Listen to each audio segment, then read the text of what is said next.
Malakas ka ba? Sali na!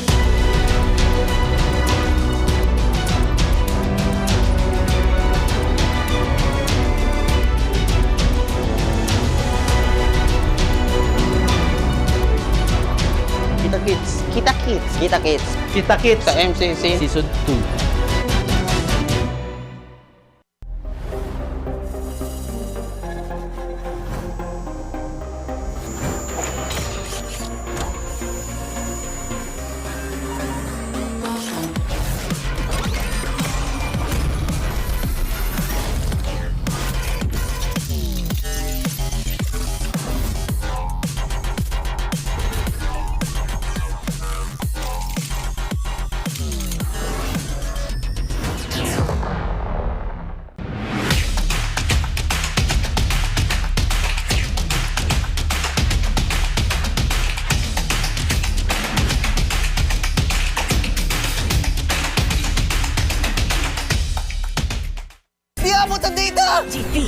GG bro!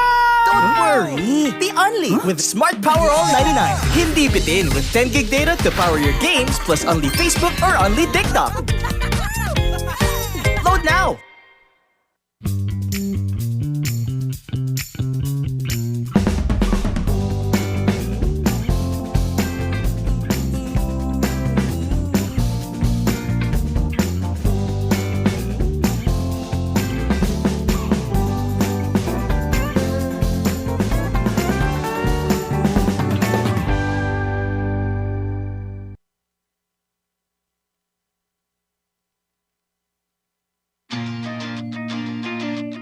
To go to a concert when you can own that stage with your friends. Enjoy a night of impromptu bowling tournament.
Malakas ka ba?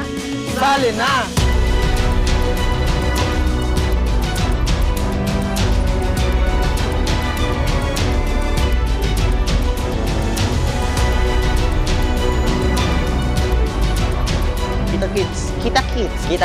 Kita Kits sa MCC Season 2.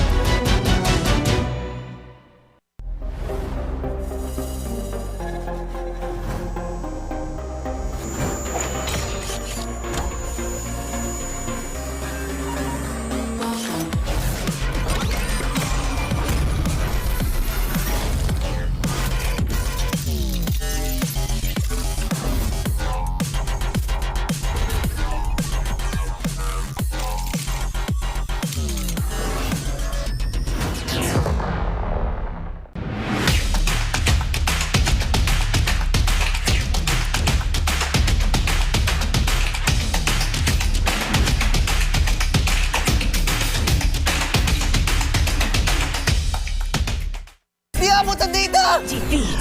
GG bro! Don't worry, be only with Smart Power All 99. Hindi bitin with 10 gig data to power your games plus only Facebook or only TikTok. Load now!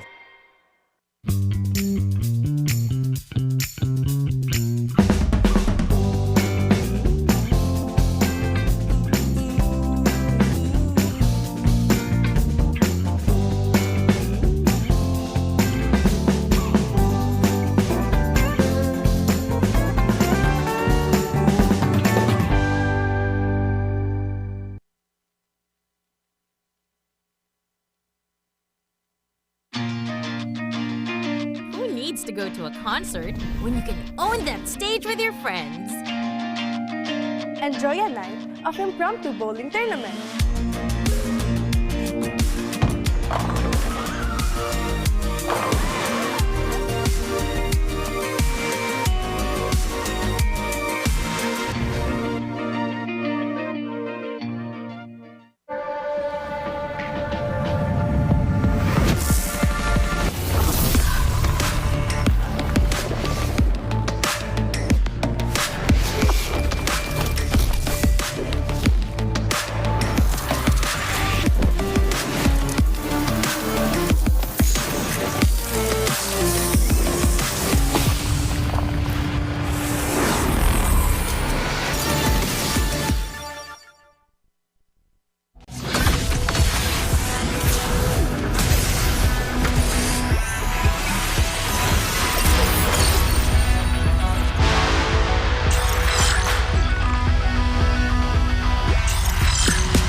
ripping for the 3 stars. Look at us to the top, no ifs, no buts. Winning any game para to sa PANAS.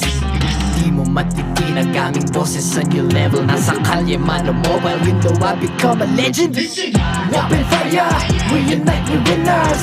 Built with pressure, the diamonds are made of. Switching a lane na parang gera, HP racing Sabi tagatang buhat ni Hilda, full load SS parang Laila. Susundan ko ang iyong bakas, kasama pataas, tagumpay natin to dahil tayo'y malakas.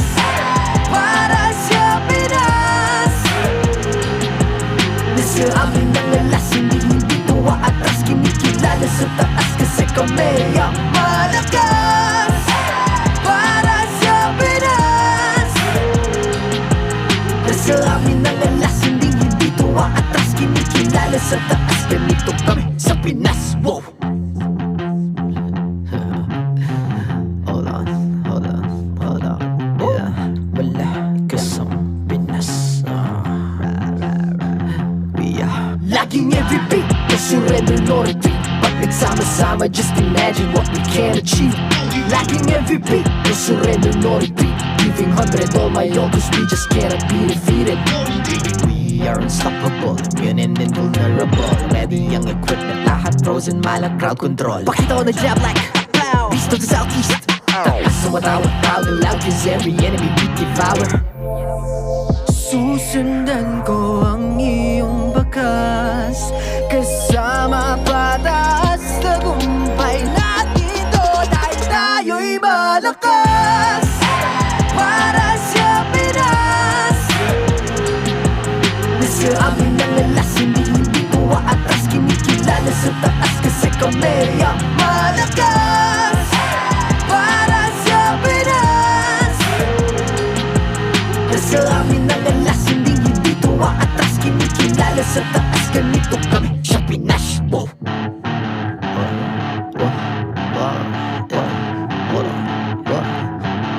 Malakas, Pilipinas, malakas. Kahit anong lane, we become the monsters. Malakas, Pilipinas, malakas. Face the golden sun and running for the 3 stars.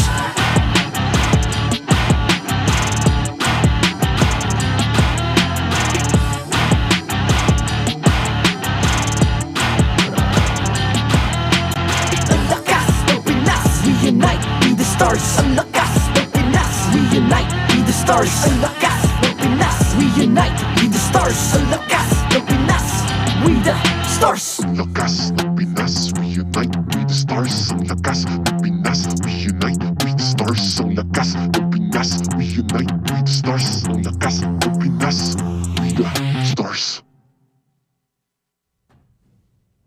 The 15th season of MPL Philippines is brought to you by the following sponsors. Infinix, the MPL official tournament phone. Lakas sa laro with Infinix. Smart, the official telco partner of MPL Philippines. BPI, the official bank partner of MPL Philippines. Mas magandang bukas, buksan sa BPI. Our partner in esports, Time Zone. Join the fun at Time Zone.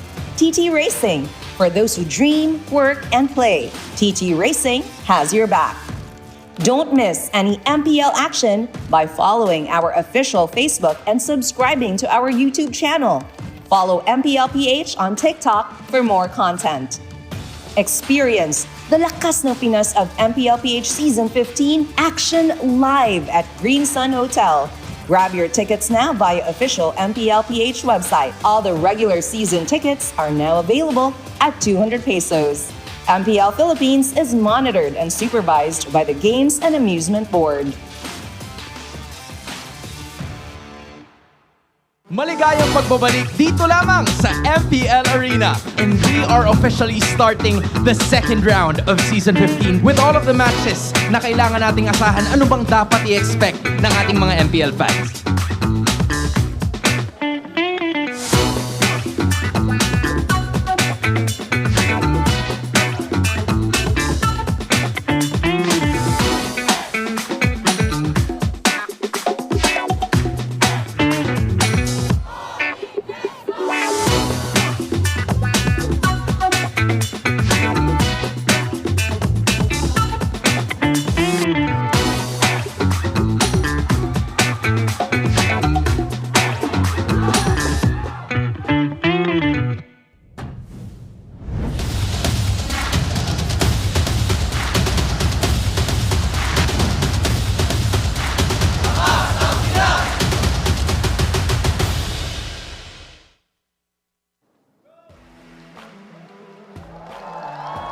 Maligayang pagbabalik dito lamang sa MPL Arena. Ako, si Hans Galleria, and together with me is the lovely Miss Jamie Fournier. Hi, Hans. Maayong adlaw sa inyong tanan, MPL fans. I'm so happy to be back.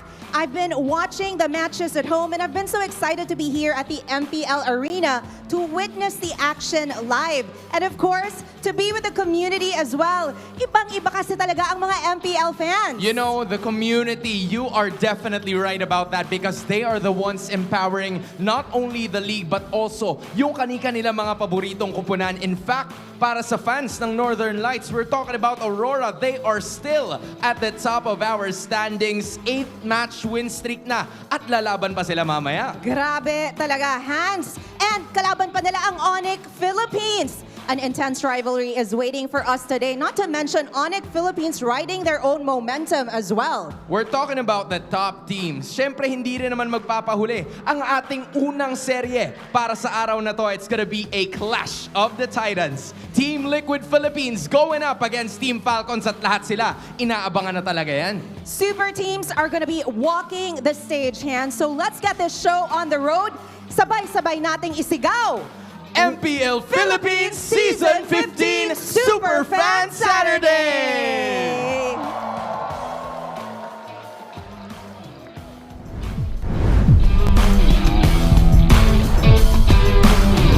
It is Superfan Saturday. It's a triple header for us today here. Welcome to the English Desk. What is up, guys? It's me, Naisu, Brigida, and Renmar. It's us, the family with... I'm so used to saying it's us, the Wee Bear Bros, but yeah. You can be who you want to be, Brig. Yeah. That hurt, Uncle. Oh my God. Okay.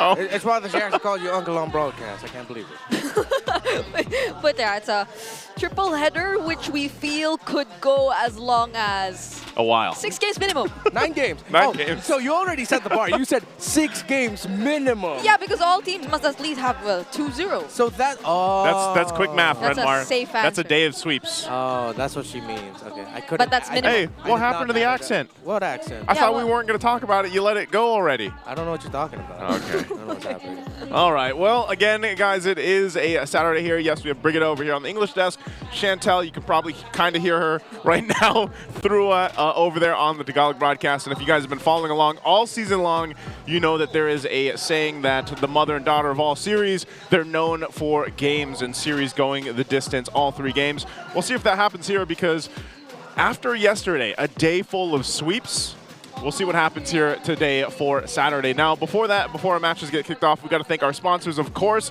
and it's Infinix. You can play like a pro with the Infinix GT20 Pro, the MPL tournament phone. Grab yours now and use the official voucher code INFIMPL, that's INFIMPL, to get up to 1,000 pesos off and exclusive freebies. Don't miss out on this amazing deal. With GT20 Pro, sure thing that your games will be #La Casa Laro. I like how they divided this one up.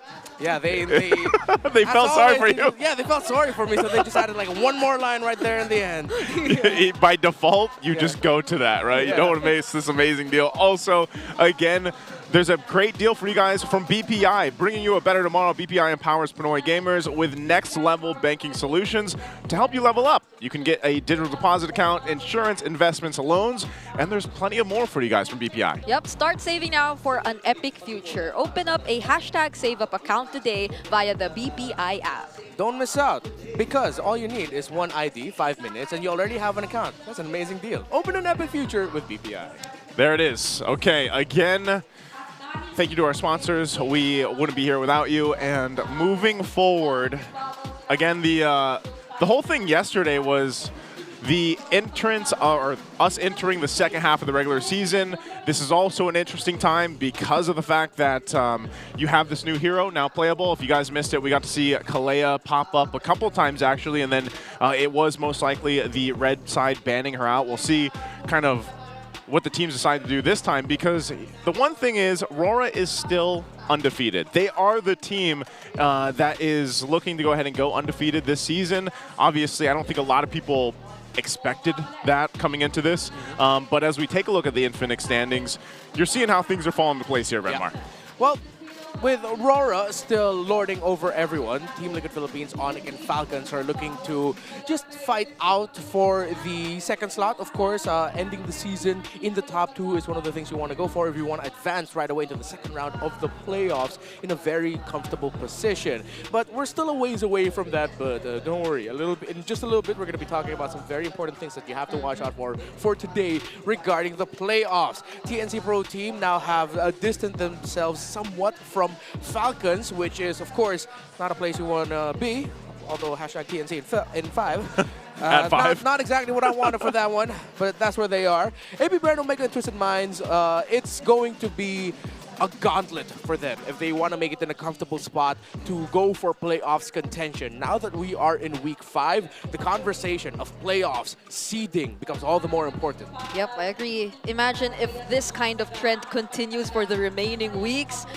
AP Bren, Omega, and Twisted Minds will have to really battle it out for that last and final slot. But we'll see if there will be some drastic changes heading into the latter portions of this regular season, as today is indeed a day where I think a lot of very remarkable headliner matches way back in the first half are about to happen for the second time around. Definitely, we're going to see teams looking for their revenge, of course, after what happened in the first half of the season. But it's TLPH versus Falcons. Again, that's the Battle of the Titans that we're going to be witnessing first for the day. And then, of course, later on, AP Bren and TNC. AP Bren looking has a lot of potential. I've been saying this a lot throughout the weeks. It just seems like that they're not able to actually push through and finish a series with a win that they're looking for other than that one they got. So we'll see if they can do that. TNC, on the other hand, also has had some adjustments after being on fire in the beginning of the first half of the regular season. And then, of course, we ended out with our star match at the end of the day. It's Onic Philippines versus Aurora.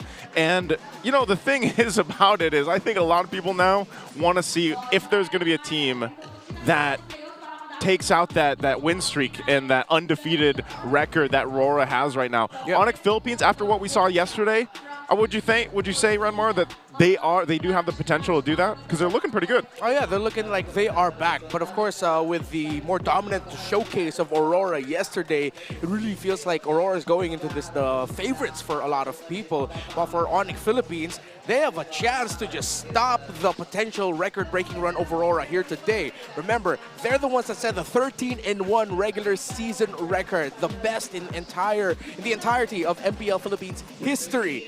Aurora are at 8-0. They can stop that today at 8-1. Yep, that's the star match of the day, which I think a lot of people are definitely gonna watch out for. But personally, too, adding on to what Naisu earlier mentioned about AP Bren, I'm really looking forward to their changes as well, specifically in terms of what new heroes. Because I feel like in the first half of the season, a lot of teams probably kind of had them read out in terms of their strong points overall when it comes to the draft. But yeah, I think we have to first talk about the upcoming series. Yeah, the upcoming match here, as you guys can see, it's the Clash of the Titans once again. Can the young GOAT's GOAT retaliate?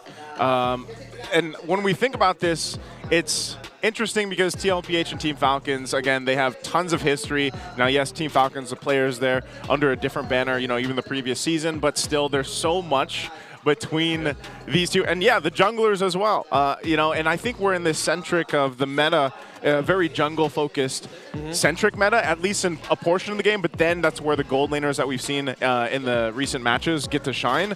But it is so jungle-focused. How do you think that matchup's going to be this time around, the second time around here at Renmar?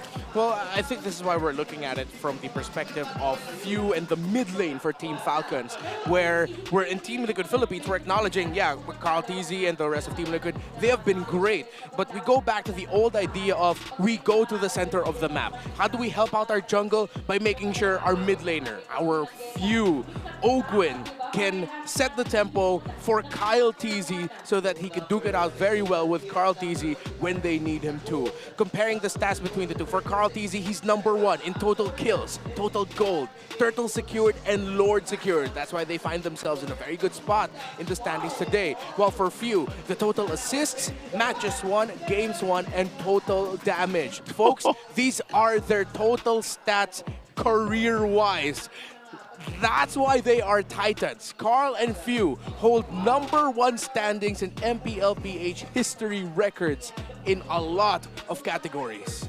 they've surpassed so much players even in terms of all these rankings, in terms of all these total assists and goal. And I feel like we always try to bring up and mention, even in terms of like a graphic, whenever there is some sort of historic kind of surpassing of all these graphics. But then to think that wait, I'm so sorry.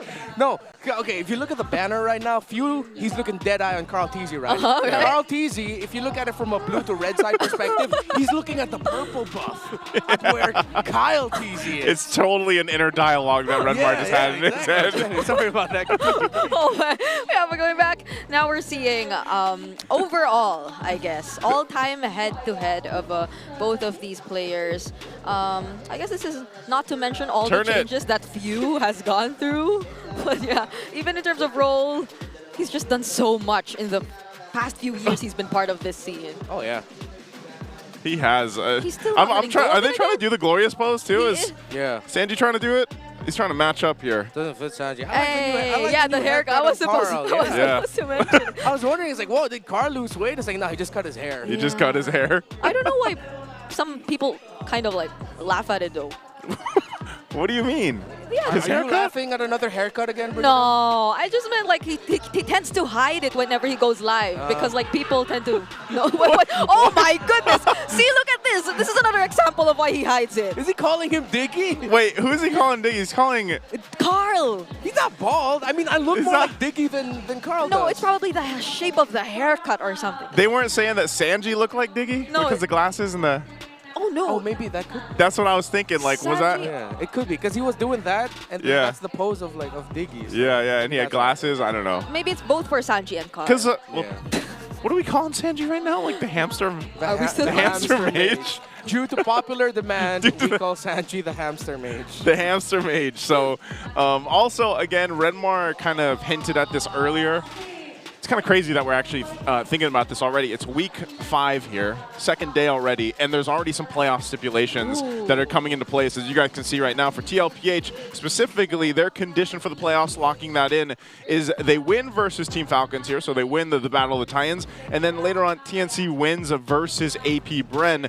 If that happens in the second match with TNC and AP Bren, then TLPH will already qualify for the playoffs. That's wild. It's only the 5th week. It's only the 2nd day, and we're already talking about securing your playoff slot as early as now. That gives so much breathing room and leeway for teams, especially when they want to figure out and really fix some things in the competitive level in terms of their picks and their strategies. So if Team Liquid Philippines can win versus Falcons, they're going to be fingers crossed looking at the match later and hoping that TNC beats AP Bren so they can just breathe easy and say, hey, we're a playoffs team. Yeah, and if you guys are wondering if it's stopping here, later on I think we'll be talking about more.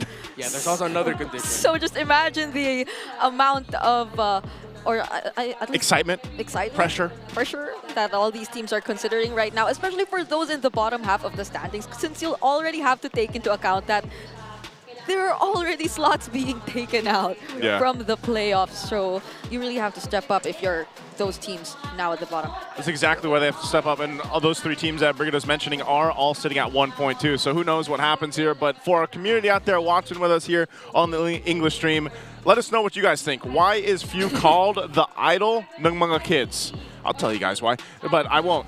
A, he's Carl Teasy's idol. B, he's Flap Teasy's idol. C, he's Kyle Teasy's idol. Or D, he's our idol. Why? What? So what is it? So I'm showing you guys my answer now. are we supposed to translate what idol? I'm sure they can put context clues in there, right? Like it's idol of the kids. Of the kids. Idol of the kids. So are we kids?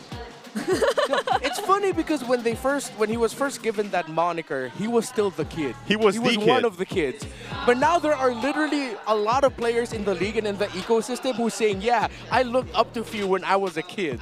Hey, you guys can let us know if you also think that, but again, let us know A, B, C, or D. Also, there's some new battle emotes that you guys can go ahead and grab in game right now. They're only 109 diamonds, and they're available until August 5th. Make sure you guys grab them. I want wanted to show them up too. But anyway, you can get new emotes from RORA, TLPH, Twisted, and if you haven't gotten them yet, Onic, Omega, and TNC's battle emotes return as well. Show your support for your favorite MPL team and buy them now at the in-game shop. Don't miss out on this amazing deal. Don't miss out on that amazing deal.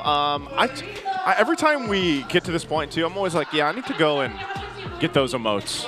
But I cannot replace my S14 ones, man. S14 ones were special. I love these ones, but there's just something about the Onic one, and then there's something about the TLPH flexing one. I don't know if we're gonna top those. I mean, if you do want to collect all, especially the new franchises, though, it'd be nice to get those Aurora, Twisted Minds emotes too. Yeah, I think there's still 2 that we're waiting to come out also. I think there's 2 that say coming soon, so yeah. We'll have to see exactly when those end up coming out. Maybe it is before that August timeline, but in just a little bit, we're going to be welcoming out the teams here. Again, this is a big matchup to start off our triple-headed day. And honestly, at this point, because of the way things have been going for the season, I'm not really sure who I would even predict if it was up to our predictions. I don't know who I would say, but I do know that maybe it's a 3-game series because you're over here. So anyway, let's go ahead and welcome out our marshals and, of course, our teams to the stage. To oversee and uphold the tournament's integrity, guiding us through this match, our marshals, Joshua, Chico, Patrick, and Sent. The Titans of MLBB walk the MPL arena in a bout that'll shake the ground in the land of dawn. It's Team Liquid Philippines versus Team Falcons. In the EXP lane, the Apex Predator Sanford and the Filipino Cannon Flap TZ. The Junglers, the Young Goat Carl TZ and the Young Phenom Kyle TZ. In the mid lane, the Hamster Mage, Sanji, and idol ng mga kids, Few. The Roamers, Daddy JP, and Master Ogwen. And the Gold Laners, the Filipino Sniper Oheb, and Bulletproof Super Marco. And their coaches, Coach RC and Coach Trevor. Ladies and gentlemen, this is your Clash of the Titans. Tawagin na natin ang papalago on stage. On the other side, you have the walking legend, Few, and the young goat, Carl TZ. Step forward. Few, kiss daw. Few, paano babawi ang Team Falcons? Ano ang palag mo? Hindi ko alam paano mapalag eh. Bagong tabas eh. Carl TZ, hindi na muna ako titingin. Ano na lang ang palag mo? May libreng purify ako ni Diggy. At least may digi sila. Gentlemen, you may now do the fist bump. Players, you may now take your fist bump dahil oras na magingay tayong lahat para sa unang laban ng araw na ito at Team Falcons going up against Team Liquid Philippines. Casters, balik sa inyo. That was about the cleanest fist bump and cross paths I've seen here yet. So Team Liquid PH, we're going to take us through the lineup. Yep, I gotta mention first and foremost what Carl TZ mentioned in that face-off. He said that he automatically has Diggy's Purify, and it's probably because of his new haircut. Yeah, Team Liquid Philippines, of course, despite their previous loss just against Aurora and despite one of their most challenging series up yet against TNC, they've built still one of the most consistent teams you would have to watch out for in this season, and they just keep on improving as the weeks go by, introducing us a different and much more improved version of their Express together with OHEB as the newest addition again, which just continues to keep getting refined. So we're looking forward to see how they're going to show that once more in this upcoming series. Yep, and up against them, the other Titan, it's Team Falcons, Renmar. All right.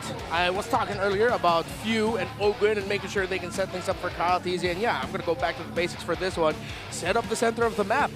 When they faced off against Aurora, they had a lot of difficulty holding on to the center of the map with how Renajay and Yue were just outplaying Ogwin and Few. So Ogwin and Few need to step it up today, make sure that JP and Sanji cannot set the tempo. If ever at most, just control it, make sure no one gets a clear win, set up Kyle TZ for success so you can set up Super Marco for success later on. Yeah, if we're talking about this entire center of the map thing, I really want to highlight Ogwin too.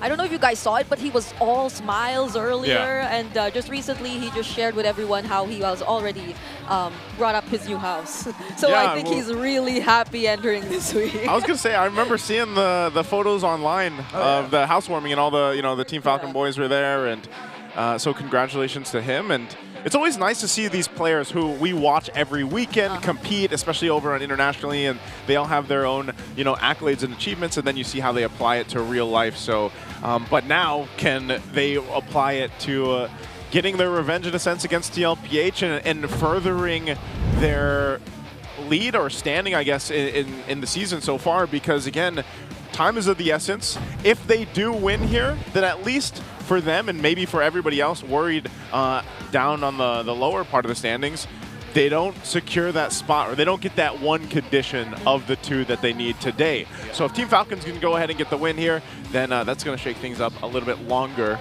for our teams until they lock in the playoff spots. Aside from that too, I'm wondering which one of them, is it going to be JP or Ogwin even, that gets their hands on the Kalea, or is it going to be banned out? Another thing between the junglers is, are we going to see this Hanzo pick up again, man? Like, we saw it so much yesterday, and it was still like, you mentioned it was like cheat code, basically. Because even when you're down, it's like you can always go in and just probably get a kill. Like, even if you're down and out of the majority of the game. Yeah, the Soul Snatch is really good. And besides the Kalea, I think Ogwin and JP both have a chip option on them. Both Few and Sanji both have a low Yi option as well. So that's one thing that the two coaches are really going to have to lean towards into. Except the fact that you might have to trade for heroes such as low Yi and chip. Yep, I agree. And it feels surprising to see, because this hasn't been the case during the first few times we saw Hanzo being played here in Season 15. Or at least it was Twisted Minds, but now more teams are exploring it. Yeah, I think he's still at 0% win rate. I don't know. We'll have to find out. Let's go ahead and hear our players prepare for the match. Good re! Dad, kunin mo dad! Pre, pag gumababu ko, pre, di ko napapagupit. Ano dad, basket? Basket kaya tayong 5, pre. Ano? Okay, dito na ako pag 5. Ano, mamaya. Di naman na siguro sasakit kung di ako kasama, kasi 6 naman na kayo eh. Hello. 1, 2, 3. Mic check. 1, 2, 3. Uy, all in na, parking. Nakabina ko. Yun, nakapagpani din. Pogi ni Pando. Kamukha ni SGA. Okay, just for our international viewers out there, Carl TZ wants everyone to get a buzz cut. Yeah. And I want to play basketball too. I honestly find it so funny, because I think, no, I'll talk about it later. Let's just talk about the keys to victory. All right, Redmar, take us to the infinite keys to victory here. All right.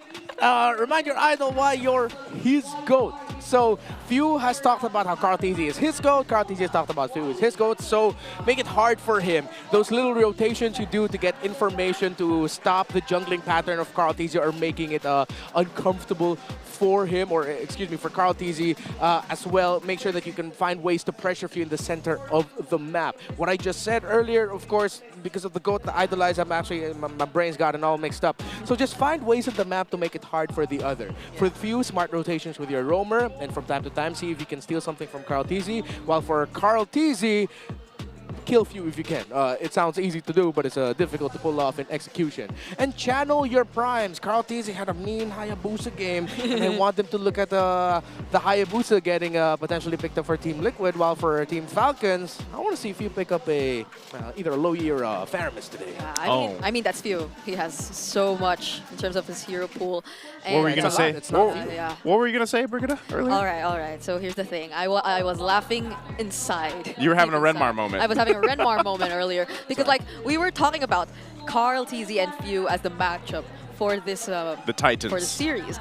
And previously, weeks before, we talked about how Few could probably be one of those players who hasn't changed his hairstyle since the dawn of time. The dawn of time. But like Carl Tizzy, on the other hand, now is experiencing a very drastic change in terms of his hairstyle, to which why he mentioned earlier, if he gets to grow his hair again, he's not going to get it cut anymore. So that was the reason why I was laughing.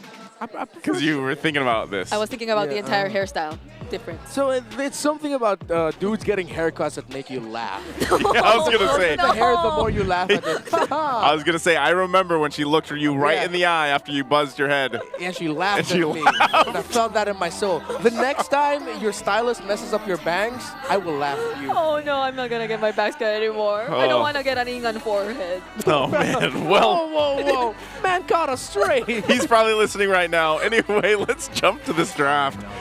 Kalea is banned out. That's the Phobius here. So Phobius Fanny, Matilda over on the blue side from TLPH is banned. Team Falcons takes out Kalea, Jushin. Last ban, we'll see if they still go for one of the typical ones, or they kind of try to leave something open. But right now it's looking like, I wonder if TLPH will still first pick Suyo. Yeah, there's a Louis too.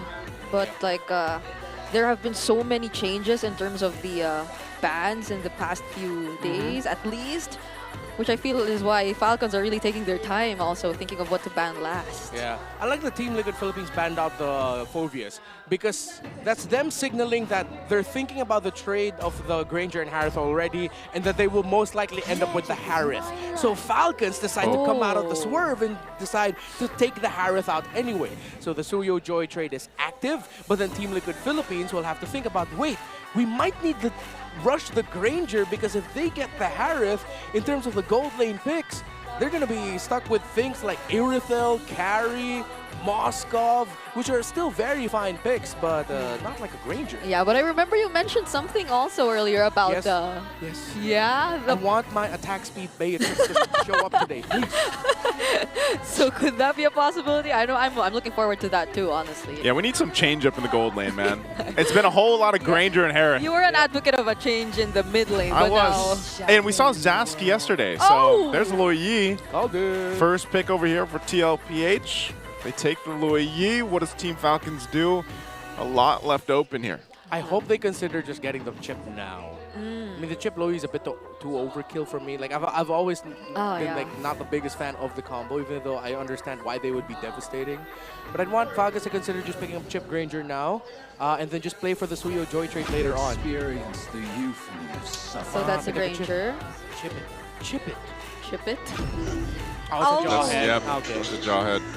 Although the Suyo could potentially fall into the hands of Team Liquid Philippines now, which I feel like should be a smart move too, because the Jawhead, Suyo, and the...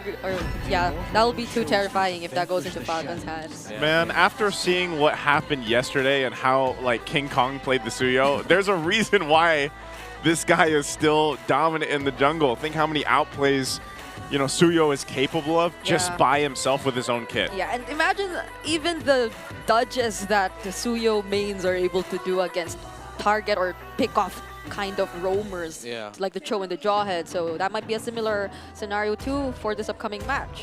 Okay, with the lineup of how the lineup of Falcons are looking right now, and with the high loss getting picked up by Team Liquid, I think Team Liquid might commit a ban for the glue in the second phase, considering that it's gonna be one of the best options that Falcons can go for right now in the EXP lane, considering they're going for pickoff. As expected, the Joy gets picked up.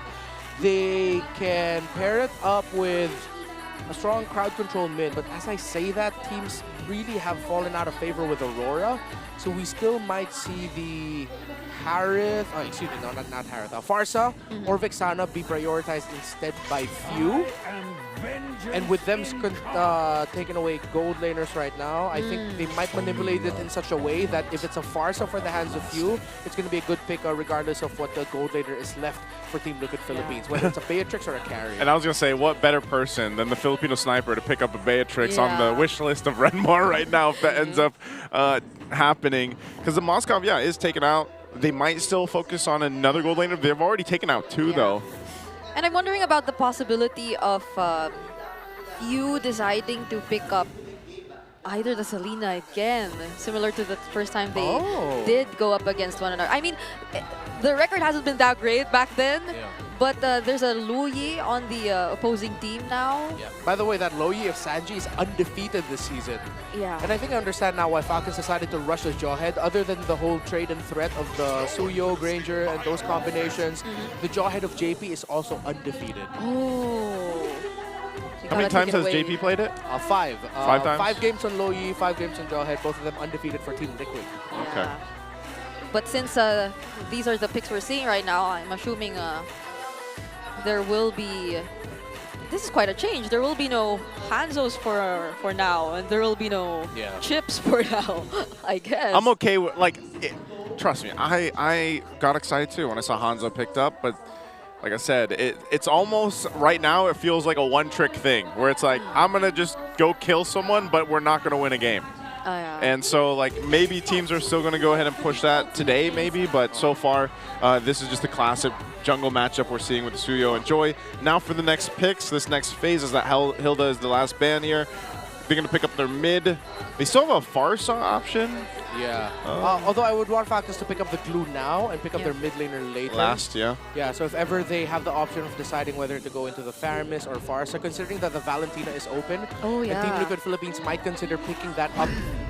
Actually, no, there it not is. the Valentina. They already have below you. So it is the glue. So for Team Liquid and Sanford's pick, I think he's just going to be stuck with his go-to Lucas. That's one of the last options that they go for when all are gone on the board. And then for the gold lane, I think they're going to be stuck with either they're going to be stuck with a carry. They can't go Irithel. They might even consider Beatrix just for the hell of it.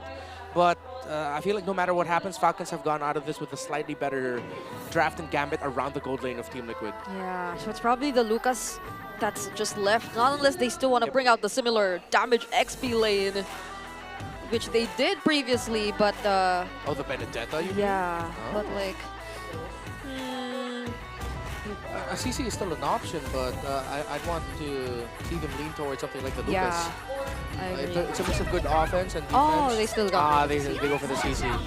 So CC, there it is, Irithel. It's an Irithel. You were thinking it was the Prime skin? I thought it was the Prime skin. Yeah, you're thinking it with the voice line there, but it is going to be the Irithel. And again, this is probably mainly just because of mobility. Yeah. I mean, the Beatrix would be great and all, and yeah, she's able to go ahead and get away a little bit, but Irithel's better for that. Okay. Last pick is the Farsa, like we mentioned earlier on in the draft, so these are now locked in.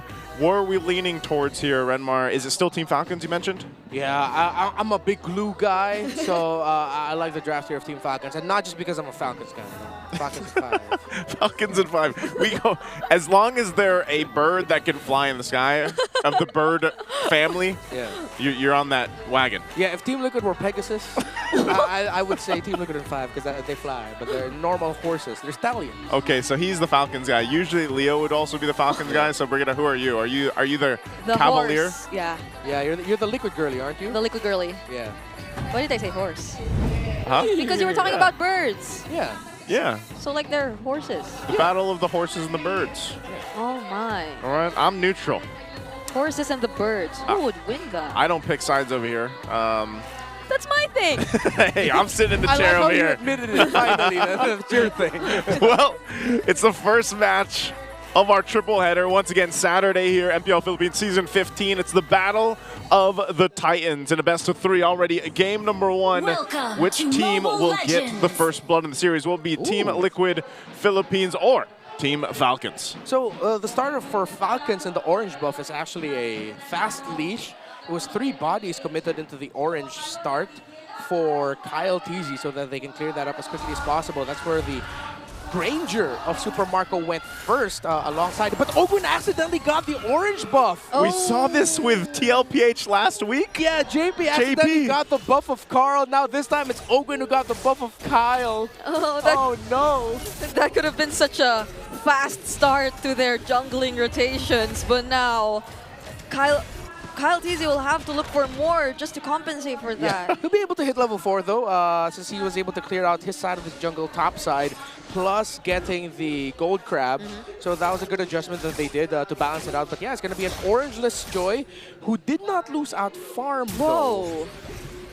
That was fast. Oh. Fast flicks. And the flex. Is that what you call athletic That is flickers? athletic from both of them. From both of them, right? I like it. Also taking a look at the placements here. Kyle T, yeah, even though he doesn't have orange, he's still relatively fine, you know, in terms of even. He's actually ahead of Carl TZ. Yeah, he actually is, and we might see something happen down bottom. Kyle TZ using the electrifying beats, but it will be dodged by Carl and Sanford.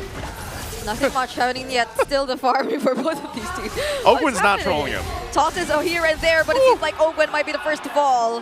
That was very unfortunate for Team Falcons. Yeah, big punish, and that slows down the rotation and the scaling for Falcons, as Team Liquid will be able to get the turtle without a problem unless Kyle has another plan for it. It seems like he does have a plan. He's Sanford buffless. will use the curtain call. Oh, denies! The dash coming in from Kyle TZ, and now with the yo-yo blitz, he will attempt to take him out, but he will be able to survive. That was a great play. Okay, that was tough to see. So it seems like one thing building on the other right now for Team Falcons, and it's not going their way here. Yeah, and Oheb is beating Marco in lane right now. Of course, the Irithel being one of the natural counters to the Granger in lane. Lately, though, it's become a little bit of a 50-50 between those two heroes and who wins and who loses. But in this specific matchup so far, it's Oheb winning in the gold. But this is literally Ogwen helping and babysitting Kyle, making sure that he gets more farm. But look at that blade surge. Oh, there's the unstoppable force though, and look at the dispersion rotation, just denying the attempts from Falcons, taking down Ogwen, and now Few might be next. That's a double kill for Carl TZ. And it's a killing spree for him. Plus an emblem, the killing spree. Actually, that's what he has. So, yes. Yeah, Carl TZ, great entries and timing. So, what we were talking about, the condition of controlling the center of the map so far, how Sanji, JB, and Carl have been playing around it so that it controls the rotations of Falcons right now have been great. Did you see? They're doing a great job. Yeah, and even in the XP lane, it was just zoning out Flap, cutting him off from getting some of the XP cards. So it is Ogwen kind of babysitting right now, Kyle TZ, but so far that's one of the things. If he doesn't actually have, oh no, diversion? Diversion, and they go for Kyle TZ, try to burst him down, but he's able to escape. Few also using the feathered airstrike. There's the toss, and Carl TZ will just focus onto Few, but it seems like Sanford's the one getting bursted down. Flicker from Ogwen, and the split is still there, or it was already previously used. Ogwen falls, and Flap TZ, despite all that, he still survives. Straight up, Falcons are just getting outplayed right now. Team Liquid Philippines seems to have a counter for everything that Falcons are tossing at them. Looking at the items between Oheb and Super Marco, slight lead here for the Irithel. Already has the Haas Claws on the way to rush building the Hunter Strike for Super Marco. So despite Falcons having a good lineup, the skills up at the mid-game, they might need to wait a little bit more to hit their power spikes, as Team Liquid Philippines have set the tempo for majority of it. This turtle might change the fortunes of Falcons, though, if they can steal it and get a kill or two without losing a lot. Yeah, but these are 4 members from Team Liquid Philippines. Sanford doing the zoning, Flap TZ trying to find his way in. JP already uses the glorious pathway though, but this might be a referee battle, and Kyle TZ will succeed. Few takes down Sanford, and JP will go next. Flap TZ will be trying to escape, and he successfully does. No trades for Team Liquid. Good fight. Good fight for Team Falcons, able to go ahead and get a couple of kills, and then Kyle swoops in and gets the turtle. Yep, exactly what we were talking about though. That for Team Falcons, they need to get a big win. And Sanji! Oh, a dispersion rotation followed by a blade surge just to burst down Kyle. Few and Flap TZ are here, but Team Liquid, they're running away. Ogwen though, spots Sanji. Will they still go for it? Flap TZ, half HP now. He will be using the split, but that won't make him escape. That's why Sanji's the low yi master in MPL Philippines. How he used the diversion right away after the previous turtle, immediately going to the purple buff area to give vision for Carl TZ to set up the kill onto Kyle. And with that, I mean, Team Falcons was able to go ahead and stop some of the build up in the lead all around for TLPH, but they also now lose that first turret on the top side, and they have to have an answer for that kind of setup potential. Not only the diversions coming out from Sanji, but also just the fact that Carl TZ is able to pump out so much damage, and that he's 4-0 right now. He is scaling so much faster than Kyle. Here's a diversion again. They know the buff is up. Oh, he still got it? He didn't. Okay. Kyle TZ was still able to secure it, but there's the curtain call also used. This feels really interesting since honestly you would think that Falcons with the Jawhead and the Farsa would be the ones who will be rotating really, really fast. But I feel like since Ogwen's been trying to help Kyle TZ for a majority of the early game, Team Liquid Philippines gets to position themselves first. And but there's the engage coming in from Falcons though. Uses the ejector onto JP. The Glorious Pathway will be the response, however, and he still sustains, but not for long as he gets taken down by Super Marco. Yeah, that's a big pick off there for Falcons. They might be able to continue this. They go for the conceal. Conceal's going to be used. Fighting for the last turtle of the game is 1-for-1 so far. They just hold it there with Sanford. A diversion again on the other side. Might be looking for a surprise attack here. Oh no, they spot out Few! And they force out the flicker curtain call coming in from Sanford. They can't use the wings by wings, but then Sanford will still go for it, taking down Few. And now Sanford is the trade. But that's a 1-for-1 so far, and they're still gonna go for it. They capture Carl TZ. He gets the bullets from the Rhapsody. And with the unstoppable force there as well, they will make sure that he goes down. Another Glorious Pathway coming in from JP. Slows down Ogwen. But Falcons, they're just buying time. They're just gonna take the objective. Okay, no Carl TZ here for Team Liquid Philippines, no retribution, but Carl TZ used his, so they cannot rush this turtle. It's gonna be a reset, and another big fight potentially coming up for turtle number 3, diversion, to send Oheb to the bottom lane. Send him. You know what? Forget the turtle, go push the lane. All right, Flap TZ split. Almost getting bursted down, and without Carl TZ to contest, Falcons will secure this turtle. But it seems like Oheb is getting his hands on the second turret so far of the game. Good trade. They knew they weren't going to be able to go and contest for that turtle, so they might as well go grab the second turret for them. And that's the advantage right now they have against Team Falcons leading into the eventual Lord. They have no turrets down, so they have a little bit more space to work with on the map. Yeah, that's something that you have to deal with when you're up against a low Yi and you're not really a lineup built for macro. Although, yes, you can get around the map quickly as a Jawhead and the Farsa. It's just the overall macro leans towards Team Liquid Philippines, while Falcons likes to play around pickoffs and engagements. That's how they're keeping themselves in game right now, within distance of Team Liquid Philippines, because they're winning some fights. And another diversion is committed. Oh, right there. Go for Flap TZ. JP trying to block the other members, but Flap TZ will be able to sustain the damage. And they force out the Feathered Airstrike 2 from Few, but there will be no casualties just yet. Yeah, Glue. And maybe this is why Redmar mentioned he's such a fan for Glue. Glue is so good at being able to withstand that amount of damage, with the split and everything else, especially when he starts to continue to build up some of the defensive items here. You're already taking a look, though. The damage dealt Sanji and Carl really high up there, but I do expect as the game goes a little bit longer into the late game, Few is going to be a pretty big threat when it comes down to especially those objectives, because he's only got the glowing wand right now. Yeah, same thing goes for Super Marco, who just built up his third item, already up to the Malefic Roar. But of course, he gets that quickly because he went for the Sky Piercer second to toss up. Oh, they find Carl right before the objective spawns. Yikes. That's not good for the Liquid girlies out there. Yeah, that's and the one beside me. And the one beside you. That's the Noops right now. They might be able to delay it, though. I know it is up in about 5 seconds. Carl's got about 12 on the death timer. TLPH might try to go ahead and stall it out unless they just give it up and get ready for a base defense, because they should be able to clear things, because look how fast this is going. Yeah, there's not enough time here. Oh no, there's a diversion though, but they still won't make it in time. Are they still gonna commit? Oheb with heavy crossbow decides to join the fight, but Sanford is the first to fall. Now Sanji uses the flicker to get away because JP might inevitably fall too. And that's all the more better for Falcons. They don't just get the objective. Super Okram looking good right now. He's 4-0 and 2. I believe that's 2 or 3 stacks on his Sky Piercer, considering when he built it and the kills he got since then. And yeah, again, you're seeing why I'm a glue guy. Ogwen with the conceal. Oh, Ogwen going for Sanji. Oh, it's not Oheb he's after. It's actually Sanji. Now Super Marco's unstoppable, and they expose the mid lane base turret of Team Liquid. At this point, Ogwen's made up for taking the orange buff at the beginning of the game. He's gotten so many tosses on the right targets. Now they're going to approach the base. The shields are still up, so these are going to pop, but the Feathered Airstrike comes down. No more Holy Shields for the top lane turrets.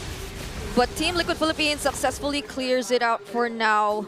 But this is a really interesting turn of events. Earlier, it was just Falcon seemingly trying to defend and play very disciplined, but it's all aggro from now. It's all aggression. Yeah. The majority of the game so far has actually just been determined by really good calls and surprising plays by any of the two teams. There's no clear moment that you could call a massive error for anyone, no big mistake.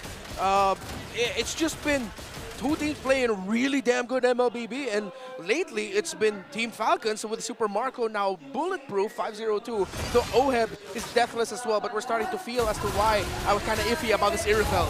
All right. Ogwen successfully still gets a toss, but that's JP. It's quite tanky. Now he responds with a glorious pathway and separates himself from the rest of the members of Team Liquid. But the vengeance won't help Sanford survive that. Carlteasy and OF, though, they find themselves right behind some of the members of Falcons. Oh no, Marco, But will they decide to go for it? They find Super Marco and burst him down just like that. But Carlteasy with the response. Carlteasy, will he decide to engage this? OHEB will successfully retreat, but Sanji still looks for another kill. They could get another. They're going to get it.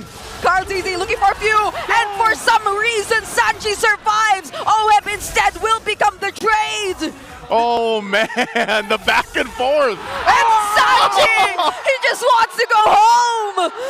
But it's a double for Carlteasy. This is the kind of MLBB I like. MLBB for the streets, just fighting. It's scrappy, it's smart, it's surprising, it's crafty. It is the clash of the Titans. That's for the streets, man. You know, it's a different kind of land of dawn we're seeing in this game one. TLPH and Team Falcons, we mentioned it's a battle of titans. We know some of the stakes already in week 5. If TLPH wins the series, they're one step closer to locking in a spot already for the playoffs, but Team Falcons is definitely making them work for it. They're going to have control of this Lord right now. TLPH will get in position. They do have the diversion. Flapteasy already taken a couple shots. All right. Flapteasy will try to latch onto Carlteasy, and he successfully does so after he zones him out. But Few anticipates everyone else. Sanji gets bursted down, and it's a trade for the mid laners. But OHEB, unfortunately, will fall next. Now Flapteasy still on the zoning, gets to successfully distract Carlteasy. And now another successful toss onto Sanford 2, and they triple for Super Marco. Now only leaving JP alone to defend. Team Liquid thought that they could find another great diversion, but the golden gold Few was ready for them. Concealed from JP, trying to buy some time, but there's a minion alongside the Falcons, and they gain access to the base and successfully claim game number 1. Bulletproof Marco coming in clutch in the last couple minutes of the game, and Team Falcons will soar high above the Cavalry in game 1. That was a very exciting game when at one point it just evolved into, it wasn't even a devolution. Yeah, it was a lot of fights and crafty, but you saw the thought process, the gears turning in their heads. You go diversion here, there's someone there, check that with your skill, no need to walk up. There's someone low, see if you can reach them, you got the kill, you have the angle, go for it. It's, oh, that was nuts. I can imagine the dialogue or whatever Ogwen decided to say during the entire game, wherein he may have gotten the orange buff in the beginning, but I assume he was like, no, I'm gonna redeem myself. It's okay, Kyle, I'm gonna help you farm. We're gonna catch up. Yeah. We're gonna bowie. And then eventually he's been such a crucial playmaker for the Falcons. Yeah, Team Liquid Philippines were playing around Sanji's usages of the diversion very well. Again, early on, it was them controlling it because of very smart rotations coming from JP, Sanji, and Carlteasy to shut down what Falcons wanted to do around the map. But once it got to the team fighting, that's where we saw the struggle for Team Liquid Philippines. That this is why I was hesitant about the Irithel pick, because once Super Marco and OHEB joined in the fight, it was Marco dealing way more damage. Look at him right now too in the right here. Of course, he's going to be our MVP for game 1. There's the iconic double thumbs pose. You know, by the way, I love that in the walk-ins, he walks with the other gold laner, so now he's forced to stop. He can't just thumbs up, walk off camera. But 10-1 in 3, phenomenal game here for Super Marco, especially like I mentioned, in those last few minutes, he really just locked in. He had so much space to work with too, and I don't know how many stacks he had eventually at towards the end there with the Sky Piercer, but he was a huge threat, and at the same time, Yes, a lot of that allowed them, and this has been the trend all throughout the season. These gold laners get to shine so much, and they become, you know, the BPI rich guy eventually because of what everyone is doing from the early portion of the game, and even the mid game where we saw so much of what we mentioned with Ogwin, finding the right ejectors, targets to throw into the air. You know, even Flap. Like, how many times did Flap tank so much damage with this glue and pop that split to withstand those diversion surprises? It was the complete opposite for Team Liquid Philippines and their XP later here. Flap was able to, I feel like, sustain so much. Yeah. But whenever Sanford did try to look for a key target, all Team Falcons' attention would shift towards him and he'd get bursted down even with the vengeance. Yeah, Falcons looked like they were a little bit more ready to deal with the eventual ganks, the multiple angles that Oheb and Sanji could come from with the diversion, Sanford going in, as you mentioned, Brigida. And again, when comparing the glue and the CC, the glue can just survive ganks way longer. That's what his kit is built for. That's why when he gets the grab onto someone, that's when the whole team fight dynamic turns around. Because then you'll have to definitely trade for Sanford, who at that point is doing his job as an EXP lane already in the back line. But of course he's going to get taken out, which means it's more pressure for Team Liquid to commit plays such as these that unfortunately few was ready for, which meant that Oheb would take damage and that Super Marco would take him down. At one point, Falcons just adjusted and were so ready for the backline ganks. Again, as this game goes forward, I mean, it's kind of crazy how fast it changed in like the last couple minutes. Oh, that was a 14-minute game. Yeah, it was a 14-minute game. That's what I'm saying. You know, at some point, especially with TLPH controlling some of that early game swing, and then it just went way in favor of Team Falcons in the last portion. It was 40 minutes exact. 14 exact. Yeah. Exact. And yeah, they got actually equal towards the end in terms of orange and purple buffs. None of those really mattered with the way they just were able to execute and regroup later on. It was really interesting to see. I think there were a lot of Carl TZ and few moments there, honestly. But all together. Unless somehow there's something we don't know, and that's a orange buff for the Jawhead on purpose. I don't want to say that that's definite facts because I might just get clowned on. It's either a random missile, like just caught it, you know, or it is part of a bigger plan. That there's like, okay, you're actually such a threat now as a Jawhead with an orange. Like, don't take that as a sign in your games to be like, Jungle, give me your orange. Like, if you lock in the Jawhead, don't do that, please. But we've seen that twice now, again, where the roamers of actually both these teams in previous series managed to get one of the buffs. So, but either way, this is still one of those games. Like, I know it looks like this, where it's like, yeah, Team Falcons really popped off at the end. But honestly, at some point, this could have been anyone's game. Yeah, I like the itemization of Flap Dizzy. He went for the second item, Blade Armor, after full building the anti-Cuirass. And I think that's one of the reasons why Team Liquid Philippines, they couldn't even send Oheb to try and deal with Flap. Flap's job was look for, if it's JP Nato who's getting tossed up, you look for either Sanji or Carl TZ. Once he got to the major objectives, he started looking for Carl and just focusing on him.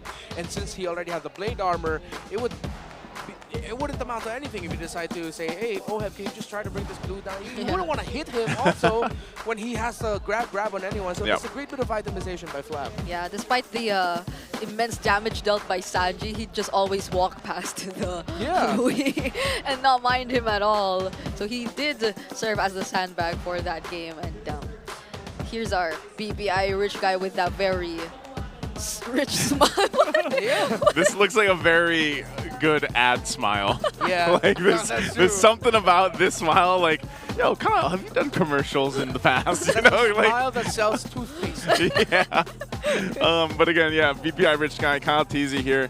Great game, especially with the fact that regardless of whatever happened there with the buff, he really kind of maintained and even had a minor lead against Carl in the early portion of the game. And even when he was a buffless Joy, he was still actually able to do what he needed to, whether it was provide some of the threat around the objectives, make those plays in the side lanes early on, and you know, just kind of a great adjustment to maybe a start they weren't expecting, to put it that way.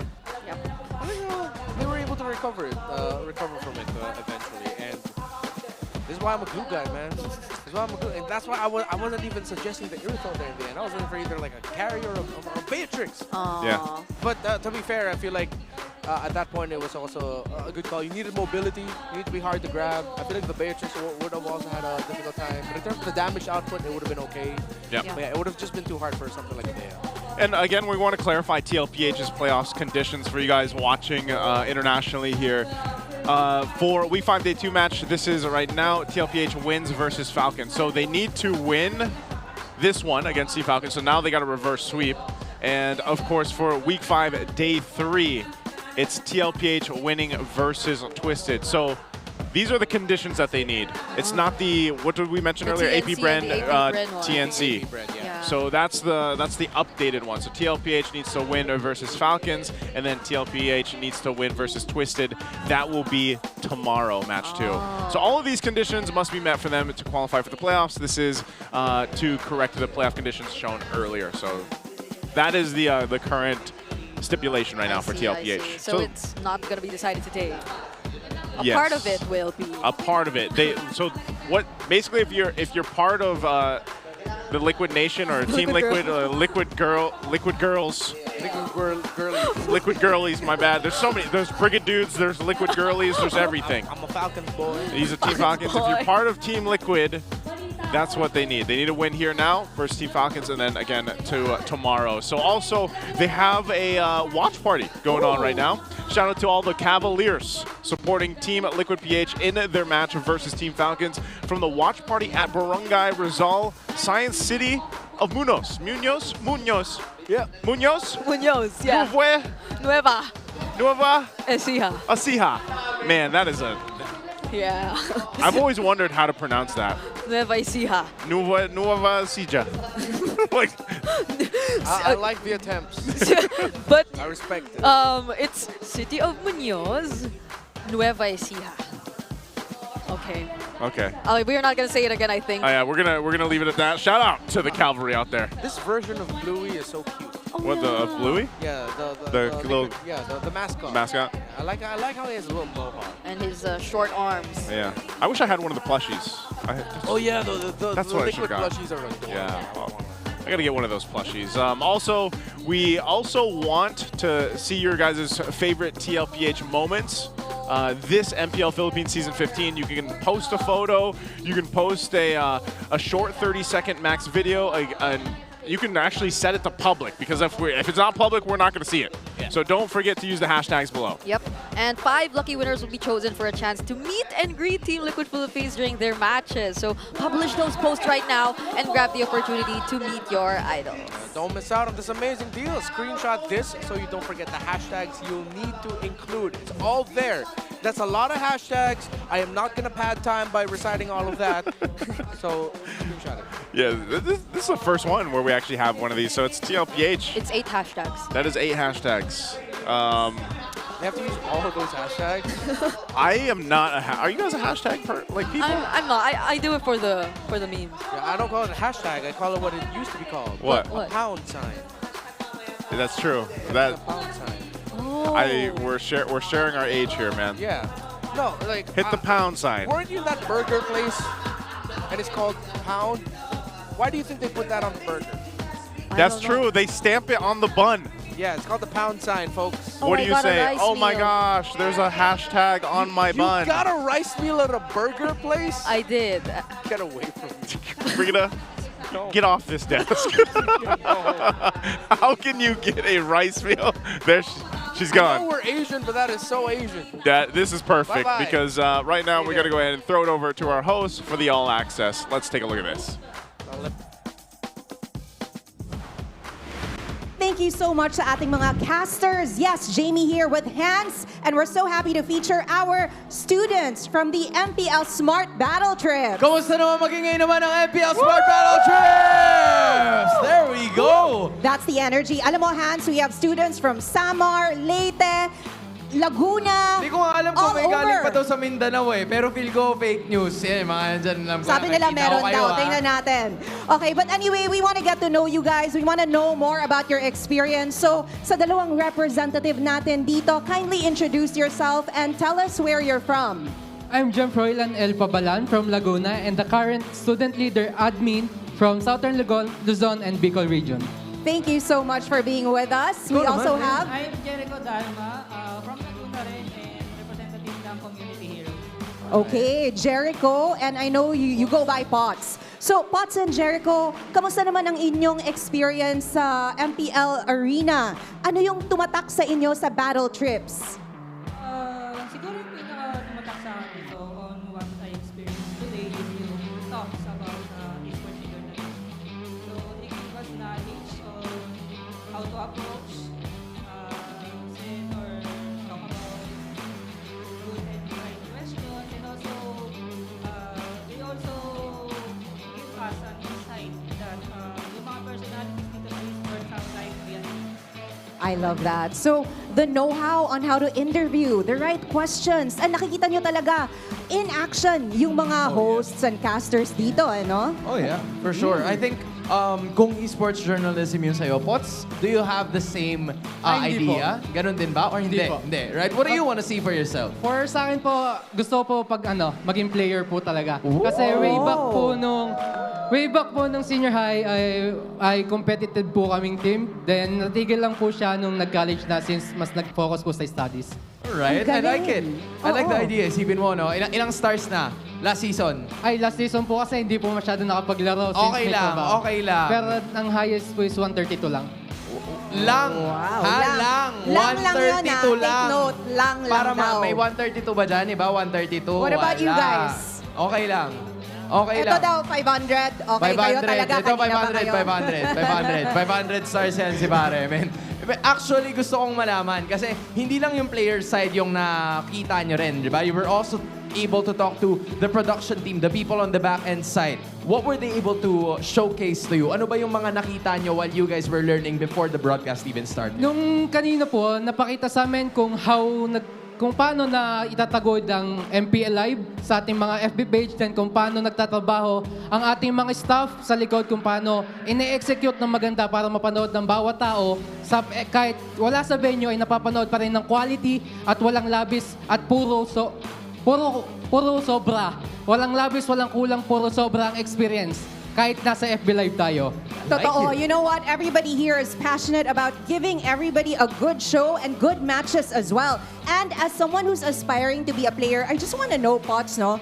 Ano yung experience and feeling mo na nakikita mo yung mga players on stage na naglalaro? Ano yung nangyayari? Ano yung feeling mo doon? Para po sa akin, as a player po dati, medyo nakakaba po kung may mga bago po dyan. Then, at the same time, na-enjoy na rin po since they're more experience po silang nakukuha, then ayun po yung nagpapatigas ng ating kalooban kasi how much more kung sa competitive teams as mas napapanalo po nila na walang kakakaba-kaba. Okay, so paano nga ba sumali sa battle trips? Jericho, paano ba sumali sa battle trips? Yun lang, like our page, MLB PH student leaders and also MLB PH community heroes. Weekly may announcement kami on how to join and also announcement din yung mga winners. Okay, thank you, Jericho. Why don't you invite everybody watching to join battle trips and also to watch here at the MPL Arena? Hello everyone! Kindly follow our page, Monton Student Leader page and Community Heroes para doon po natin abangan ang mga battle trip posting. Sa bawat lugar, iikot po namin kayo. At once na napatapad po sa lugar nyo, ay pwede po kayong magsagot at makuha at maka-experience ng live dito sa MPL PH Arena. There you have it! Pwede siya doon, no? Pwede siya umupo. Palakpakan gentlemen. Hindi lang player, pwede ding mag-casting. Anyway, speaking of casting, let's turn it over to the casters because everybody's excited for Game 2. Casters, over to you. And thank you again, Hans and Jamie, and of course our Battle Trips community and group there. Again, for our international viewers, that is a student-led, right? Student-led program basically for a lot of the students to come and enjoy and experience the MPL Philippines here in the MPL Arena. It's happened for seasons now to this point. It's a really good opportunity for them to see what goes on here behind the scenes and everything else. It's like a field trip. It's like a field trip. It's an old esports field trip. I wish we had those in my day, right? If we had that, I probably would have wanted to become a pro player at some point. now it's too late for me. It's too late. My Hey, dreams are over. but you're here. Yeah. This is a dream. Yeah, I guess so. No, yeah, it is. But again, if you're just joining us right now, we're in the first series of the day. It's TLPH versus Team Falcons, the Titans, the Battle of the Titans once again. And first blood in the series went over to Team Falcons. So we'll see how the adjustments are made. It is going to be Team Falcons on that blue side this time for game 2. TLPH will be on the red. Ban's already coming out. Kalea isn't banned just yet. We'll see if TLPH bans this. If not, I'm almost expecting Team Falcons. Okay, they take out the Granger. Are we thinking the Kalea first pick? Yeah, there's a Droid ban too. My tail's itching for a real fight. I like it. There she is. Very different now from what we've seen. I like how Falcons have adjusted their bans to be very tailored towards the JP pickups. And of course, 1-0 head pick. They forced Team Liquid Philippines in this scenario where they had to ban the Granger. So they turn off that trade, and now we're going to look at the Irithos, Moscovs, carries of the world to fill in that gold lane spot. Although the Juicin and Fanny are still banned, and that makes me quite sad. Now, I wonder if they'll go for the Suyo here. I mean, they do have the alpha option that they sometimes lean into, but usually that's best paired with a healing type. Yeah. Where there is light, there Low are E still for also Sanji. It was a great shadows. game for him, despite Falcons reading into it very well in some key scenarios. Are they going to go Joy or Suyo is the question. They go for the None Suyo. of the above. It's a Phobias. Phobias. Oh my gosh. So these are, I guess, This solves the CC problem earlier. yeah, this is a huge adjustment from them in terms of the XP lane. Yeah. Somehow ensuring that they'll not have that hard of a time. I mean, yeah, the Suyo Joy trade's still there either way, so They have to pick. And I think that's what they're leaning towards now. It's just that choice. The few picks should definitely come in later. They might even consider picking up an EXP laner this early as well. Yeah. If you want the Hilda. Either the Hilda or the CC. Because for sure, Team Liquid Philippines are going to be considering banning those out. It's a Joy, but oh, it's the Selena of you. It's a lot of crowd control, but a little bit all-in and risky. This is a whole lot of crowd control. I'm also wondering because when was the last time we saw Granger Harith banned out in the same series? The Suyo is the last pick here. This is a classic matchup in the jungle that we talked about. But yeah, what does this leave open for our gold laners? I'm also thinking that maybe another ban might even go to some of the options. Yeah. Come on, Matrix, please. Come on. Now is the time. Probably not for Liquid, but maybe for Falcons.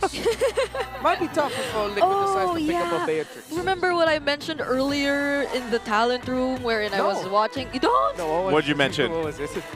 Oh yeah, but like there's a streamer I was watching last night, and he was playing a Beatrix, an attack speed Beatrix as requested by Renmar, and he was alongside the Selena. So whenever the Selena was able to land an Abyssal Arrow and then he'd just go in for the follow-up damage, it's almost always a sure kill, which is probably what we could potentially see if Falcons does decide to go for that. But there are other options available too either way. There's still the Moskov we also previously brought up, but if it's not that, it's the carry Moskovs, which we previously mentioned.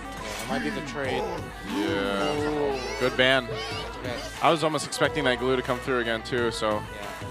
That's why we were posing the possibility that Falcons might pick up an HP laner in the first phase, because clearly that'll get taken away. If they decide to lean towards something like a Lucas here, Lucas doesn't have a great record against EXP Phobias for this season. And look at the bans for Falcons. They shut down JP with 4 bans in the roam. When was the last time we saw the roam that focused banned out, you know? I mean, it's been a while. There was a time when all the bans. Single-digit seasons. Yep. Yeah. Oh my goodness, what's left right now? There's a chip? Oh yeah, it is still chippable. Chippable. Yeah, Chip's probably one of the ones. Chippable, bedangable. Yeah, bedangable. Bedangable yesterday. Yeah, but then if that's the case, then that means Falcons are okay with that. They chose to play into those heroes. Yeah. Whatever's left for JP. He still has the chip. Show is still open actually. But everything that Team Liquid Philippines can choose is sort of like Falcons already choosing that beforehand. So they save their roam pick for last, and it becomes a Moskov pickup for Team Liquid Philippines. That's a lot of macro. Falcons here they might end up with a lineup that leans with just focusing on the team fights. They go for the CC. And it's a Bruno. So close yet so far. We skipped the carry, but we're in the same letter category. I was thinking, you know, I thought I was leaning towards the carry, especially since there's a Phobius over there, but maybe why the Bruno here? I mean, the Bruno won't need a lot of time to scale up. I think they were thinking about scale, because the matchup-wise is still very meh. Despite everything, Team Liquid still ends up with a high loss anyway, so it wasn't a big loss for them. Yeah, and the Worldy too, I guess, for potential dives coming in from Team Liquid Philippines, although that can only buy you so much time. Exactly. So you really need to be wary of your positioning regardless. But that's Super Marco we're talking about. There's a reason why he's the bulletproof. I mean, it's interesting to see the Bruno come out. I mean, there was a time when everybody's wishing it wouldn't get picked up so many times.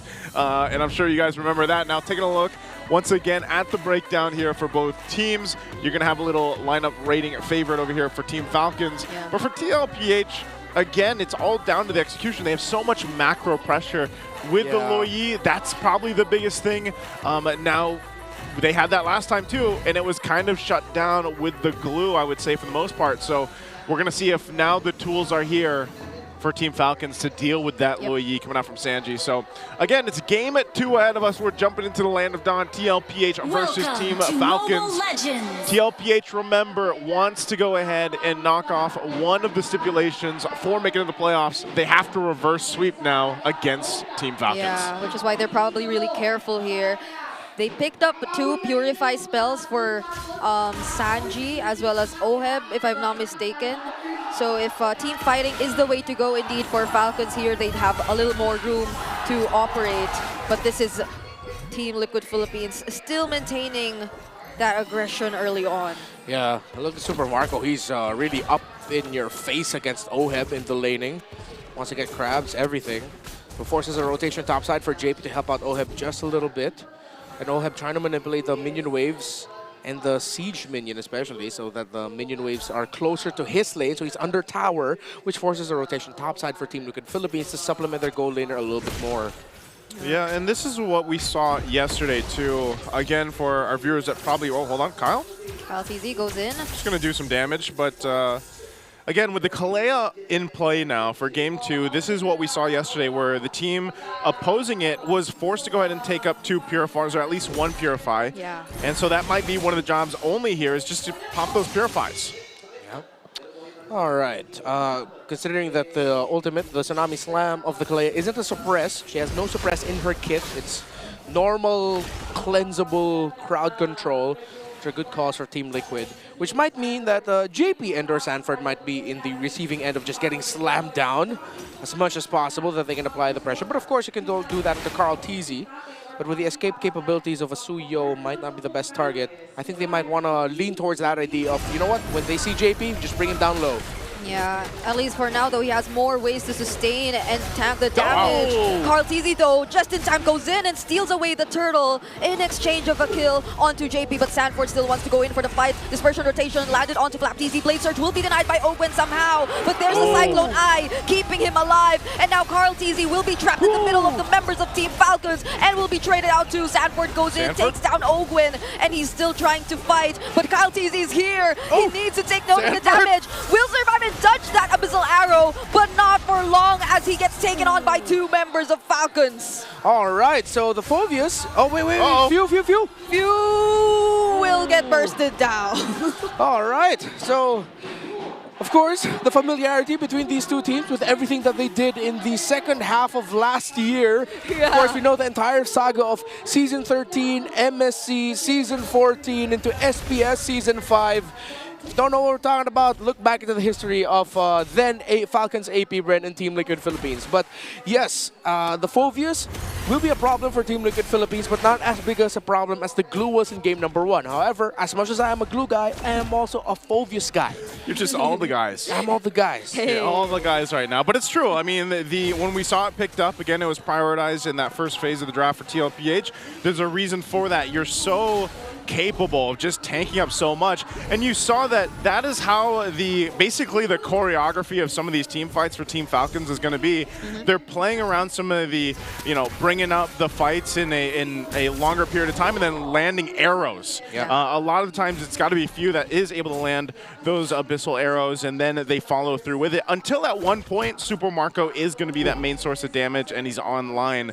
But also think about the interactions with having a Joy and a Selena. If they can also just kind of whittle down some of the magic defense that eventually TLPH will have, it'll help this lineup that they have.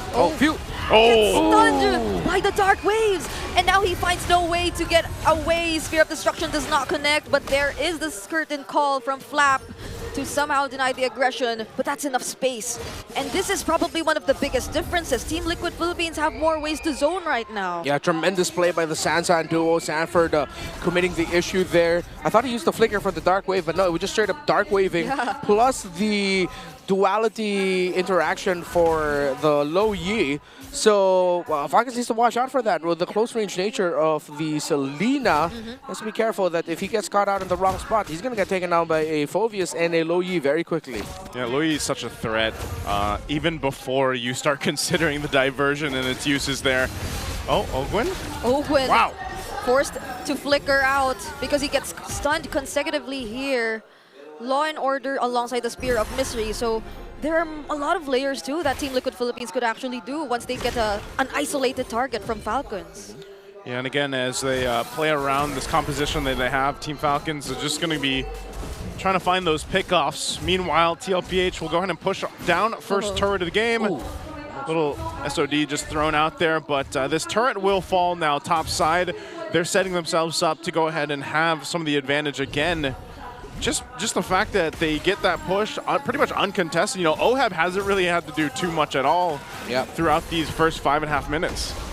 Yeah, the small times where we saw the members of Team Liquid Philippines rotate up top is where Team Falcons, Super Marco, wasn't able to get a clear win in lane, which is why the Moskov is going to be unbothered. Again, Team Liquid Philippines will shine in the macro. They can do a lot to control the map.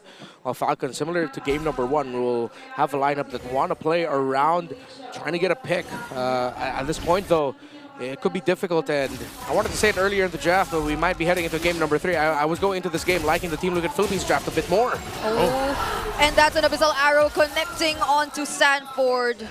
He won't be able to get away from that. One man down for Team Liquid Philippines. I feel like I'm a curse. The things I like crumble. Hey, you know what? That's okay. You attract the things you fear, right? So now, they're going to go for it again at Sanji, but they're going to be zoned out from the turtle. So now Kyle TZ grabs that one.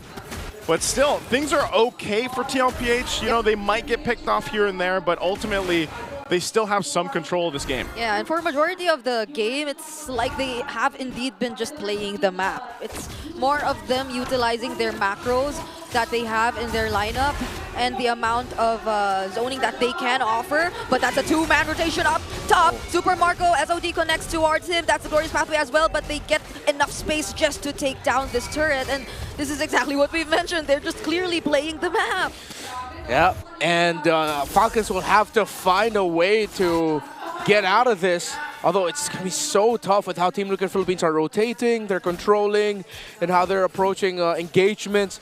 Again, you're going to be looking at the Phoveus as one of the main reasons as to why Falcons are hesitating to fight. Why, unless they get a very clear start against the Phoveus like this. Oh, Tidal Strike into the Tsunami Slam for Sanford, but he still gets away. That's the Revitalized 2 from JP Darkwave, stunning multiple members from Falcons, but Super Marco's there doing the free hits, taking down Sanford, but it's traded by Ogwin, and there's still a diversion. They still want to go for it. Sanji, will he get spotted here? Oh, Super Marco. He's not going to risk it. Yeah, risk it. It's a Bruno. He's not going to try. Yeah, it's better if he doesn't. He gets out. But I'm still surprised. You saw that fight happen. Yes, Ogwin started up using that Tidal Strike and then the Tsunami Slam. But then when they all crowded around and brought in, that's where, again, Sanji's going to have the advantage with this Luo Yi. And then you just have Sanford, Infernal Pursuing and dunking on everybody. So as the game goes on, that Team Falcons will be able to withstand some of that combination a little bit easier. They got really close there where multiple of them almost died in that exchange. Yeah. Okay, the next team fight for Team Liquid Philippines might not be so clear-cut. Unless... Oh, they whittle him down low, but they're not going to be able to take down JP. Oh, that's another... Oh, another arrow. Okay. Too far, though. Yeah. Okay, so... Hold on. Wait, they're not done. Okay, we cannot complete our thoughts. Kyle TZ just gets the perfect pick-off against Team Liquid down bot. Yikes. For Team Liquid, losing OEB there is going to be painful for them. But I think he should be back in time to dish out an SOD for what should be the first big Lord fight of the game. Oh, they're going to blitz this one, though. They know OEB's up in about 5. He's going to throw this spear for this. They want to just go for it. Oh, they're going to target Sanford and JP first. And JP gets bursted down even as he just used the Glorious Pathway. Sanford using the Infernal Pursuits. And Carl TZ probably gains access, but he does not get to secure the objective. No. I thought OEB was just going to toss out the SOD, but they decided that with how fast it started to go bad there for Team Liquid Philippines, they probably just told OEB no need to come in here. It's going to be way too risky. So Falcons are holding on with the raw damage output of Ajoyna, Bruno together, plus the crowd control that they can dish out. It's buying them time. So I did mention that the team fights for Team Liquid Philippines are not so clear-cut anymore. And yeah, we've gotten to that point where now it's back to whoever gets to play it better will win. But now we're starting to feel the pain point that is the Abyssal Arrows of Vaselina. Once it lands, it ruins the team fight timing for Team Liquid. Purple buff will get stolen away by Kyle. You really have to admire how Team Falcons is playing this lineup. Again, this is a lineup, you see how often they get solo, but beneath half health in a lot of the team fights against what the composition TLPH has. Yes. And it really takes a lot of proper decision-making to even bob and weave in and out of these fights, just like now. Oh, FLCN didn't expect the damage coming in from Team Liquid Philippines.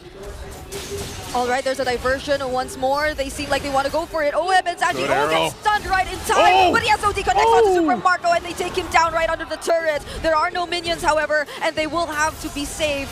Kyle TZ uses the electrifying beats just to reunite with his teammates. And this is what I was talking about. This is a squishy lineup, and they really have to be decisive on the fights they pick because a lot of the times they have been constantly getting low. So now they're going to lose the tier 1 turret in the mid. TLPH continues to press on the gas, and yeah, the purple buff might have got stolen earlier, but now they're going to take one for themselves. All right. It's just a response from Team Liquid.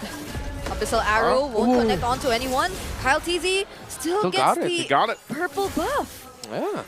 Well, good news there for Falcons, and good news for them is that they still have that tower in the lower part of the map. So in terms of minion wave management, they just need to worry about the tower up top. Item-wise, okay, 3 items for the Bruno. Already Malefic Gun as the 3rd item, actually, to increase the range and even more crit and attack speed. While for the Moskov, already up to a DHS. So team fighting, as you mentioned there, Naisu, should go better for Falcons as long as they're going to start the blasting or they're all together. But if they get picked off one by one, similar to what happened in the previous sequence with Flap TZ overextending in the bottom, and then the surprise great call by Team Liquid Philippines to just commit and dive onto Super Marco once they saw him, then yeah, it's not going to go well for Falcons. Yeah, they've really got to rely on that main point of this lineup, and that's actually pretty tough when it comes down to these lords. Carl TZ jumping in. Sanford, Infernal Pursuits, does the recipient of the title strike once more, but Flap TZ gets to use the Vengeance as well as OD connecting from OEB, and that's multiple members of Falcons forced to walk away. Yeah, but they're just going to go ahead and heal back up. Again, Kalea does provide a lot of that sustainability too. So they might be down. They're going to wait for some of the ultimates to come back up. Again, also a flicker was burned, and even the revitalize from JP. So both teams just get set up now to go ahead and deal with this. But the diversion is going to be used. They're going to come back for this fight. Amazing. Now they're complete once more. And just when Falcons wanted to engage, they find themselves in front of 5 members of Team Liquid Philippines. Flap TZ falls next. The only one who's traded so far is Sanford. Super Marco trying to survive, but Carl TZ still gets to take the kill. And touches Spew as well. SOD connecting. And now it's a killing spree for Sanji. Now it's only Kyle TZ alone for Falcons. What a quick call there by Team Liquid Philippines, since OEB didn't have his heads OD. Yawi. He went with Sanji to apply a bit more pressure up top of the minion wave. Came back just in time using the diversion of the low Yi, and the team fight executed by Team Liquid Philippines led to this. Carl TZ getting the double and the Lord for him and the Cavaliers. Again, it's just the team fighting that Team Falcons is struggling with. Look at this, you know, even Flap gets crashed down on before that. Oakwin had no escape. He didn't have the flicker available. And when those arrows don't land, the fact that Carl survived that too, again, that's why the Suyo is so strong and it's such a priority. We saw the preview of that yesterday in the hands of King Kong, and now for Carl, TZ, and TLPH. They got themselves a Lord to work with, and they are going to be getting ready to approach the base here of Team Falcons. How's this look on the defense for Team Falcons? Defending for them is not going to be the easiest for their kind of lineup. Team Liquid Philippines might just be able to throw bodies, specifically Sanford and JP. And Carl, while Sanji and Oheb will be at a safe distance, being able to pepper them from afar. I'm not saying Team Liquid Philippines should just overcommit, dive, and lose so many. No, but they can afford to do something close to that and still walk away with kills. Yeah, throwing bodies I feel like is something both teams want to do, but it's more expensive if Falcons were to do it first, not unless they get a kill. But it seems like Carl TZ still survives again, just in time, and it's Kyle TZ instead who falls right before this defense, but successfully though, Falcons will be able to make quick work of the Lord, but Sanji, ouch, alone at that. Okay.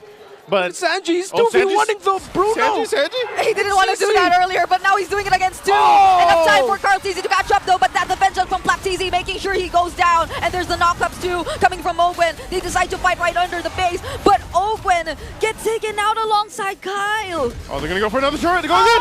Flicker Dark Wave coming in from Sanford, and they just want to put an end to this game. Flap TZ trying to clear the waves, so will Few attempt to do so. Super Marco buying time, but there's Carl TZ and JP making sure he does not survive. Almost goes for the outplay and distracts Team Liquid Philippines. Kyle, is he going to be able to chase down JP? I can't believe Carl's alive again. And JP escapes as well. Oh, there are minions walking up top. To do something like that takes massive balls of damage. And that's exactly what the Bruno had. Ooh, those are on fire, man. Oh, and it just showcases what the Suyo can do. Call it strong, call it OP, but my God. You know, it's just time and time again, but Team Falcons, amidst it all, you know, they're able to actually go and fight back in moments like that. Yeah. That was a bold move from Sanji, though, I must say. Yeah, Sanji starting all of that by saying, look, I can handle 2v1 as a low Yi. Oh, oops, I have a Winter Crown. He gets taken out first, but they got to trade things out. But even Flap TZ being the one there to, I thought he would fall down early, but no, he was able to escape that sequence with the dive by Team Liquid Philippines. And you saw the TLPH actually played that right. They were zoning out Marco. They needed to keep the Bruno as far away from the action as possible, but Marco just held on with a crazy amount of lifesteal that he was able to get and that he has already. So I still lean towards the idea that Team Liquid Philippines should still be able to win team fights much easier this time around. But Falcons need to force something, because defending this without towers, this next Lord is going to be so tough. Yeah. It is. We're going to see how they deal with this. Oheb took that one arrow, took him to half health. Right now, again, positioning is going to be very important. Carl TZ will keep this Lord pulled out. It will go for a reset. They got to deal with the waves in the mid and the top for Team Falcons. Yeah. They know that. They have the information. And right now, TLPH, they can still make a mistake despite them having all the base turrets down, despite them having this Lui Yi and being a little bit of ahead. They have to respect what this lineup from Team Falcons can do, especially around the Abyssal Arrows. Wait, no more curtain call for the CC. This is actually big for Team Liquid Philippines. They still have all their ultimates while the CC lost hers. Oh, yeah. Minion waves don't look good as well in the bottom for Falcons. Diversion to the bottom. Oh, there you go. There's one ultimate. Where are they sending Oheb? They're sending him down bottom. And now Team Liquid Philippines will decide to engage in the fight. TZ secures the Lord as well. And it's 1v1 down bottom. Where are we supposed to look? Because the base is getting taken down by Oheb. And we are officially heading into a game number 3. We knew the macro would be there for this lineup with the Lui Yi again, and that's exactly how they end up winning Game 2. classic Liquid fashion, the back door, the segue, whatever you call it. That was a damn good play to force game number 3, sending OHEB to the bottom lane. And Falcons expected it. Falcons knew that that could happen. But the Selena was just not enough to defend against that Moskov. Oh my goodness, we honestly could not expect any less from the Clash of Titans. Imagine 2 consecutive MLBB games for the streets, as you would say. And there are really good, commendable adjustments coming in from both sides, especially in the drafts. I cannot believe the entire last few sequences we've seen from these teams. Such good team fighting, really, from both. And, you know, even with that whole Sanji thing when they were in the base, you know, even before that, it looked like they just wanted to go ahead and get a distraction going, but Team Falcons really responded well. They found some of these windows where they had these opportunities to turn the tide in their favor. But TLPH reminds you on why, you know, this lineup, and albeit beside, you know, OHEB now on this for this season, why they work so well together. It's the decision making. It's the fact that, hey, we know that Kurt Call is going to be down. Maybe they only send few to defend the base. Well, OHEB, you can beat a Selena. Like, just dodge the arrow, and then you're going to be fine and be able to end the game. And that's what happened here. Yeah, and I feel like, could this be one of, like, the perfect ways to show how the Purify just really directly answers the Kalea?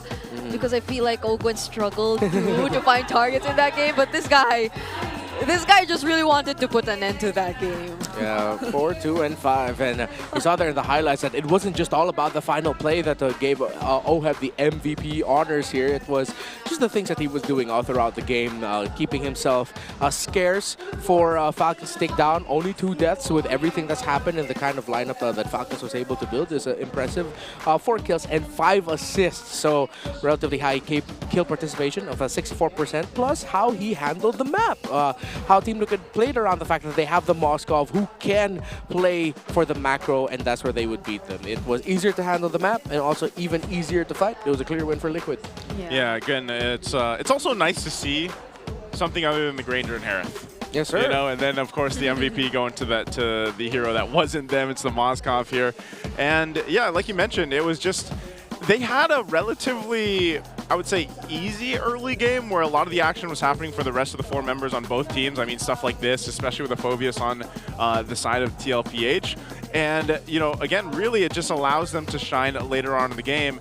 And there were so many good interactions even around this portion of the map, right? The mid lane brawls that we saw break out, essentially. And, you know, they kind of clumped up and everything else, but because you have Aloy, because you have Sanji now, and I'm wondering if he actually gets his hands on this again, but this is what you call that Liquid Stampede playstyle. They were very decisive on crunching down on these choke points, especially on the side of the jungle, where they just knew the lineup that they had gave them that advantage. Yeah, for again, Team Falcons too, I feel like they realized later on how they were mostly reliant on Super Marco for majority of the damage, and that most of them had to really go in up front against the Team Liquid Philippines, and at the same time just allow Super Marco to deal the damage. But Team Liquid Philippines, even though Falcons had their timings, went in together at the same time, they were already able to deal with them.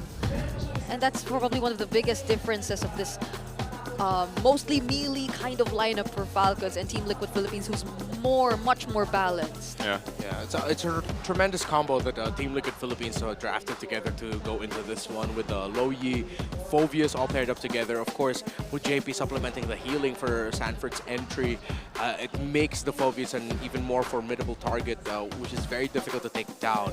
And this is the risk that you get when you're playing a lineup with a Selena.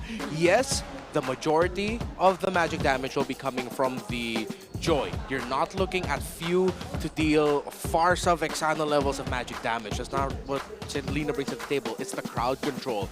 But even when they land, what does few walk into? A dark wave. Getting stunned up and damaged, or that little crowd control pull from Sanji, a quick poke from JP to stun him. It's like the Selena goes in, oh look, I'm dead. Yeah, that's what I was saying, you know, earlier on, when seeing some of those fights break out, I was like, Team Falcons, if they win a team fight, it's like they have to give it their all every single time. Yeah. They can't make one positioning mistake because of how, you know, the lineup is meant to bob and weave through a fight, and TLPH is just, we're going to post up and we're going to run you down, you know? And so when you have that kind of contrast between these two team compositions, and then like Brigida mentioned, the Kalea is great, but if a lot of times you can't even really utilize that Tsunami Slam or even the Tidal Strike, you know, unfortunately you lose a lot of that setup potential and that pickoff potential even. So looking at this, our BPI rich guy is going to be Carl TZ this time around. JP was everywhere as well, exactly how he needed to be. Probably one of the most decorated high-losses right now towards the end of the game on this one. But remember, he had 4 bans towards him, so great work from JP too. But Carl TZ, really phenomenal game here on the Suyo. And again, we saw so many instances where you're wondering, like, how did this guy survive? How did he get away with a sliver of health? Yeah, I mean, like, Suyo straight up OP. He's OP. Deal a good amount of damage. You can take a lot of damage, and you can live. You can be dashy. It's like tanks a lot, but can, more. Yeah, you can choose to be immortal. Yeah, literally. Literally. On the Suyo. That's great. Appreciate that. Yes. I give it a thumbs up. That was good. That's already enough. Not a Super Mario double thumbs up though, just a one thumbs Just up? the one. We got a long day ahead of us, as we know. You know, this is game 3 ahead of us. Good job, Brigida. He did the sign right when we entered game 3. Yeah, I was like, and he was looking at me. He was looking at you. Yeah, you know, I knew it was coming too, and I hope you guys watch it at home. Hey, but he almost jinxed it because like he almost jinxed it. Oh but, yeah, that one, but no. Speaking of, look, actual stats for the two. Now you guys know what we're talking about on the international stream. It's not, you know, you might wonder. Look at the stats. Huh? Right, Chantel and Brigida, they're more powerful together. The percentage goes up tremendously when they're both on the desk. Brigida over here on English, Chantel over on Tagalog. So far, yeah, when you're both working the day, there's a we'll round it up, a 78% chance that we will get a 3K. So you know what that means? When it comes time for the playoffs, you never know. Some of the teams might be asking, like, hey, who's going to be on the desk? They might not want us on the desk anymore. I'll trade you 3 of my drinks to not have Brigida. By the way, he was one of the first few people who actually took note of the stats. Yeah, I know. Yeah. I know he was writing down the stats for this one. Yeah, I calculated your guys' total time after like week 3 of this started when season what? When did this whole bless or curse mother of all series? I think hers started when the event lasted up until past midnight. Yeah, so that was a couple seasons ago. Yeah, that was like season 8 or season 9. Yeah. And even we had a couple of that in season 10, and Chantel was part of it. It just got intensified. Then when you came into the MPL Philippines season 1, you almost always got the game 3 series, and the very long ones too. And then now that you guys are working together, I think ever since. Ever since, a couple seasons ago. So are you guys actually related? I don't know. Maybe. Long lost. Well, I guess we call you mother and daughter. I think cousins. Cousins. Yeah, probably cousins at some point. Somewhere there. Somewhere there. Somewhere in the timeline, the family tree, they're both there. Yeah. But right now, what is true is, again, Game 3 is ahead of us between the Titans right now. I love that. Community Day. Love Tam. Community shout out. Love Tam? Yeah. OHEB doing OHEB things. OHEB things. What are OHEB things? What did OHEB just do that were OHEB things? He made sure that there would be a game 3. Okay. That's money in the bank.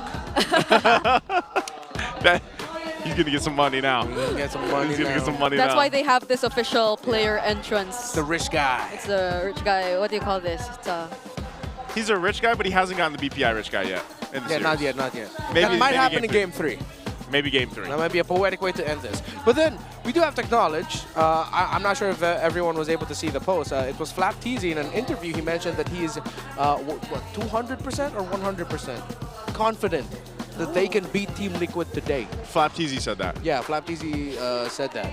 So they're ready for it. I mean, in game number 1, it showed. Game number 2, they were sort of like low-key kind of outdrafted. Yeah. They went into this with a more difficult lineup to pull off, definitely. Yeah.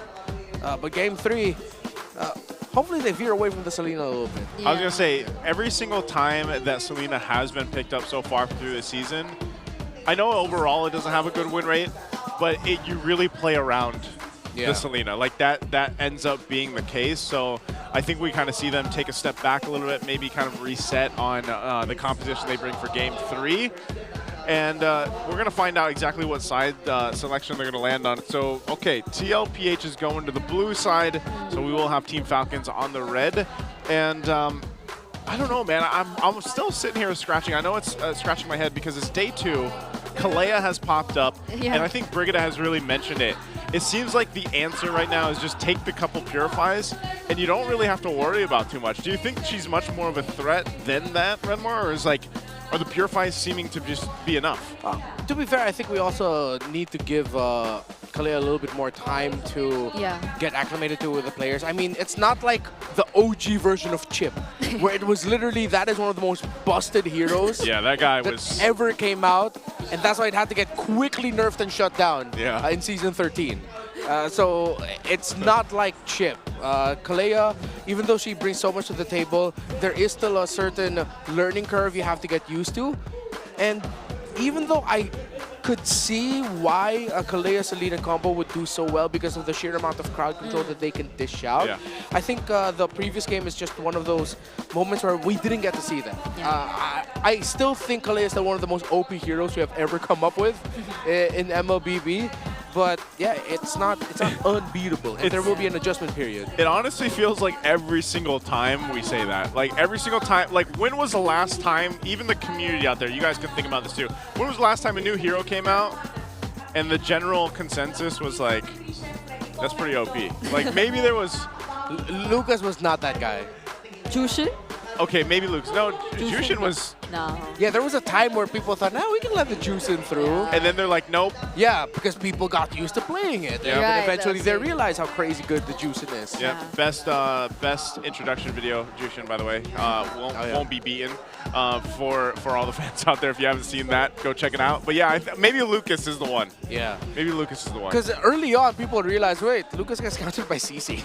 Yeah. Like it was even in SPS. That's why he's forced into the jungle. Yeah. The only successful one so far is what, Demon Kite? Yeah, and then you realize also that, wait, he's so first turtle dependent. Yeah. Like, if you don't get a good result out of the first turtle, what happens to the Lucas? If even the second turtle, if you lose a second turtle really bad and the Lucas dies in that scenario, it's over for the Lucas. It almost feels like his whole purpose is just to be like, oh, look at me. Yeah. I'm in beast form. I'm probably going to be Naruto once the collab comes out. Whoa, probably. Probably. No, but if you think about it, guys, come on, Ninetale Beast. It makes sense. Right there. It makes sense. Sakura is most likely Kalea. It makes sense. Sasuke is most likely Suyo, right? Yeah, I just want to remind... Who's Hayabusa? The Hayabusa should be someone.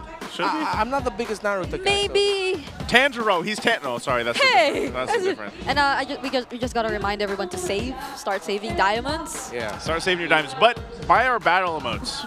Yeah. They're only 109 diamonds, so buy those first. Buy the battle emotes first, because otherwise you're gonna be like, oh man, I have no more diamonds. I'm thinking the. Oh wait, that sounded like it came from personal experience. It did, because I just got the. This is probably going to come up later. Gothic. The acid Gothic alpha skin. And that cost me my diamond. So I had to come with a decision of, am I going to go save for Naruto, or am I going to go ahead and get Alpha Dog 360 acid Gothic style? And that's what I did. So I got him. I'm also wondering now, with what's ahead of us, how will the young GOAT respond, or how will the idol get back to the young GOAT? Because there hasn't been an answer for Carl Teasy yet, man. I think if you look at Game 2, maybe it's just better that they... I would like to see them ban out the Suyo, man. Honestly, like, I would love to see the bans change a little bit, where we don't see the Suyo come through for Game 3. Yeah, he's on fire right now with that hero, so it should warrant a respect ban. I think I'm going to lean towards that idea, too. And the Louis too. I'm starting to think about it. Will like Sanji decide to pick it up for the third consecutive time in a row, since they're already on blue side? Yeah, but again. The tough thing is, if you're Falcons, are you willing to give up the Jushin? Are you willing to give up the Fanny? Because Team Liquid Philippines in game number 1, when they were blue side, they banned out the Fanny. Falcons had to commit the ban of the Kalea, Zeus, and Harith. So let's see. Let's look at the Filipino Sniper and the Bulletproof first, though. These are their stats comparing each other for the first 8 minutes of the game so far this season. Super Mario higher in terms of the average kills, and an insanely high KDA for the first 8 minutes, 21.5. That is why we call him Bulletproof. What is that KDA? He's just smiling too at it because it's the first 8 minutes, man. That's the first 8 minutes. What is that? 21.5. 21 something. That should mean that he averages around 1 to 2 deaths, 3 if at the absolute most, but on average maybe just like a death and a half. Yeah. Every maybe 8 none. minutes. Or none. Yeah. Or maybe none. No, but there's a 0.5. Yeah, but there's so if there's a 0.5, that means it's at least 2. And then I never figured out how KDA worked because I'm not good at math. Okay, I'ma leave it to you also. that means in the first 8 minutes, he's probably around, so far this season, 42 to 44 kills, 2 or 3 deaths. Oh no, but that includes the A, the assist. When he was like... So that should be significantly less kills, and then you balance it out somewhere with an A. Oh. Yeah. That's a whole lot of KDA. Yeah, that's a whole lot of K, a whole lot of A, not a lot of Ds. Not a lot of Ds. He only gets like 2 or 3 deaths. So get those. That's crazy. Get those Ds out of there. Yeah, okay. While he was computing though. Not this one. This is the D. It's the drafting phase. Okay. This is the one we wanted. All right. It's TLPH on the blue side, Team Falcons on the red. Look, the Louis is going to be banned now, and the Kalea. Wait, the team who bans out the Louis, Team Liquid Philippines themselves. Yeah. Sanji's like, yeah, I'm tired of playing it. I want another one, coach. Just ban it out. Yeah. I mean, they're probably respecting the idea that... wait, no. They first picked it in game number 1, yeah, too. they did. So, yeah, Sanji's just tired. And they banned out the Fanny, too. This is the official analytical perspective. Man told his coach, no, I don't want to play low E anymore. I'm tired. So now probably the usual gold lane picks will be open again, which I know a lot of us would have preferred not to be the case, but like, okay, at least one out of 2. They're thinking about either granging the... Oh, they rush it instead. They don't fall for it. They're like, no, just pick up the Granger. Well, I'm not going to play that trade. So it's going to be Granger, Irithel, and it's a Suyo Jawhead, probably, yeah. Okay. All right. Is it time to drop? Oh, wait. Oh, and they the choose Joy. to go for the Joy? Instead, make it make sense. Why? What are they leaning towards to now? Oh, what could Few be thinking of? Oh, they get the Fulvius too. I'm just going to say this. I'm digging the draft of Team Liquid so far. Same. Honestly, at this point, Falcons needs to consider rushing either the Hilda or the Glue at this point. Yeah. There you go. This is a very blitz draft, and the Hilda coming up for the last pick of the first phase. Both mid laners will be left for second phase. So, this is interesting.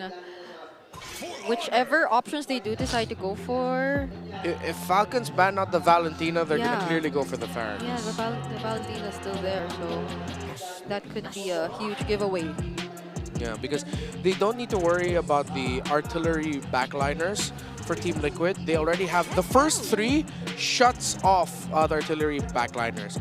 Team Liquid smartly taking away the carry. I wouldn't want to see Super Marco end up with a carry here, but that might be the option that he's going to be left with. Either that or dare I say maybe even oh wait, no, yeah, the Moskov would be okay. I guess. I don't know. I think if he's able to grab the carry, like go for the carry. Deal with the Phobius a bit, but then, you know, he's going to have to work with that short range until he picks up the Malefic gun. Yeah. I mean, like earlier when we were to look back at the previous game, I think the follow-up really mattered. It felt like it took a bit more time for Super Marco to dish out the damage towards the targets that occasionally get tossed by Ogwen. So they take out the Farsa instead. Yeah, I think Falcons are going to the second phase thinking that carry might be their best option for the gold lane as Nice who picked up here. Considering the Farsa gets banned out. Now Liquid bans Sicilian still, rising up to be one of the best mid laners. I think Faramis would be a great pickup. It would mean very close range though, they won't have the reach. Again. Or the Valentina's possibility is still open too, so they leave it for last. There you go. Team Liquid Philippines. Now they're left with... There's a Vixana. It's probably a Vixana. Yeah, it might be tough to pick up the Veil, excuse me, Valentina? Eve here. Eve. Sanji's picks. Unless he goes Valentina. Yeah, unless he goes Valentina. But then, like, what is he gonna mostly take? It's like the Joy and the Jawhead for now. Yeah, if ever he picks up the Valentina, then that's all the options left for few have great ultimates. A Valentina could steal anyway.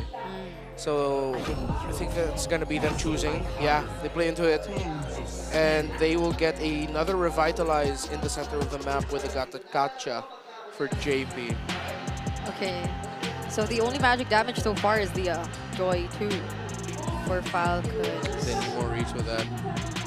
I wonder, for few, I'm really still leaning towards the Faramis, but with the presence of the Valentina, they might even consider something like an Aurora as an off-filter pick, or a Vixana as their next best ones.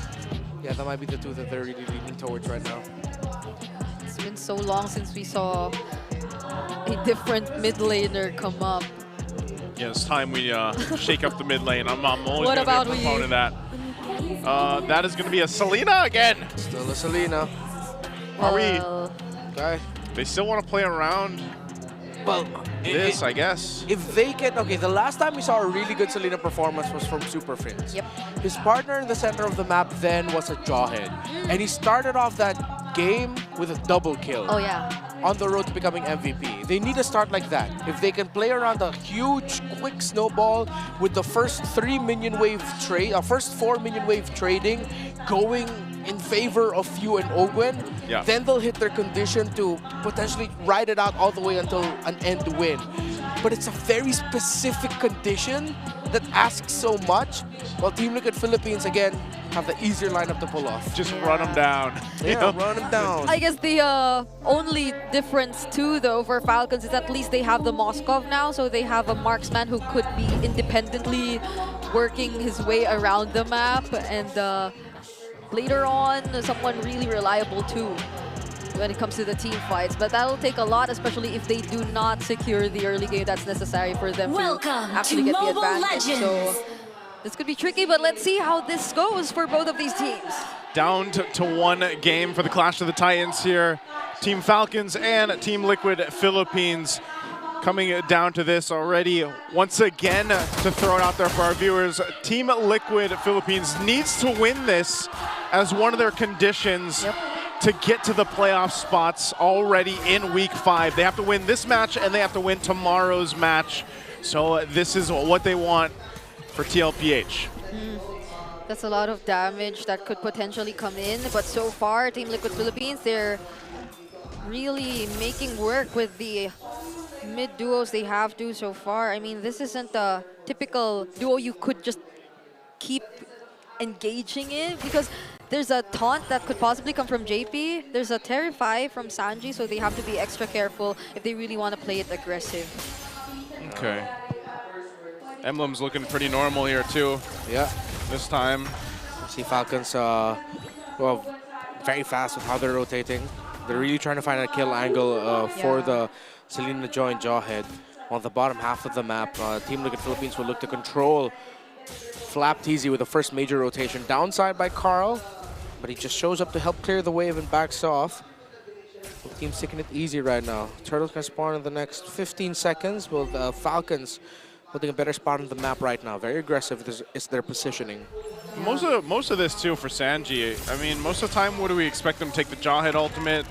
Maybe Kyle TZ's for the most part here, right?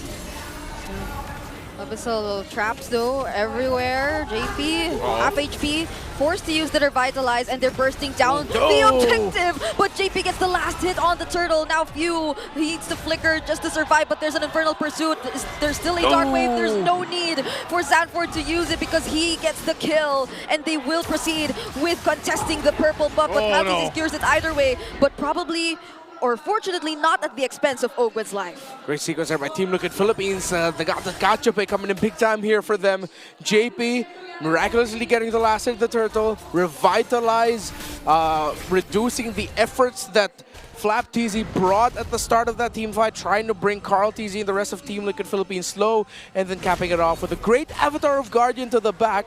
Although Team Liquid weren't able to get the purple buff of Kyle TZ, they're closing the window on this early snowball condition of the Jawhead and Selena very quickly. Yeah, the last time too that we saw that, when you were mentioning it, didn't they also have an Edith in that lineup to kind of help? So it was like a Jawhead and Edith in the XP lane, and then you had the Selena there. So you had so many options of CC other than just the Abyssal Arrow. So again, we'll have to see if Ogwen's able to go ahead and find the right targets like he did previously when he played the Jawhead in the series in Game 1. But a whole lot of just, again, action here. They might go for a 2v1. Unstoppable Force, but the ejector will not be used. That's a flicker from Sanford, keeping him alive. But on the top lane, though, Super Marco, I feel like he can sense danger. Laser still connects, though, and now he will get to touch even the Avatar of Guardian. That's that 21.5. Yeah. He's going to be able to get away, but he's desperately losing in the laning phase. It's a level and a half lead for Oheb. And the SOD does not land, but Few gets blasted by Liquid. Saji just finds him there, uses the ultimate he stole away from Flap. And this is all the more difficult for a Selena, who needs to be activated in the early game if he's down 0-2 in just the first 4 minutes of the game. Yeah, they've 100% lost their conditional window for the Selena already, and they're going to have to redirect their efforts into potentially somehow helping Marco. They aren't able to contest the turtles. Third turtle contention. If Team Liquid get 2 more pickoffs, Falcons will not be able to contest that healthily. It'll be a very risky contention for it, if ever. Yeah, not only that, but like you guys mentioned, this Selena at this point, you're not going to be that much use unless you're just landing these arrows. Because even if you land the arrow, because of the scaling happening right now for TLPH, being 2,000 gold ahead already at this point, it's going to be really hard to actually enter those fights. Yeah, I feel like Falcons, though, they're just trying to replicate what we saw from them when they were in a similar scenario where they were slightly behind, because as of the moment, Kyle TZ is still fairly getting a lot of farm, probably even slightly ahead of Carl TZ. And on top of that is at least they have a Moskov that they could rely on in the latter portions of the game. But we'll see how fast Team Liquid Philippines gets to snowball or convert all of this, because they're probably looking to secure some turrets from this point. But look at Team Falcons and where they're positioned. Yeah, cross-map trade. So this is going to land, but Moskov cannot take that. Falcons zoning out around the orange buff area of Team Liquid Philippines in the lower portion, so that Kyle TZ will be able to get a bit more farm in the bottom and even clear out there. While Team Liquid will go for a 5-man rotation to hold the upper quadrant of the map. Falcons, they're losing their windows for the mid-game quickly. Yeah, they might get to the point that this might be a very long game, just waiting for Super Marco to get to a healthy point in the farm. Yeah, it's looking to be the case as the Tier 2 top side's already being worked on. They do hold on to it a little bit longer. Arrow's going to land, but Few really can't follow anything up and risk it. So right now, it's just kind of TLPH taking what they can across the map. They're going to travel mostly together, and they're in full control at this point in the game. Yeah, this is the entire, even if I get an Abyssal Arrow, I can't go in. There's a Dark Wave scenario again. Yep. Yeah. I'm in. No, never mind. I don't want to be dead. And if you're Few, you can't fault him for not committing it. Sanji gets tossed, but it's not going to be enough follow-up there at that moment. Yeah, the Abyssal traps were a bit too late too. He was slightly too far away. Flapteasy is the only member from Team Falcons trying to get information, but they can't even utilize that because majority of them are yet to catch up. And Team Liquid Philippines, they're just working their way, but at least for Super Marco, he's been getting some really decent farm so far. So that's kind of what Renmar was saying here, painting the picture that that's going to kind of be the Hail Mary play for them. You know, he's still, even if he's farming up, he's still pretty behind Oheb. Yo, Flap. Flap TZ won't survive this. That's 5 members of Team Liquid Philippines. Abyssal Arrow connects onto Sanford, but cannot do much. When it's the team fight that is about to happen, Team Liquid Philippines, they're way too ahead. Yeah, he just wanted to poke and get info, didn't realize that the entire cavalry was there ready for him. And now it's going to be hard for Falcons to defend this purple buff. Team Liquid Philippines will be able to steal it away without a problem. And now it's just left to a 4-1 split with Falcons holding the center of the map. Ogwin goes in, but it's not going to be a follow-up there. Oh. Arrow's not going to hit too. It demands so much for the synchronization to happen, or the coordination of these crowd control skills to layer at this point. Okay, so now at this point, because of just, it seems very one-sided right now, Team Falcons, how can they get back into this game? Is it literally just buckle up and wait for Super Marco to come online? Yeah, it has to be around that. Unless somehow, whoa, okay, I thought we were going to get taken out there. I mean, Kyle TZ only built up a second item as well, so it hasn't been a good farming time for Kyle. Oh no, it has just been 8 minutes, so. Oh, AOG gets denied. JP still gets to make his way out of that, even despite finding himself in the middle of a tier 1 and 2. Kyle TZ versus Carl. It's a 1v1. Electrifying beats will be used, but it's gets dodged by Carl TZ. That just shows how behind Team Falcons is, especially in the damage department, itemization, because of JP able to do that, survive, you know, and he's only he has a Thunder Belt. Yeah. So, like, it's the revitalize and the passive of that Gatakacha to go ahead and help him survive against just the no damage that Team Falcons has right now. Now that the Lord is up too, I'm actually going to be surprised if they really want to go ahead and show face here and contest this, because it could go pretty bad. Oh no, a dark wave revealed where Ogwen was, but Kyle TZ Carl? trying to look for Carl and successfully gets the pick-off. That changes things. Yeah, that's a big turnaround. Kyle TZ needs to be able to get away from this, though. I wonder are they gonna commit the chase onto him? No. Falcons suddenly have a massive opening in the map. We'll see if they take it. They still have bottom pressure too from Super Marco. I think he's getting the information to just go ahead and push in, farm up, try to catch up to Oheb. They don't have to commit to the Lord just yet. They can drag this out, and they need time. That's exactly what Team Falcons needs to get back into this game here. SOD doesn't connect. There's a 1v1? 1v1 down bottom. But Oheb will just clear the way. Oh no, he still goes for it with a flicker. And now, here in the lore pit, it seems like they're still going to engage. The Apex Predator Sanford secures the sword for his team. What a turnaround! Team Liquid! Sanford still going after Phil. Oh, you saw the reaction too. Yeah. I think that was Sanford, right? So. Going for the pause. Ooh, that is tough. Oh, yeah. That's our first boss in 2 days. 2 days, man. By the way, yeah, we got What are you trying to say? Why are you looking at me? No, I just wanted to say something. It's like we didn't get any pauses yesterday, actually. Well, today is fun fact for you. technically. Well, that's true. Today. Second day.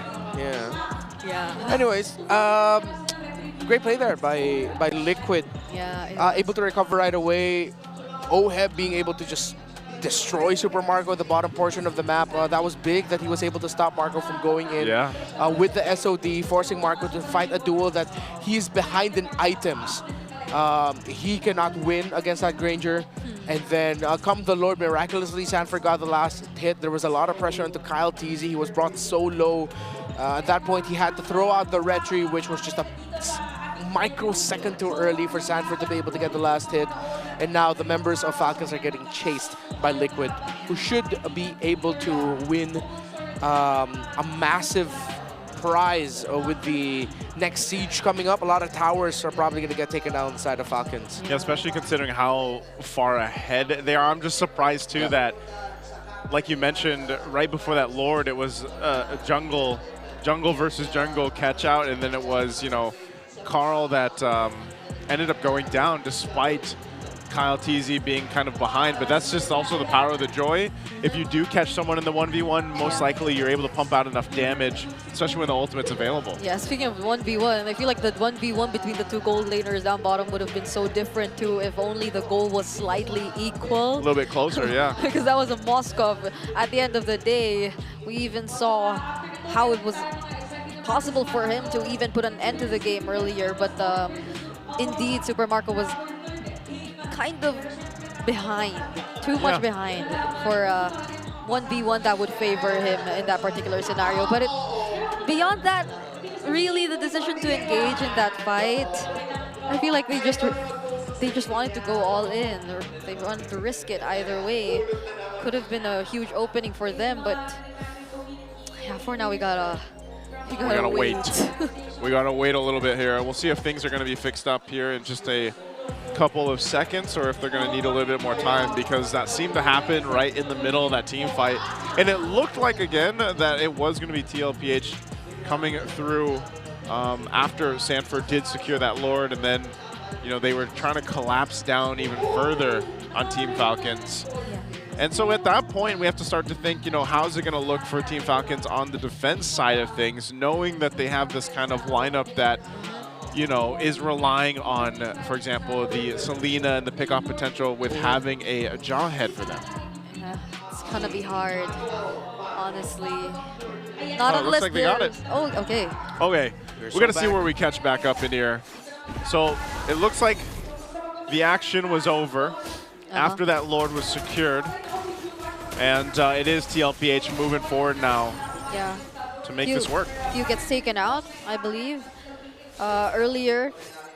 Yeah, it was getting chased down by Sanford the last time we saw them in action. Yeah. Okay, so now that we're catching back up, they will have that Lord eventually making its way down that bottom side. Team Falcons looking at the items. They still have a lot of room to catch up. There's a massive gap in the gold. That's nearly 3,000 gold difference between Super Marco and Oheb here. As some of those items are now picked up, he just gets the BOD now for Oheb. Doesn't have his flicker available, so they might just try to go ahead and get the shields down to the base for now. Ooh. Sanji holding on to Fuse form and ultimate. But they'll make their way. The waves are pretty much managed the way they want them to. Still a tier 2 standing on the top lane for Team Falcons and all the shields. So this is going to be a big Lord for them. A 6,000 gold lead for TLPH as they approach the base. Yep. 11 minutes in to this game, and now gradually Team Liquid Philippines are gaining access to their inhibitor turrets. Oh, the Terrify onto Flaptazy won't allow him to escape. Now that's one member down for Team Falcons, and the Holy Shield in the middle lane, which is already taken out. Wait, Sanji goes in! Decides to engage against Super Marco and successfully secures the kill. Make that 2 members down now. Sanji, what a play! Oh, man, are they going to end the game off of that play? They use the conceal, but could they buy enough time? The Abyssal Arrow does not connect, and there goes the AOG from JP. Now they gain access to the base, but the minions from Team Falcons just spawned as well. They could potentially buy enough time to defend this for a little longer. Okay, they take the discipline route. They got all the base turrets. It looked like they might have been able to end it, but Sanji is now back up, but Team Falcons will stay in the game. Oh, Sanji with a Moskov cosplay taking down the Moskov. And like moments before, I even thought he had the Selena ultimate too. Or was it the Selena ultimate? How'd he get it? How'd he get in the base that deep? How we gotta, I think it wasn't a flicker. That was wild. He was it. I think it was probably the 2 consecutive dashes, but wait, hold on. They're blocking the waves for Team Falcons now. Ogwen's down to half of his health. This isn't looking too good. They seemingly wanted to even deny this purple buff right before the Lord. Yeah, they're going to fight for it again. Purple buff is going to be secured for Kyle, though. TLPH will get in position. This Lord, and even though they're down 8,000 gold, somehow, some way, Team Falcons has been able to go ahead and make things happen. Now with this, if they're not landing arrows or anything else, I think there's going to be too much damage facing front. Lord is already under half health. They're bursting it down. Flaptazy gets bursted down first though. SOD will connect, and so will the arrow. Carl Tazy will be the recipient of the damage, but he dashes in and makes sure that he gains access to the Lord, but it gets denied by Kyle Tazy. And there's a double kill for Oheb though. Few needs to run away, but he will be chased, and there are minions up top. Make that a triple for Oheb, and that's 3 members gone from Falcons. And it's only Super Marco to defend the base with Ogwen. Here's the push. Ogwen and Super Marco they make things happen. He tosses Cartesi away, but that doesn't do much as Team Liquid denies the revenge of Team Falcons. And one step closer to locking in their spot for the playoffs. One thing done of two. We'll see if they can do it tomorrow. For the first time since MPL Philippines Season 12, this roster of Team Liquid finally beats the roster of Team Falcons in a regular season series. Man, oh man. Again, there's a reason why these gentlemen are considered titans in MLBB around the world, and especially here in the MPL Philippines. It's always a great match when you see them, very nail-biting series time and time again. Team Falcons, hats off to them. They're going to take their bow here. They really put their effort in that one, and it was just unfortunate because TLPH just seems to really shine right now with the current meta. Yep. But Team Falcons, I mean, they've made great adjustments up to this point too. Yeah, it's a really great fight. I mean, their rivalry has reached anniversaries now. Yeah. Again, though, it was just a really, really tough lineup to pull off of your Team Falcons. Yeah. The fact that they were still able to get the Lord, it was a big Hail Mary that they tried to pull off there in the end. Yep. But at that point, again, it was just too tough to play around that. It was a massive lead already. Yeah, and we're going to hear from them very shortly here. We're going to get ready to throw it over on the stage with our hosts and for our winning interview. Back on the winning column, your winners, Team Liquid Philippines! You know what? I'm so excited, Hans. Uunahin ko na yung tanong ko, ha? Carl Okay. TZ. I just want to say, ang gwapo mo naman! Ang gwapo! Okay, para sa lahat ng mga nagsasabi na gwapo si Carl TZ, magingay naman tayo lahat! Ang dami mong fangirls, Carl. I love the haircut. So I just want to know, no, yung panalo nyo ngayon, dala ba ng swerte ng bago mong gupit? Ano, siguro po hindi kasi puro talo po kami sa scrim. You know what? You should shout out sa barbero mo. Narinig ko sa pingtas mo kanina, no? Sabi mo, baka buzz cuts yung gagawin nyo during the season. Can we expect that from the team within the season? Hindi, ano po kasi, sila po, nag-aaya po si Oheb, basket daw. Lagi, lahat daw kami basket. Okay. Buzz cut? Speaking of Oheb. Oo nga. So, kung feeling niya hindi, Oheb. Ikaw ang pakana eh. Inaasar mo sa live na anong hero? Digi. Hindi, pero para sa'yo, sa tingin mo ba yung bagong gupit ni Carl TZ ang dahilan kung bakit nanalo kayo? Oo, bagay na bagay.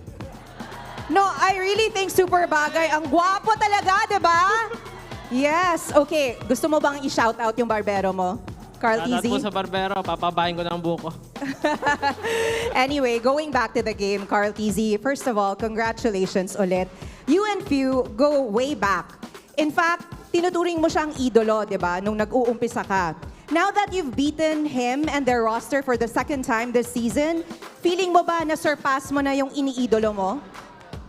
Tingin ko po, hindi pa po. Kasi in terms of achievements po, mas lamang talaga siya eh. Tsaka sobrang tinitingala ko talaga siya kahit nung nakakampi ko pa siya. Humble pa din talaga, no, Hans? One thing is for sure, there are a lot of people supporting you, Carl TZ. And in addition, babalik tayo dito sa matchup na to. Kasi parang pag naghaharap kayo palagi ng Team Falcons, Game 3 palagi. Hindi ko maintindihan kung bakit, but there's always something about you guys going up against each other. Pinamagatan kayo na Titans of MLBB. Last time na sinabi mo, hindi pa kayo deserving of that one. Pero ngayon, nabalik kayo sa winning column. Tingin mo ba na pwede na ulit kayong matawag na ganun? As Titans of MLBB. Tingin ko po sakto lang kasi dami namin ding mga errors sa game. Hindi talaga as in dominant yung mga nilalaro namin. So kung dati, hindi pa, ngayon, medyo, sakto, pwede na. Alright? I guess we'll take that for now. Pero siguro silipin natin yung nasa likod mo, yung nananahimik ng konti. Coach, pasensya ka na. Ikaw kasi kukunin natin ngayon. Kasi natanong ko yung ibang mga coaches regarding sa bagong patch na meron tayo ngayon with the recent updates. Nag-adjust ba kayo sa laro nyo? Or is it still the same? Or may mga kailangan lang ba kayo na i-adjust talaga na minor changes? Siguro, meron pa kasi nahirapan din kami talaga sa Falcon eh. And di rin talaga namin madedena yun. Lahat talaga ng team ngayon nag-adjust talaga sa patch. You know what, Coach RC? We talk to the players a lot. Pero, you know, we should really highlight the coaches as well because without you guys, wala sila dito. So sa mga nai-inspire sa story mo, sa kwento mo sa esports, ano yung advice na maibibigay mo sa kanila to pursue their dreams? Siguro mas maganda yung ginagawa mo yung isang bagay kapag nasa puso mo talaga. And kahit anong hirap ng buhay, talagang laban lang. Kasi wala ka naman choice eh. Kapag nagpadala ka dun sa hirap ng buhay, talo ka rin. I love that. Laban lang. And look at where they are now. Oh yeah, and there are a lot of people supporting them. Kaya naman, Sanji. Sanji, halika na dito. Maraming sumusuporta sa'yo. Asan ang mga tao sumusuporta kay Sanji? Ano masasabi mo sa lahat ng members ng Cavalry and to everybody watching at home? Thank you po sa pagsuporta kahit ano. Uy, panalo kayo. Panalo kayo ha. Okay, take two tayo. Take two tayo. Thank you po sa pagsuporta at sa mga pumunta sa venue. And kahit wala kayo sa venue, ramdam naman namin yung supportan ninyo, guys. Thank you so much to everybody else. Once again, your winners, it's Team Liquid Philippines. Gentlemen, you may now take your walk of victory. Getting right back into that winning column after that 3-game series. And with that, you may now take your bow. Team Liquid Philippines, they finally got back into the winning column. This is a good start on the second round. Indeed, Hans. You know what? There's so much to look forward to. Such a strong team. I'm just ready to get this going to see more games from them. Bagong gupit si Carl, buzzcut ni Oheb. Malalaman natin yan sa mga susunod na araw. But as of this moment, we're gonna toss it right back to our casters. Thank you so much, Hans, Jamie, and of course, congratulations there to Team Liquid Philippines. And yes, I'd love to see if eventually we get to see a buzz cut there, but I don't think he's going to be changing his hair anytime soon, man. Yeah. But he also shouted out his barber. So by saying that he's gonna keep his hair long. He's gonna keep his hair long. So, but again, it's great to see some of the adjustments that Team Liquid Philippines has made. That they're still strong as ever as they move through the second half of the regular season. MVP for Game 3 is gonna be Oheb. So we talked about this earlier. We're wondering if he'd get the well, we don't know if he's the rich guy yet. Yeah, we don't know yet. He does get MVP. He should get it. Yeah, he should be getting the BPI rich guy as well. 6-0-1. Yeah, this time he was bulletproof and 915 GPM, man. That's high. No, at this point I think that does make him the rich guy. That's got to be BPI rich guy. He straight up just beat Marco in lane. Yeah. Yep. And then the play that he was able to do, able to solo kill Marco at the lower portion of the map, that was it. I mean, we talked about how in the keys to victory, yes, we put a lot of focus onto Carl, TZ, and Few, but we talked about the importance of controlling the center of the map and winning trades there. That in this very specific matchup, you cannot lose. You know how these two teams play. They like to play off the fact that they're controlling the center or having a good lead around that. Yep. But Team Liquid Philippines, they were able to control it in this one. Super Marco was just straight up beat by Oheb, and at the same time, it was hard for Marco to shine in this one with everything else not going well for the rest of the team. The Hail Mary play here in the end, it was just a tough call for Marco to whether to continue his push. He doesn't have a big minion wave. It was going to take a while to get to the bottom. He needed to try and defend, and Oheb walks away with MVP because he had the perfect game here for Liquid. Yeah, it's could we almost say that Granger is kind of a sniper? Like, is Desanata a snipe? Yeah, it's not. In a way, it's a skill shot. It's a skill shot. You could say it's I guess you could say that he sniped him from afar. Yeah, he's a Filipino sniper after all. So using the Granger there, but. That's the thing. I think they knew their game plan. We talked about this a lot in the draft, and that's why, again, I think all of us, and maybe some of the viewers out there too, were surprised when we saw the Selena picked up again for Few. And I love that there's still that massive respect between the two, the goats of the league, basically, Few and Carl TZ, because even Carl TZ mentioned that, he hasn't surpassed him because he still really respects the way that Few plays, and even when he picks a Selena, again, we might have questioned it, but they had some moments where it was working. But I would have liked to see something different on Few in Game 3. We were laying out the Vixana and all The that. Aurora, maybe? The Aurora, maybe, even though teams tend not to go for the Aurora recently, but it would have fitted so well. Especially in this lineup of Team Liquid Philippines, where they were just constantly not afraid to keep diving in against Falcons. Yeah, exactly. So I feel like, even though that was also quite of the same idea Falcons wanted to go for, the mere fact that they weren't able to activate their mid duos early on denied the possibility of that. And here we go! He is the rich guy! Hey, he's got money now. Poetic way to end it. Good job, boy. Becoming the rich guy. And one side I want to put a bit more focus here into is the sandbag with the Flap TZ. It was a tough game for him.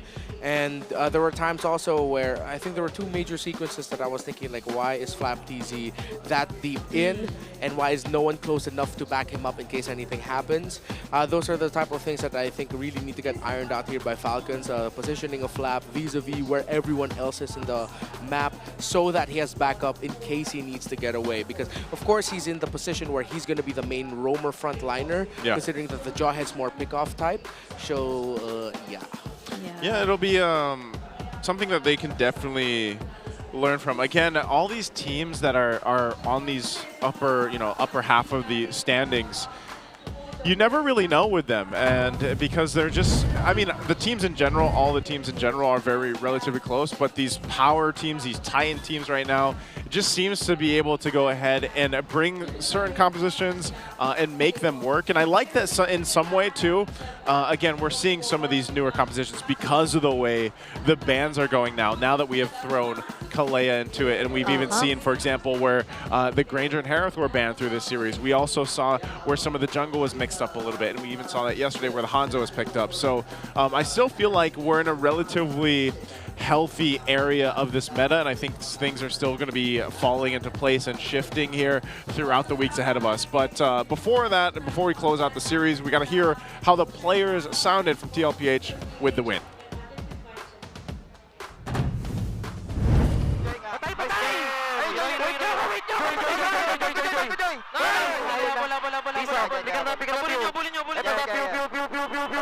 And tumas ko ba? Gaya yung bot.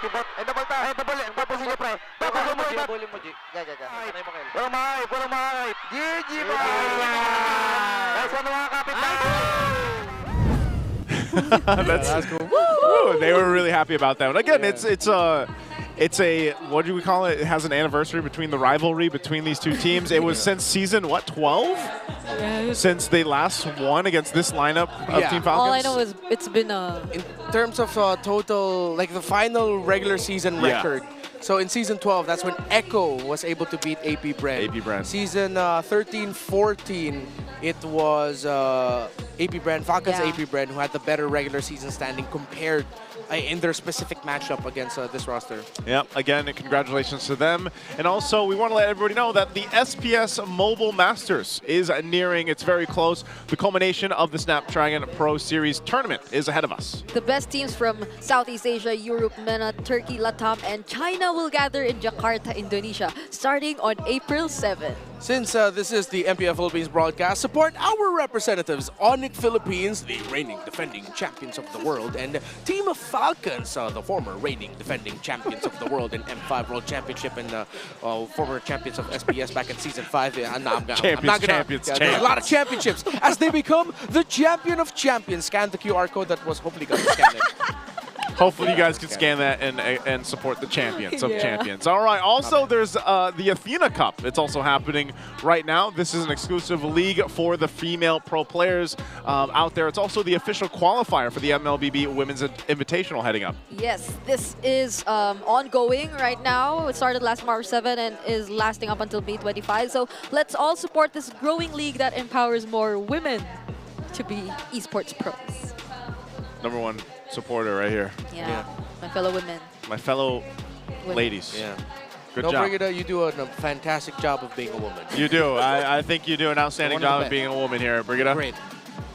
I'll fist bump you. There we go. All right, next matchup. AP Bren versus TNC. That is going to be our second matchup. Any thoughts about this one real quick? I wonder if we'll see the Jawhead and Badang. I want, you know, I hope AP Bren can finally rack up some wins. You know, they're one of the teams really struggling on there, and we've said a lot about them improving. Hopefully this time around, we actually get to see it in practice. I feel like every single week in one of my videos, I'm like, man, AP Bren is improving, but like, when are they going to get starting points to climb up after the 1 point they got earlier on? So we'll be back after the break here. Again, it's me, Naisu, Brigida, and Renmar. We'll see you after this.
GG bro!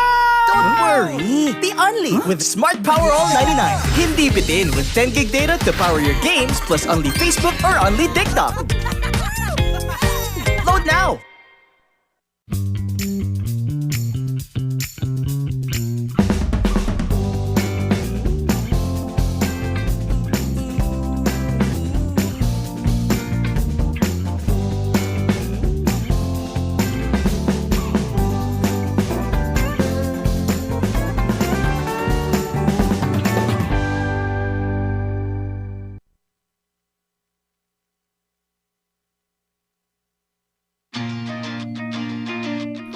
To go to a concert when you can own that stage with your friends. Enjoy a night of impromptu bowling tournament.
Malakas ka ba? Sali na!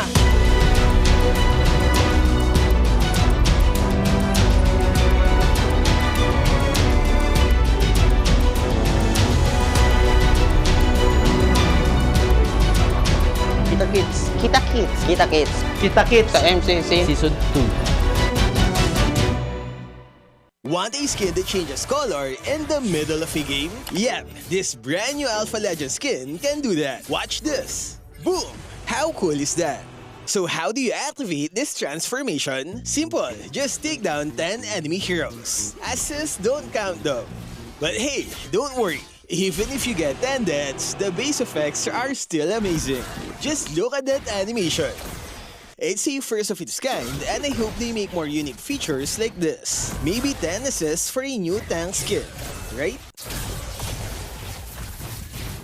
As you all know, this skin comes with a unique golden number tag. We actually used 2 accounts to draw as soon as the skin dropped, hoping for a low number. The result? 41 seconds after release, we got the number 892. On the second account, it's 1,132 after 48 seconds. So in a span of 7 seconds, 240 skins were sold in a snap. Man, we've got some hardcore players out there. So how much did it cost? It's a staggering 9,500 diamonds on each account, which is 100 draws. But don't panic. If you're an alpha main, I got you. We only spent that much because we were rushing. If you're on a budget, here's a list of events to get it cheaper. Free weekend bonuses. Get 2 free draws just by playing games. Daily recharge event. Get 3 tokens if you recharge daily.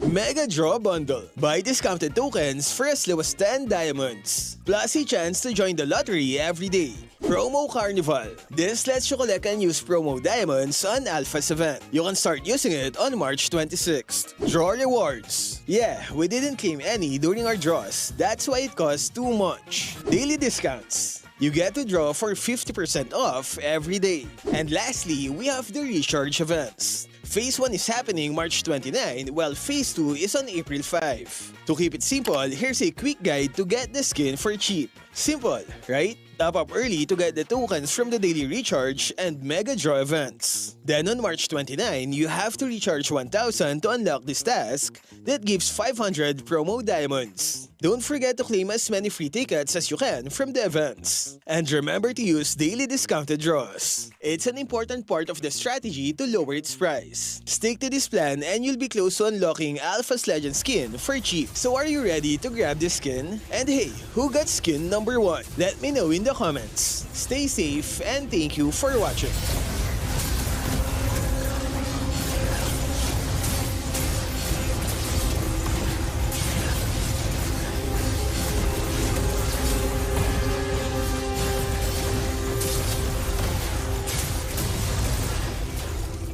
Maligayang pagbabalik dito lamang sa MPL Arena. And we are officially starting the second round of Season 15 with all of the matches na kailangan nating asahan. Ano bang dapat i-expect ng ating mga MPL fans?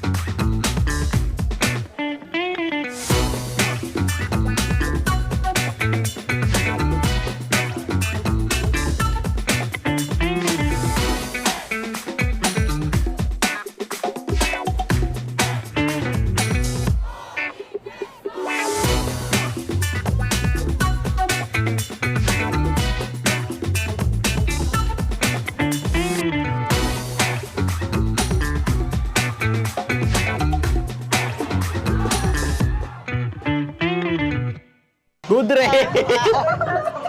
Dad, kunin mo dad! Pre, pag gumababuko, pre, di ko napapagupit. Ano dad, basket? Basket kaya tayong 5, pre. Ano? Okay, di din ako pag 5. Mamaya agad, mamaya. Di naman na siguro sasakit kung di ako kasama kasi 6 naman na kayo eh. Hello. 1, 2, 3. Mic check. 1, 2, 3. Uy, all in na, parking. Nakabina ko. Yun, nakapagpani din. Pogi ni Pando. Kamukha ni SGA.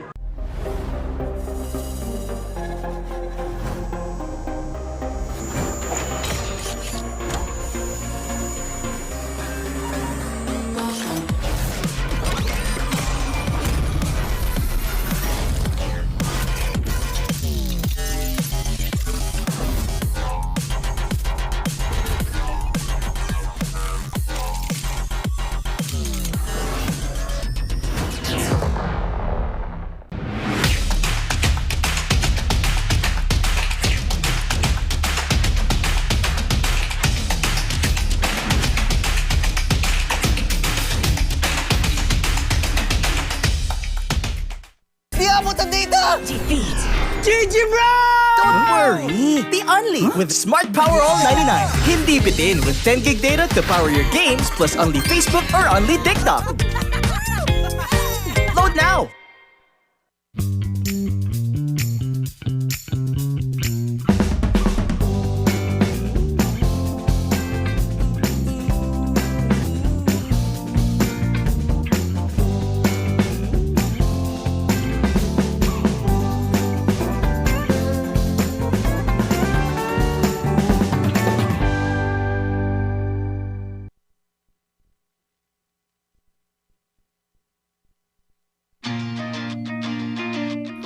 To go to a concert when you can own that stage with your friends. Enjoy a night of impromptu bowling tournament.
for the 3 stars. Look at us to the top, no ifs, no buts. Winning any game, para to sa PIN na yes.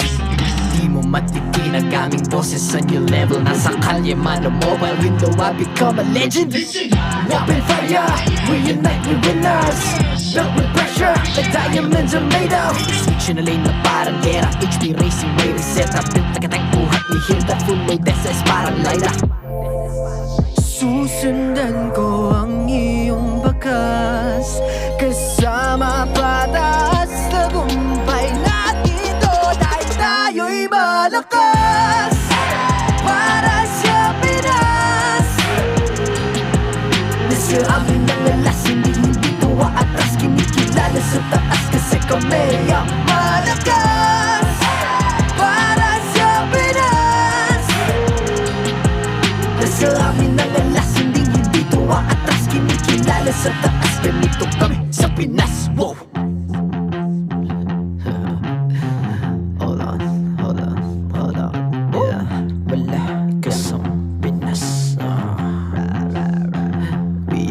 Laging every beat, no surrender, no retreat. Pag nagsama-sama, just imagine what we can achieve. Laging every beat, no surrender, no retreat. Giving 100 all my all, cause we just cannot be defeated. We are unstoppable, immune and invulnerable. Ready ang equipment, lahat frozen, malang crowd control. Pakita ko na jab like beast of the southeast. So matawag proud and loud, cause every enemy we devour. Susundan ko ang iyong bakas. Kasama pataas, tagumpay natin to. Dahil tayo'y malakas. Para sa Pinas. Nasa amin ang alas, hindi tuwa atras. Kinikilala sa taas kasi kami ang malakas. Para sa Pinas. Nasa amin ang alas, hindi tuwa atras. Kinikilala sa taas, ganito kami sa Pinas. Wow!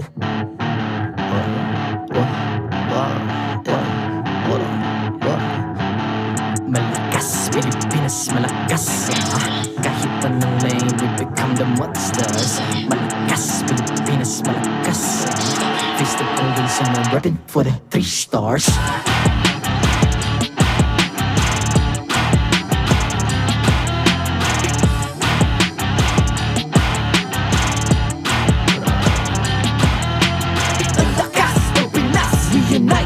Stars, ang lakas ng Pinas, we unite, be the stars. Ang lakas ng Pinas, we unite, be the stars. Ang lakas ng Pinas, we the stars. Ang lakas ng Pinas, we unite, we the stars. Ang lakas ng Pinas, we unite, we the stars. Ang lakas ng Pinas, we unite, we the stars. Ang lakas ng Pinas, we the stars.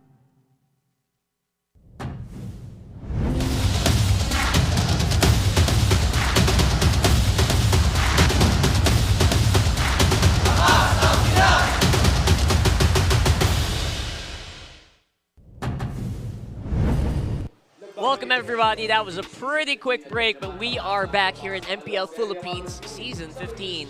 We're still going to be your casters for this one. I'm Rockhart, this is Brigida, and of course we got Renmar, looking really lucky today. And I had a lot of fun watching game number 1, and I'm pretty sure you guys did too, but we got a brand new one here. It's TNC versus AP Bren.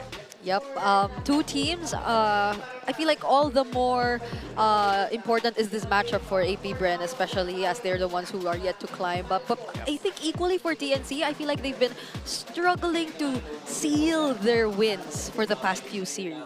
But again, just a quick reminder of what you missed out in the very first series of the day. The MPL duo got to propel Team Liquid Philippines to win the Clash of Titans against Team Falcons PH. So Team Liquid Philippines are getting closer and closer, really cementing themselves in the top 2 spot, while at the same time threatening what could be an all-timer run against Aurora, who are currently still #1 in the standings. If you didn't catch that, I would love it if you just replayed a little bit if you're on YouTube, because that was a reverse sweep, by the way. Baby Cakes really fired up in that last one, and in this one, I feel like we're probably going to see pretty similar performances from a lot of our duos, specifically for our 2 teams right now who do feel like they are also still developing, right? They're still developing those synergies. They're still getting into that form. And I guess for one of them, I guess maybe a little better than the other. Yeah. We're also yet to give a name to like JamesPankgs and Shizo Jungle Gold duo, if ever we are to think of one eventually down the road. Whereas for TNC, if there's one that's established, that's the Zai Zen duo so far, named by Yawi. But who knows, we might be seeing some new duos come in for this upcoming match. We probably will. I mean, you already saw the loading screen. It was posted in TNC Pro Team in their official channels that it will actually be Coil playing in today. Coil? So it's Coil and Benny Cutie. It's Cutie Coil. Cutie Coil. It's Coil and Cutie, yeah. Coil and Cutie. Cutie Coil. Oh my Yes, god. Cutie Coil. Why did it sound like they're both so like cute a as nail well. thing, yeah. Cutie coils. All right, we'll see. We'll see what the day has to offer.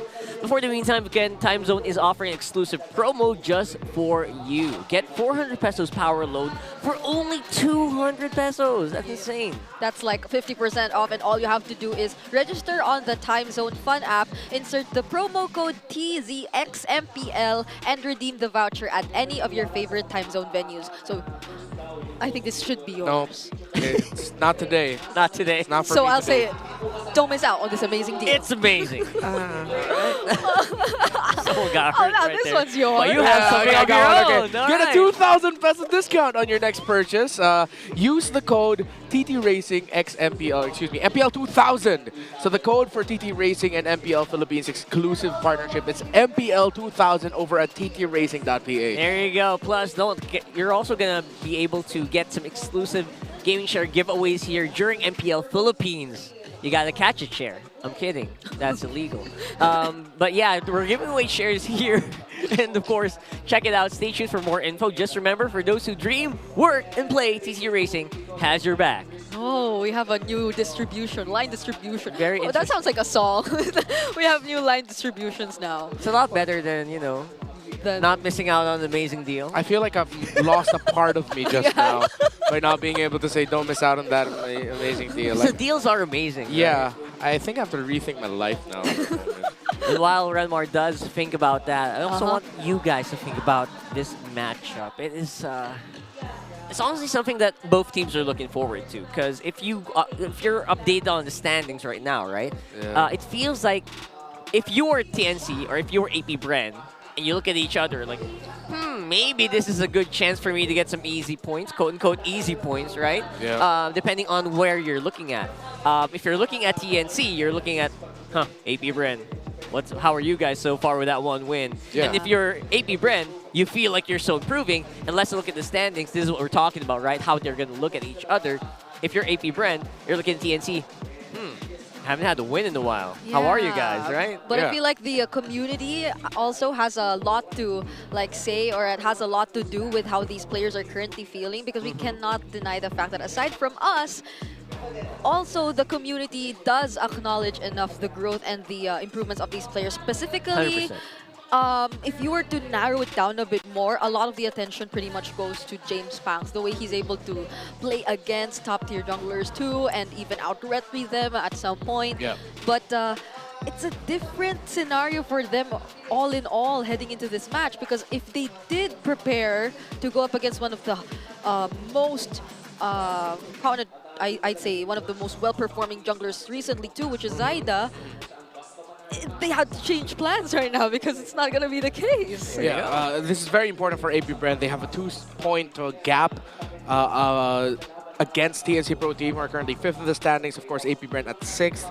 If they can put themselves a point closer to TNC Pro Team, that puts them 2 points above Omega and Twisted Minds, which means that should, just 1 point above Omega and Twisted Minds. That should give them a little bit more leeway to work with. And that threatens TNC Pro Team's spots in the standings, because then now you're thinking like, oh, how many teams do we have to go up against? It's just 1 or 2 to sort of handle the fact that our playoff spot isn't secured. So compared to the last time we saw AP Bren and TNC Pro Team when they faced off against each other, it was a sweep win for TNC. However, there were some shades of what AP Bren was doing there where it felt like they could have forced a game number 3 but just slipped up in one sequence.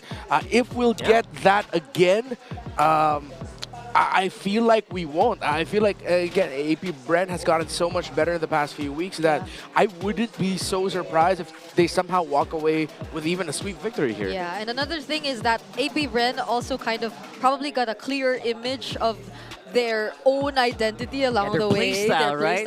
playstyle, their comfort picks. But I feel like it can go both ways because you could say the same for those teams who went up against them already. They already have an idea of what really works for AP Bren, much to the point that they decide to just respect it all in all and just ban it away from them. So that could also be a challenge for them. Like, what else can they show in the second half of the season? Because as much as you'd like to think that they've come a long way after discovering a lot about themselves, teams have adjusted pretty well too.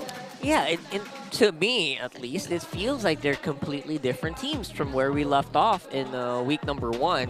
That was a while ago, right? So, in the span of that, we got a change in TNC. Benny Cutie slotted in. Some people would like it, some people don't. That's still up in the air for questioning. And in AP Bren's camp, does feel like they're just starting to get into their groove. Not changing anybody yet. But the playstyle definitely feels like it has more to offer.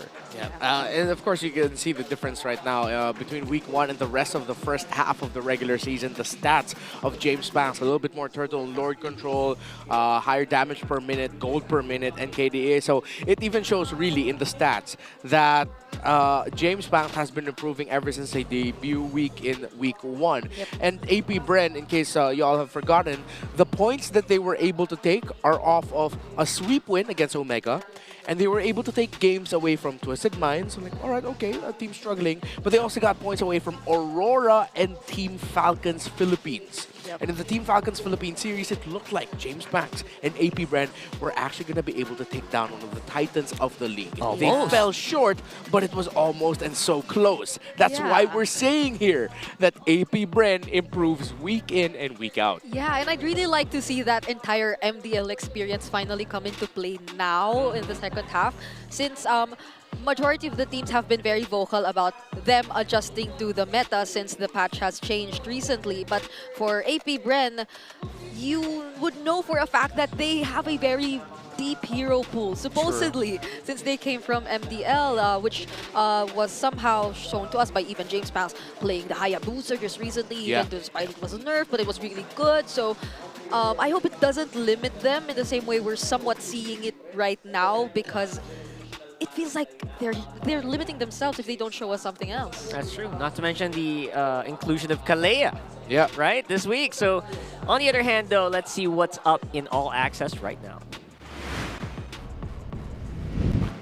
Maraming salamat sa ating mga casters. Just right behind me are the Phoenix Army, and also, kanina lamang ay nakapanayam ko ang dalawang mga manlalaro who will be making their debut for this season. It's Coil and 3 Martizi, and I asked them more about their insights para sa darating nilang laban kontra sa AP Bren. First off, I actually talked to 3 Martizi, who hasn't played in the Philippines since Season 10. Since he's become a Filipino import na nagpalipat-lipat siya ng ibang bansa. But now, he's ready to showcase kung ano ba ang kaya niyang putanayan at kung ano ba ang nami-miss out ng mga tao sa kanya, because it hasn't been a while na naglaro siya dito sa Pilipinas, pero tila binabalik-balikan niya ito given na iba daw talaga ang level of competition dito sa MPL PH, and that is undeniable for a fact considering that we have won a lot of international tournaments from before. And ready rin siya na patunayan sa mga doubters at sa mga kritiko niya kung ano ba ang kaya niyang gawin dito mismo sa ating larangan, which is MLBB. He wants to showcase not only to his family,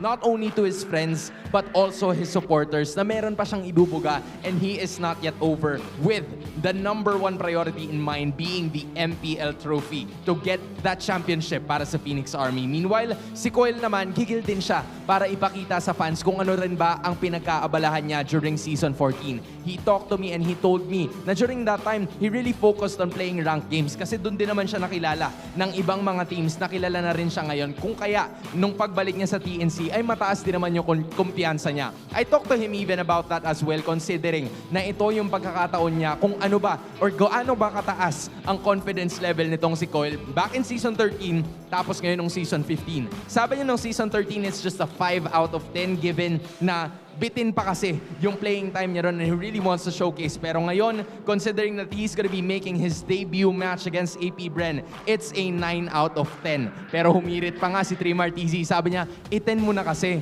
mataas din naman ang kumpiyansa natin heading forward against the Bees. And that is exactly a wingman that we need. I am behalf of everybody else in the Phoenix Army ay naghihintay din kung ano ba ang kayang ipakita ni both Coil and Trimar TZ heading into this matchup. Kaya naman, casters, balik sa inyo. There you go. I guess we completely missed out. Trimar TZ is slotting in, or possibly slotting in, since it was highlighted by our All Access with Hans. Yeah, it was mostly revolving around Coil being being the jungler for today, because we've been very focused on the jungle gold duos. But the XP laner is going to change too for TNC heading into this match, so that's really a new version of TNC. But if you guys were paying attention, what MPL PH team did Coil used to be a part of before joining TNC? Was it Blacklist? Was it RSG? None of esports or none of the above? Comment the letter of your answer down below. And I think Burrito can give you a prize, maybe. Do you hear that noise? What That noise? is a bunch of people who didn't listen and is scrubbing back to the All Access segment. I can feel it in the winds. I can hear it. Yes, it's a bunch of people's fingers tapping on their devices right now, scrolling back to the All Access. Just a few seconds, or less than a few minutes, right? Yeah, and to be fair, they probably need a translation for it. So It was a graphic. Madam, it was a graphic. But that's true. But, all right. I guess one thing we can translate for them though is, according to Hans, when he talked to both Trimar and Coil, they said if you don't, Coil was supposed to be giving out a grade that wasn't as confident heading into the series, but like Trimar was just there to remind him that no, give a higher score since we feel confident going up against AP Bren, according to them. So let's see. 10, yo. What? You gotta go 10, right? Gotta go 10. Yeah, Trimar TZ, we haven't seen him in a while, and he's always been on the back end though, from a lot of teams, right? Yeah, the international experience already. Of course, part of the Season 9 Echo Super team ever since he's been going around. A lot of experience for the young man, actually. So I'm not doubting his readiness here. I'm pretty sure Trimar's ready to come back to MPL Philippines and give us a good showing. I, for one, cannot wait to see him back in action. Maybe it's the much-needed boost that TNC needs to get back in this one. Yeah, and he did mention that he really does want to prove himself once more, heading back into the region where it feels most competitive for him, and he is looking to really claim the championship trophy alongside TNC for the season, which that would be a huge development from all their previous seasons if they do get to go that far. But for now, they need to probably solve a little things amongst themselves. So we're seeing some tweaks into their lineups here and there. Yeah, very small tweaks, and once more, it could be what TNC needs. Let's see if AP Bren can also face that. Let's see the teams walking into this arena. To oversee and uphold the tournament's integrity, guiding us through this match, our marshals, Joshua, Chico, Patrick, and Sent. A hungry and buzzing hive against a phoenix flexing its new wings. It's AP Bren versus TNC. The EXP laners, dead and welcome back, Trimar TZ. The junglers, JamesPankgs, and his debut for the season is Coil. Let's go! The mid laners, Jove Skirt and Lancey. The roamers, Kekadon and Yawi. And the gold laners, Shizo and Benny Cutie. And of course, welcome their coaches to the stage. Coach Imba DJ and Coach Jeff. Battle of the New Bloods underway. It is a battle of the New Bloods underway from TNC Pro Team. It's Coil. From AP Bren, it's JamesPankgs. Boys, step forward.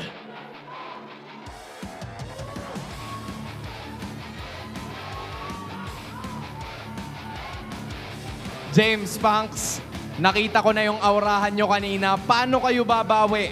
Ano ang palag mo? Mas gigil ako, tapos mas malakas ako mag-exercise.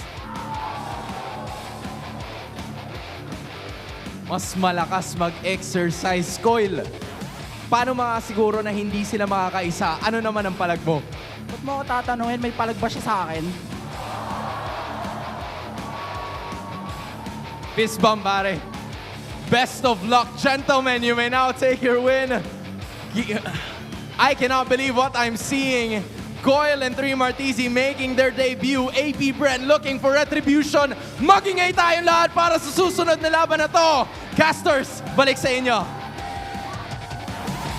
That is definitely one way to make an intro back in MPL Philippines. This is AP Bren. Oh my goodness. I know we have a lot to say about what Coil just mentioned, but focusing on AP Bren first and foremost, JamesPankgs seems like he's heading into this matchup really confident as well. They've been through a couple of adjustments since the last time they've seen each other, one of which is probably Chopskirt really focusing on his comfort picks, which dictates a lot in terms of how they're able to rotate a bit more overall. It's not the same way as we've seen him in the first few weeks where he was primarily picking up the Selena every now and then. And then that's TNC Pro Team. What do you think about Coil here? So here's what Coil said. He said, "Why are you asking me what I have to say? Can the guy across me even stand toe-to-toe with me?" Very loose translation. Debut match for the season, of course. Welcome back to MPL Philippines, 3 Martisi. Back in the day, he used to be known as one of the strongest duelist EXP laners. Dude beat you up. But the meta has changed so much. Good thing he's gotten a lot of international experience where he was able to try out new ways of playing the EXP lane, not just focusing on the duels. Lancy, Yawi, and Benny Cutie will have to hold the fort here for Coil and 3 Martisi. Coil, by the way, I just gotta say, kind of giving me good old Fabian vibes.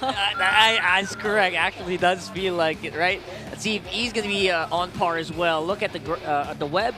Does feel like TNC still has a pretty major lead in terms of stats as well. Yeah, so we're mostly probably looking at how AP Bren will translate all the being active across the map and kill participations to actually gaining the advantage later on against TNC, which is probably one thing that they've really worked on for the past 4 weeks. But TNC, I'm wondering about this entire chemistry that we could see from them, since this is a relatively new lineup that they're bringing into this match. Yeah. So I'm wondering if we will be seeing some adjustments that need to be made here and there in terms of that, because I feel like they've been working on it for quite a while now with the previous lineup of TNC already.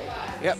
One thing we got to look at here, hero pool, TNC Pro Team has definitely showed off more 40 unique heroes compared to the 29 that AP Bren has showed off here. So I'm going to bring it on this one.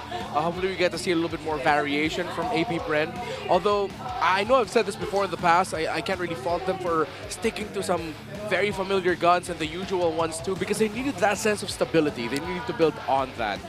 Let's see though how they prepared for the second half of the season. That's right.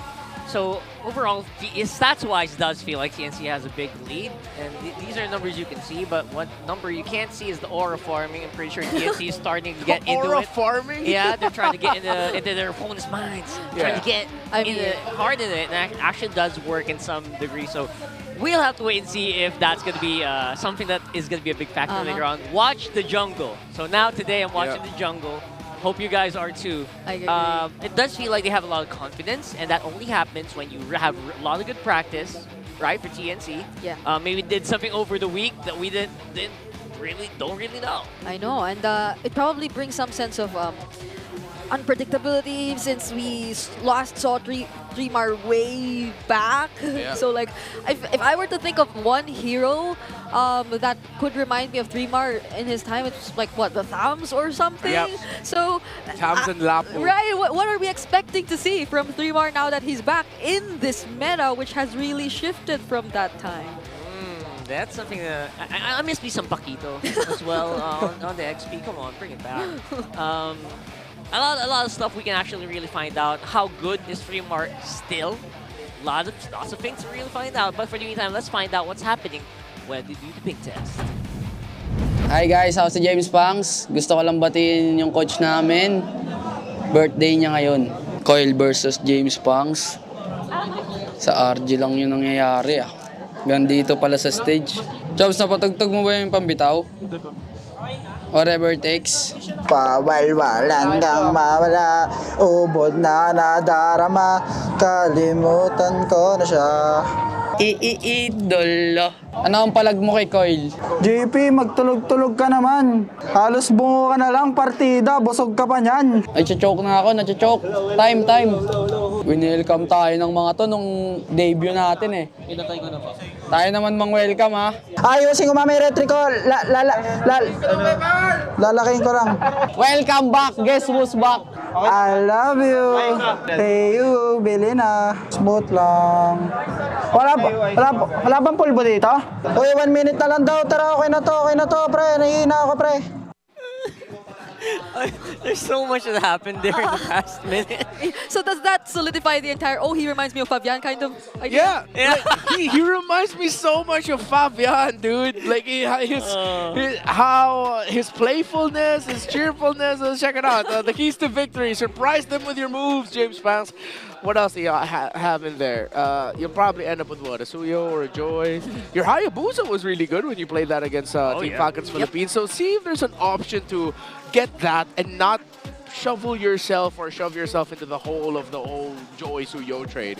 Bring out the potential for the million moves, TNC Pro Team. You have the new jungler in Coil with you. There's a reason why he went from nowhere discovering MLBB to suddenly in Manana Evos in 2024. Show us why. Show us why Coil was highly touted by the organization. And reset and bounce back. You're both coming off of some losses. Although for AP Bren, I feel like they are coming into this with a little bit more momentum, considering that they were able to take some wins, high-profile ones against some of the top teams in the league. TNC Pro Team, yes, we're able to do that, but again, this is a lineup where you have 2 players making their debut this season. Your other dude hasn't been playing in the Philippines for quite some time, so it is a big reset and bounce back. Yeah, 100%. What if the entire Coil presence is already one that could highly influence the reset and bounce back? I don't know why, but I feel like the entire TNC Pro Team just feels so light when he's in there, when he's in the lineup. I mean, have you seen Yawi laughing earlier when he was just doing a pose right in front of JamesPankgs?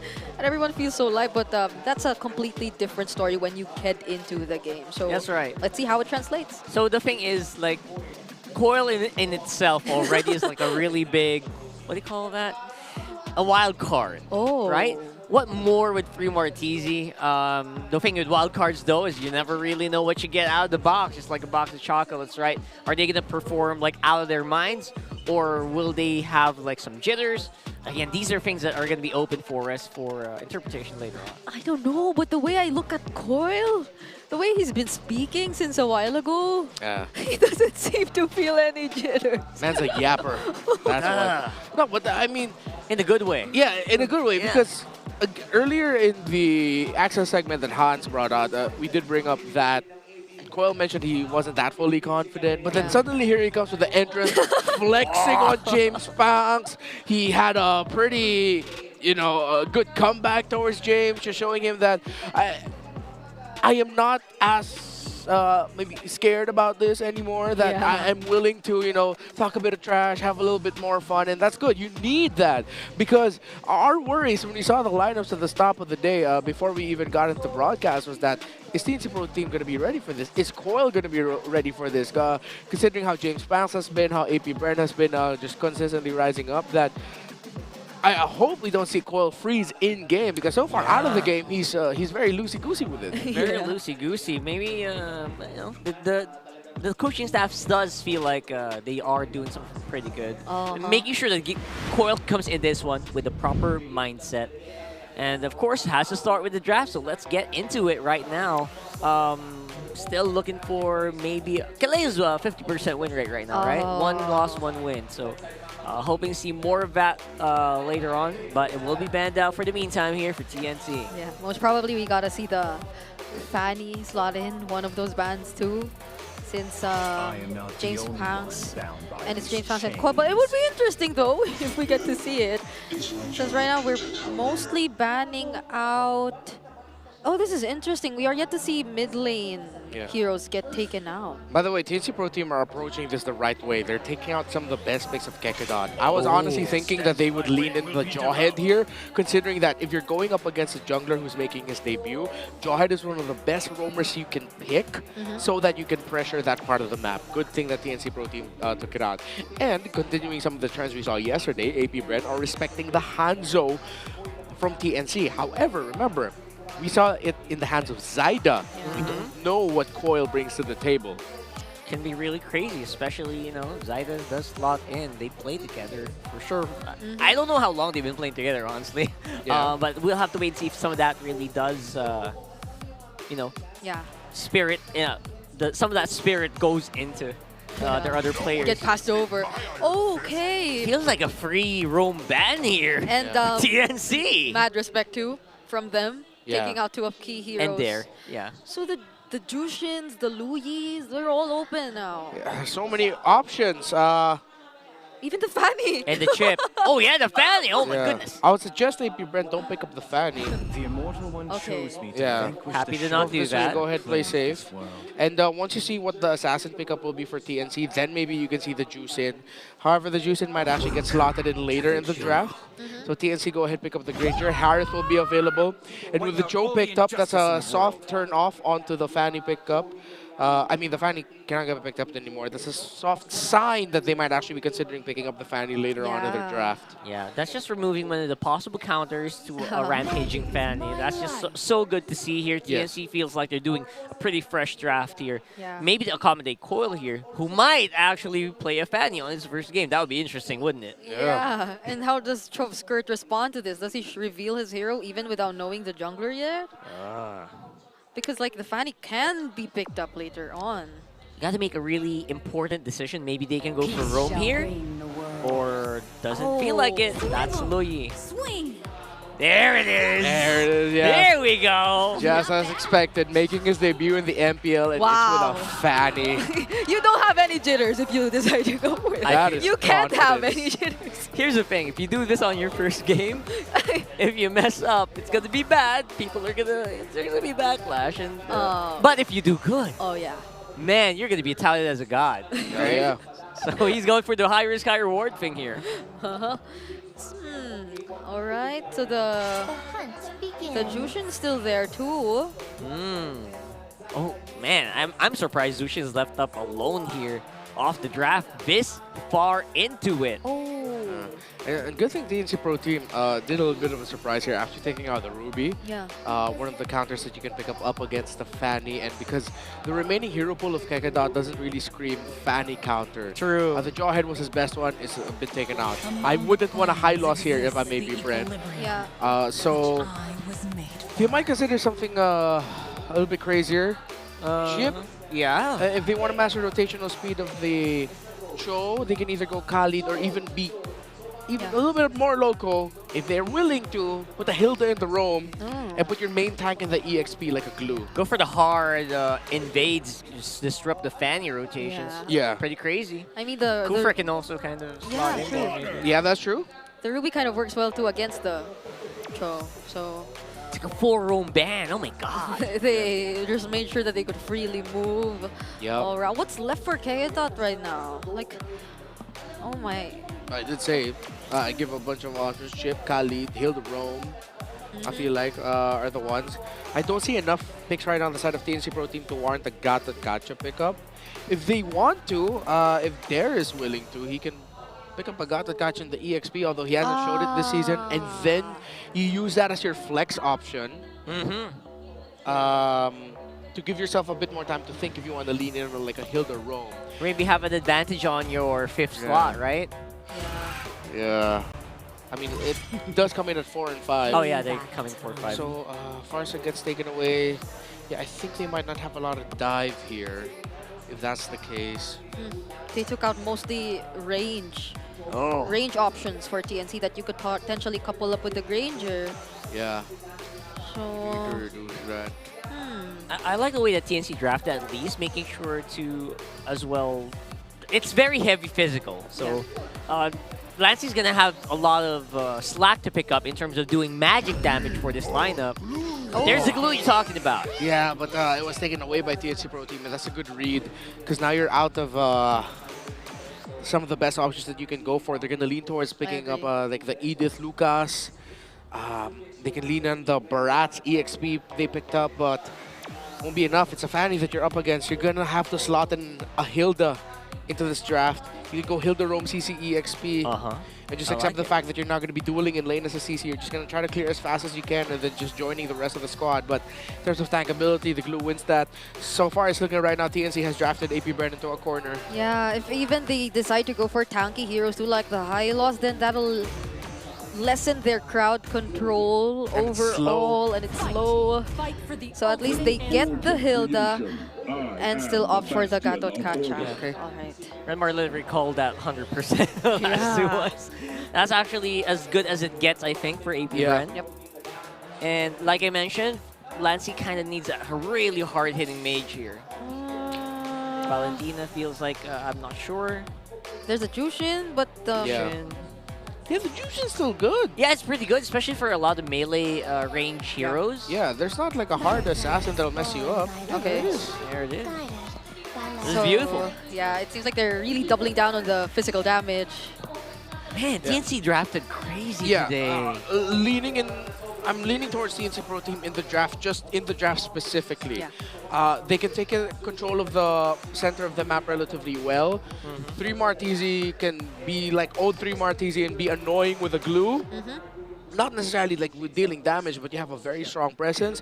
You provide space for the Granger, enough presence for the Fanny through the Cho and the Juice in the center of the map. Meanwhile, AP Bren, they have their work cut out for them. Feels like everything was really laid out for our debut jungler here in Coil. I hope they can maximize it. Right now, AP Bren, if you make a mistake, this lineup can really punish hard as well. 4 flickers for TNC too. Exactly. Only Shizu got to pick up the Purify among everyone else. Let's load up into game number 1 here for TNC Pro Team versus AP Bren. This is going to be fun times. They're back on the rotation here. And I would say that TNC really won hard on the draft. Let's see if they can execute it well, though. See how what AP Bren will do in the map to try and weather the storm a little bit. Quite literally, Benny Cutie did get a Savage with this Granger yesterday. It wasn't a win, though. It wasn't a game win. But that's still his best hero so far this season. And TNC play around it so well again in terms of providing space for it. Yeah. So at least we'll get to see how much can they maximize the presence of a Hilda too.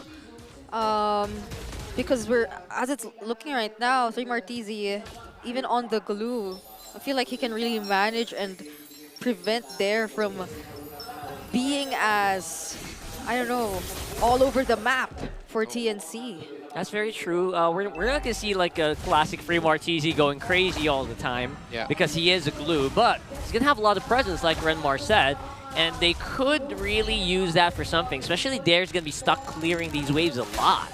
Yeah. All right, so Ko was able to get the gold crab up top. He's going to hit level 4 through his own golem. Take it off for the dash out. Get something done here. Yeah, good control of the center of the map for TNC Pro Team. They go to the bottom side. Oh, that was fast. They go for Dare, but JamesPankgs was there as well, helping his XP laner back here in the Riverside. Though Lancey and Yawi, they're exchanging blows here with Kekadon and Chopskirt. Yeah, that's a cutthroat already used up by the Fanny. We'll have to be going for the purple buff first before this turtle starts. So AP Bren, I think they're just going to go ahead and start this turtle themselves. Yeah, they're waiting for it. You kind of have to, right? Especially if you're Coil, you're on the Fanny. Now they know you're Russian. What's the call going to be? They're not slowing down. Oh, is he going to use the split? There you go. JamesPankgs, though, still secures the turtle for AP Bren. And the grab will be used. JamesPankgs is caught here. Coil, will he be able to find the right gets targets? First blood goes into the hands of TNC. They trade out Coil though. That's both the junglers. Yeah, jungle for jungle trade, but that was actually a great taunt clutch by Kekadot. He was the one who was able to crowd control Coil just in time to make sure that they could get the kill onto the Fanny. Yeah, it really was painful to see Coil. They're getting taunted, can't really cable out of the way. Felt like a walk in Fanny at some point, but was able to get a kill, at least 1 for 1 for TNC and AP Bren. But AP Bren did get that first turtle. Pretty good start. Yeah, and it wasn't even a setup type of team fight, which was started by either Yawi or either Kekadot. It was just really them battling each other up front, closing the gaps. So we'll see how AP Bren though, still at least they have some sort of element of surprise. They still have the diversion which we're yet to see from Chovskirt. That's right. See if TNC will be able to find an opening somewhere that would allow Coil to get a kill and maybe start racking some things up. AP Bren not giving it the diversion. Whoop. Here we go, nice diversion into a bush. Okay, Lancey will be caught here. 4 members make sure that he gets taken out. There's Coil as well, using the cables. 3 Martizi though once again finds someone, and Betty Cutie's here to join everyone, followed up by the kick from Yawi. He takes down Chovskirt, and Yawi still survives. All right, interestingly, the rest of the team for TNC, you expect a lot of early game damage from them, but it feels like they're slowing down a little bit. Yeah. So for TNC, the thing that 3 Martizi, I've liked his rotations and the fact that he was able to catch some people there. Yawi even adding more to the pickoff that 3 Martizi was able to do by supplementing it with a kick and a good rotation to the center of the map by Benny Cutie. So we might see a rinse and repeat of that from TNC Pro Team, and then through that, that's when they'll be able to let Coil start to rack in some kills. Yeah, it's been an unusual sequence so far for TNC, but it's working really well. At least they're getting even right now. Yeah, it's mostly 3 Martizi starting things up. And then Yawi's either there to look for other targets or to provide additional layers of crowd control for them. So AP Bren got the first turtle. Let's see how this goes for now. Very tanky front line here for TNC. Feels like they can fight. But they are going to spot out Chovskirt, at least for now. Okay, now Yawi might just decide to start things up. Betty Cutie with the free hits. Takes down Chovskirt first, followed by Kekadot. Shizu's yet to use the Zaman Force, but they might not engage against TNC anymore. That's 2 down. AP Bren actually have to back off for now. But Yawi... And he reserved it for this moment. JamesPankgs, though, will get to escape. And that's enough space created for Coil to take that turtle. Okay. Things are happening pretty fast for TNC. They're going 0 to 100 real quick here. Yeah, glue pickup is big. 3 Mar playing with it really well. Yawi and Lancey able to zone out. They've provided space for Ben QD. TNC Pro Team has won the first 5 minutes of this game. Yeah. Ben QD feels like he's going to be so scary later on as well, right? Yeah. The way he's just power farming today. Yeah, every single time he decides to join in, he at least gets a kill. Oh no, that was a purple buff steal denied and unsuccessful for AP Bren. JamesPankgs gets taken down. They will trade out Yawi. But that's big. That's massive right now for TNC. Yeah, it's a very good trade. A bit too early with the retribution. Lift up, Balanci. Shizu finally uses the Zaman Force. 3 Martizi gets left here alone, but he's too tanky. They're not able to deal with him just yet. There's here as well, but it seems like he'll just get to walk away. Wow, TNC Pro Team are playing around their power picks so well. So 3 Martizi went for the route of first building the Dreadnought armor and then just building the Radiant armor right after that sequence. Now for AP Bren, unfortunate JamesPankgs' retribution was just a tad bit too early. Yeah. He thought he could even get it with a little bit of burn damage right after that, but no, it wasn't going to be enough. And he essentially leashed for Coil, who now has 2 kills to his name. Yeah, that was he's trying to go for the fadeaway, right? Pretty easily there, but looks like that's going to be non-negotiable here. Coil, though, caught in the rock in a hard place. Oh, does he still want to go for it? He wants to go for cables. Fighting against 4 members. Right. Doesn't fully commit. Okay. Look at the guts on him. He got the moves, man. All right, I see you. Okay, Purify already forced for Shizu. Now he responds with the Zaman Force onto Yawi, but he will just dance around the walls to keep himself safe. And that's a battle spell. That's the Purify forced out for AP Bren. Yeah. Right now, okay, I think TNC Pro Team, this is good for them. 3 Martizi's in a perfect spot. Oh, no, look at the damage coming in from those bullets.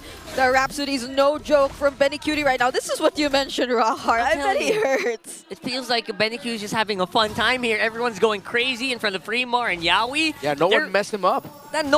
People are forgetting the Granger exists, man.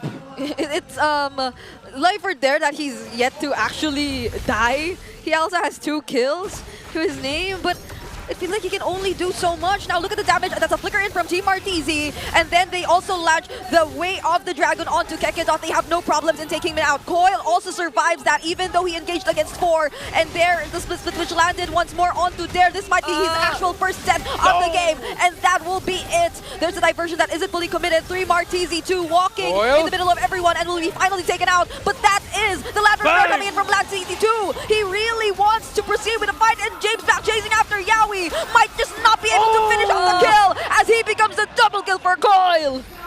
All right, we're getting into that situation where it feels like he's got a lot of bite to back up the bark here. And I'm loving what I'm seeing from TNC so far. Yeah, it seems like it's just not in the attitude that Coil reminded me of Fabian. It's how he plays as well. It's not pure highlights just yet. Oh my. But AP Bren, JamesPankgs said, hey, TNC Pro Team welcomed us when we made their debut. Let's give them a welcome. But this is too warm a welcome, AP Bren.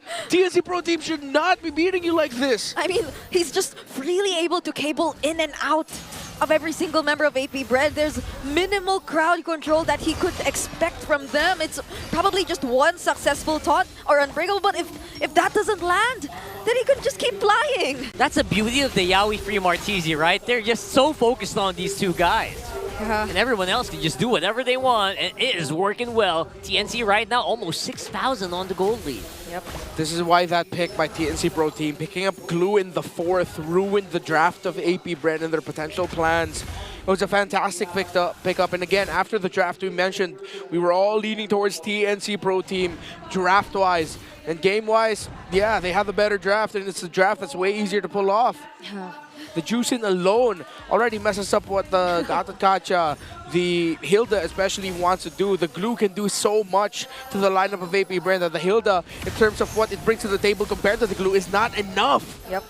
That Jushin, which by the way, made it all the way to last pick. True. For amazing. TNC. And again, I have to commend TNC for being able to do that as well. That's pretty amazing. Why does he just feel so confident on this Fanny? It's really slow, right? It's not the usual super zippy Fanny. He's just like slow pace, taking his time with the cables. But it does give a lot of impact. So we're really gonna have to watch these games later on for sure. Yeah. They banned the Eve and the Far. I get the Farsa ban, but why ban the Eve? Right? They already have the Gatot. Hariths sometimes don't even care about fighting under the real world manipulation. Sometimes they welcome it. We haven't seen a good money diversion yet, have we? Nope. Not yet. Not yet. There was one that was immediately spotted out. I think that's also one of the advantages of having a Jushin, really. You can just always scout the brushes with your Lantern players. Which is pretty insane when you think about it. How you have a Suyo, you have a Suyo, yeah, and you have a Loyi, but you can't really utilize them on the map. You're stuck just trying to answer all the aggression from TNC, and that is not the place where you want to be in if you're AP Bren. Okay, they get to taunt Yawi, who just survives all that. Cho'Gath. Just uses the Jeet Kunjo and the Shun pose, and now it's Dare who will be taken down. Kekedot jumps in with the AOG Kyle, while he just makes sure everyone else is distracted. Benny Cutie goes in for another double kill. And just look at the amount of kills already in Benny's hands. That's 5-0 to his name. Yep. Again, everything's supplementing the Granger so well that Benny Cutie will have the easiest time of his life just dealing damage. AP Bren, unfortunate that they were not able to take down Yawi. They taunted him first. It was a good lockdown, but they just did not have enough damage. And Yawi didn't even need to use the flicker to get away. Coil has been having an impressive debut so far because TNC Pro Team have drafted very well around this Fanny. That's right. Can't even completely attribute it to the Fanny, right? It just feels like Yawi's just doing Yawi things on the show. And Free Martizi, every time he has a target, feels like that target is just going down, evaporating so quickly. Yeah, every time we see the flickers or the battle spells being used, it's almost always to just chase or find an opening against AP Bren, whereas AP Bren, they're always forced to use their spells defensively. It's starting to look a little difficult for AP Bren to eventually defend this upcoming Lord Siege. They do have Shizu though, and they have Chove Skirt, which is an additional layer of AoE, but... They've got some tools, for sure. But again, they're not able to actually use those tools quite yet. Yawi's very deep here. Yeah. Look at that confidence. Oh, but he still gets to spot one. Kekedot will be kicked, but that's a punish by AP Bren. Yeah, good trade there. Used his ultimate right away so that he could get the stun off on Yawi, so that he wouldn't be able to complete the animation of the Way of the Dragon. Yep. Look at this though. Attack is happening right now. That tower's not long for the swirl. TNC's out on front 4 versus 5. Oh, Coil flying inside. Kekedot will fall. That's a flicker once again from 3 Martizi to start things up. Split to survive because the damage is starting to really rack up for AP Bren. The Zaman Force is starting to get painful. JamesPankgs goes in. Betty Cutie though still has the flicker and will immediately reposition to survive. All right, very costly attack there for TNC, actually losing 2 in the process. But I think can still be considered worth it because it feels like a full reset. So they got a big inhib turret. And against AP Bren's lineup, that's also pretty good. Yeah, they still have a monster lead, 9,000 at this point. Gonna be a while until AP Bren can really make a big comeback out of this, unless 3 Martizi Yawi mess up. But Benny Cutie, I was surprised he actually still had this flicker all that time. He was able to use it just at the right time so that he wouldn't get killed by either Shizo or JamesPankgs, forcing their attack on him back. Now another purple side invade. Buff by TNC Pro Team, already forcing out the Avatar of Guardian from Kekedot. Oh, that's pretty big. Now they have full control of this purple buff and will deny it once more for JamesPankgs.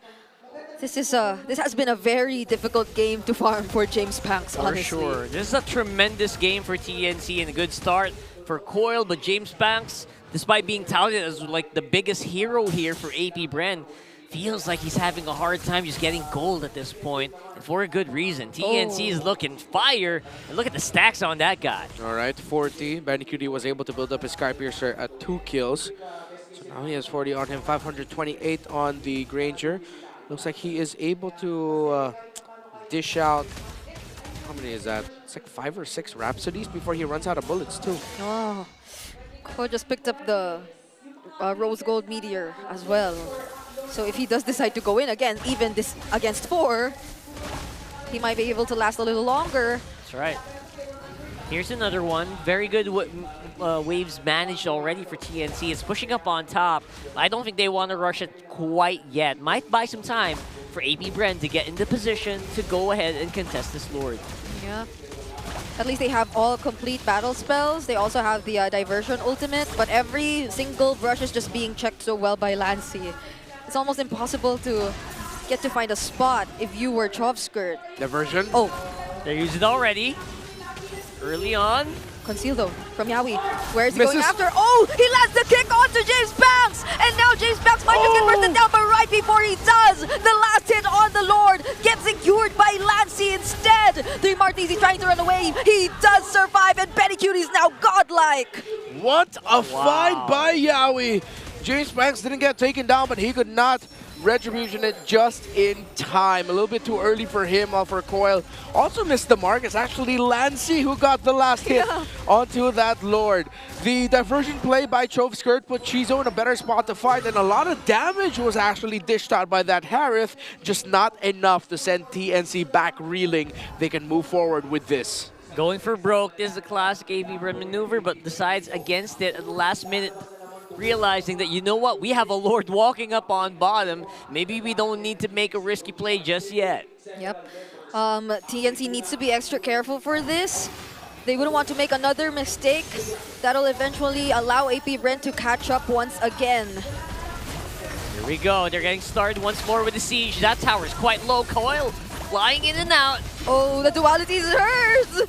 But then they're still able to sustain it somehow and instead force out the AOG from Kekedot. Now Dare is gone, one tanky member down, and now they gain access to the base alongside the Lord. That's just the split from 3 Martizi. Will he able to catch a target? He does it. Oh, he does! He got one, and that's gonna be Kekedot. But now Yawi Yawi gets bursted down too. The Zaman burst from Shizu is a bit too much to handle, but there's Coil flying in, trying to burst out the members of AP Bren, but they're able to sustain it. You can't really underestimate the damage that can come out of a Harif at this point. Yeah, Shizu is so online. That was the Harif single-handedly keeping them in the fight. Of course, the damage getting dished out by the other members of AP Bren as well. The duality and burst coming out of the low Yi. What damage JamesPankgs can do means that TNC Pro Team cannot end it just yet. However, Benny is still bulletproof in this game. 8-0-4. He is now at 60 stacks on the Skypiercer. While Coil is going for the hybrid build on the Fanny, got the anti-Karaz. The second to the last item was a Rose Gold Meteor, and he is playing off of the War Axe, Heptasis, Malefic Roar trio. Yeah, big attack though from TNC. They really broke down all those inhibitor turrets, which would mean it's gonna be hard for AP Bren to actually contest this Lord coming in around 35 seconds. Although they have shown that they have firepower, right? I think that might be enough to just stave off some really cheesy plays coming from TNC later on. But that doesn't mean that they can't pull off some cheese of their own with the diversion. I wonder how many Lords are AP Bren still able to hold out since we are past the 18-minute mark. Oh, So yeah. like Evolved Lord, here we go. that's the Evolved Lord already, and it'll be spawning a lot more faster than the first 18 minutes of the game. Right. In the bright side, historically, like assassins like the Fanny do kind of fall off a little bit in the later stages of the game, but they did build up a pretty sizable lead, which means there's still a pretty good chunk of advantage for TNC in terms of items. Yeah. It's only that Shizu's lacking, I think, on one last item, though. Yeah. So you can really feel the damage already coming in from him. Okay, let's see. Good control. Coil is up at the bottom of the map. I think he wants to maybe just move out the way a little bit more. No information given. Where is Yawi? That's what they're looking for. Yeah. Yawi's positioning himself really well here. Lancey also making sure there isn't any diversion. Wow, this is so planned. They're forcing AP Bren, someone to go back and defend. It's going to be Shizu. That's going to be a lot of damage on the side of AP Bren. Gone for this one. Oh, boy. And That's a brilliant move. Yeah. They finally spot Shizu still defending, but at least there's Chop Skirt though. AOG. There's the AOG already landed. Oh, Coil catches it actually, and they force him out of the Lord Pit. Now JamesPankgs will try to contest it, but Coil still gets back and secures it for the team. And now there's the ladder players coming in from Lancey, jumping in as well. JamesPankgs already popping his immortality, and Gekidot trying to buy some time to save his jungler, and he will successfully escape, but at the expense of Gekidot's life. Now Coil and Benny are already here in the mid lane, just focusing all their resources on the base. But Benny immortality is finally popped, and he is shut down by Shizu.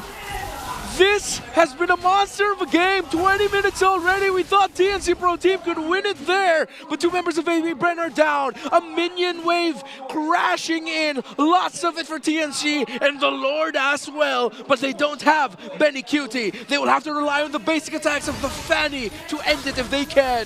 Very nice try here for TNC, but look at that. They're still fighting it off. 3 members remain for AP Bren. Split from 3 Martizi, but look at Shizu trying to defend his best. He gets scotched here by that split coming in from 3 Martizi though. And now they're eventually still able to defend this.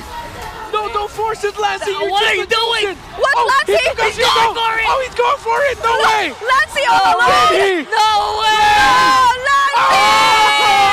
Oh my god. What an ending! Just when we thought we'd see a game where it would just be all TNC, AP Bren held on with so much, but TNC just had too much of a lead, too much minions, and they take game number 1. Welcome back, 3mar. And welcome to your Season 15 debut, Coil. That was so chaotic. That was very chaotic. I gotta agree, TNC, they were really gunning for it. They really wanted the game to end the game right there and right then. It was 20 minutes, but man, it still felt like anyone's game here at that point. Shizu did so much, honestly, to like keep AP Bren in the game. That was one of the most how do I say this, impressive Harris performances. It looked like a one man who didn't want to give up on the possibility of them winning. Yeah. It's just that at that point it was way too much happening. Benny Cutie only suffered one death there. Coil did a fantastic job. Again, this is why I'm a glue guy. This is why you're a glue guy. Martisi was, what did we mention? Martisi can be annoying in this glue, and the glue was such a big problem. Every team fight, every sequence for AP Bren. Yeah, 100% that glue. And of course, the show from Yawi actually helped so much in making sure they had such good early game control here so that, you know, Coil could have a really good wind-up. He could really get those objectives quite easily, and he could assassinate people without worrying too much about his own safety. Yeah, it was constantly 3-mar on the front. Yeah. And sometimes it even came to certain points where Coil was the one separating the rest of the members of AP Bren. Yeah. And he does it really well. And Lancy for the last finish. Zushin, normal attacker, base defender, base breaker, the breaker of bases. Oh my goodness. And he's going to be your MVP as well. Very well deserved. Yeah, he was even able to give a bit of highlight there onto Coil. That must have been a scramble of a call there by TNC Pro Team, but Lancy saw, he's like, wait a minute, there's a lot of minions here. I think I can. Yeah, this brings us back to the time when they adjusted the damage on the base. Right. They even had a name for that. Like all heroes are equal in front of the base or something like that. Yeah. So like even the mages could just keep throwing attacks. The basic attack. Yeah, if they wanted that's to. Why. The little Zushin that could. That's Lancy for you. Yeah. Good call. Good for him. And of course, he did read the situation. They did have enough minion waves there. And all throughout, the Juicin that eventually got through in the draft as the last pick proved to be the perfect partnership with the Glue and then the Cho as well, with how much annoying presence it gave for every team fight. AP Bren always had to think twice about, oh, are we getting hit by the Juicin, the Lantern? Where's this Juicin now? Can we actually take her down? But then she has a flicker. She has, of course, the dash with the Crimson Beacon to be able to get away as well, the blink. So it was just, it felt like an oversight on the side of AP Bren that they decided to commit a ban onto the Eve instead of the Juicin. A Juicin Farsa last two bans for them would have been perfect. Banning out the Eve and Farsa meant that the Juicin got through and it became the MVP.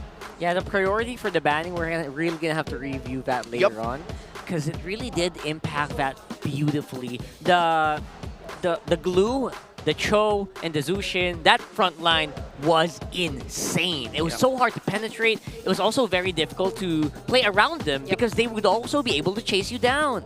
Imagine the Jushin just literally, I think this is the guy who welcomed everyone. It's like, oh yeah. It's okay if you just keep trying to dive in or get close with the members of TNC, because the Lantern players will be constantly there to ensure that somehow they'll find a way to punish you, if not engage and always almost successfully pick you off. And there was some massive bounty Chizu was able to get off of Benny Cutie there, but really, Lancy just walking straight for the base. I really like, all right, so basic attack and the minion waves, because JamesPankgs turned his attention for Lancy just a bit. The minion waves. Decided to stop targeting the Suyo and went for the base instead. It was a tough call. Dare I say, JamesPankgs should have just committed into the minion waves and see what he could have done there. However, because of that adjustment, the basic attack from the Jushin was coming up big time as well. But I feel like, yeah, it was an impossible call to make. It was an impossible call to make. And in fairness, this is a TNC that had a bit of an issue with calls closing it out last week, remember? Yeah. So I was wondering, was that going to be strike 2? But nah, they actually came out on top this time around. Whoever made that call really does appreciate how to end the games this week. Yeah, I wonder how the comms went during that time. Was it like, Lancy, go for it? I hope there was I hope there was a bit of an argument saying, no, back. No, I got it back. No, I can't. No, you can. It's just pure mess. Yeah, because there were 3 members already out that time, right? Yeah. Then, I don't know who was, but I hope it was Lancy who just went, no, I got this. I got this. Trust me, bro. Yeah, and if you look at the items of the Harith, like, it didn't even get the full build. It had to sell its boots so that it would be able to have 5 core items, but was still just lacking 1. Usually that's where we'd see another damage item there, but he didn't have it yet. But that just goes to show how crazy the damage output from Shizo was coming out of him. There was 74,000, almost 75. Almost matching BenQ's 76. Ooh. So in terms of raw damage, it was just really Shizo, Choveskirt, and well, even JamesPankgs as well with what they can do. But near the end there, you really saw Shizo just holding on, doing everything he can as a Harith, and it was a terrific performance. It was just, again, at that point, the lead of TNC Pro Team just ballooned to an insane amount. Even Shizo was the rich guy. See? Yeah. See, look at that. Again, you can't really like say anything about Shizu's performance other than he couldn't really be enabled, right? He could, I mean, the Harif really hurt, but how do you reach your targets when your targets are either kicking you out, jumping on your back, flying back with her ulti? Yeah, I think even the members who were supposed to enable Shizu had a pretty hard time, specifically Kekedot. Who I think twice even had to use the AOG in the last few minutes to just get away. Somewhere even questionable, I feel, for us. But it just goes to show how difficult it is if you don't get to see an opponent within range to use the Unbreakable, and you don't have enough information to use your AOG and go in, because I feel like even there, couldn't get enough information too on the Hilda. So it kind of collapsed, the entire idea or supposed choreography, if you would say. Yeah. It's tough. What you required of the Hilda and Gotcha to be able to do with the crowd control that they can to counter what TNC Pro Team wants to bring to every sequence, it's hard to pull off. Except for the Hilda ultimate though. But again, if you're comparing the two ultimates, you have the split of the glue, and you have the Power of what? Power of Wilderness. Yeah. Power of Wilderness, the ultimate of the Hilda. It's just like one bonk, and then that's it. It's a strong single target crowd control, sure, but that's it. But then compared to the ultimate of the glue, it's an entire secondary thing you have to deal with once he gets a grab on you. Huge team fight advantage there for the glue, 100%. Yeah. For the meantime, though, our Golden Month celebration, of course, continues together with our community. Odin and Auntie Nara actually visited St. Peregrine's Institute in Bacoor, Cavite to give our Caviteños superfans an MPL experience through fun, games, and of course, lots of giveaways. Oh, Shout out to all the fans from Cavite. What's up, guys? Oh, that's so cute. I heard they were mostly elementary kids. Yeah, that's adorable. See, they're so small. And so many kiddos. Imagine they already know about MLBB at the... Like, they got hella merch. Where's ours? They got bags, by the way. I am very happy for the children that got merch. But where's mine? I don't got MLBB bags. Yeah. I've been here. Oh, I want an MLBB Ruby notebook. The Ruby notebook? Come on. Okay. I want the cap. Wait, is the cap part of the merch, or is that their caps? That might have been just her. Okay, I don't see anyone else wearing it. Because I only see a backpack. All right, my bad. The bags are great, though. Please, can we have a bag? The backpack. I like that backpack, man. Yeah. So yeah, Caviteño, obviously, this is a really big place where a lot of people play MLBB as well. And apparently they're starting them young there.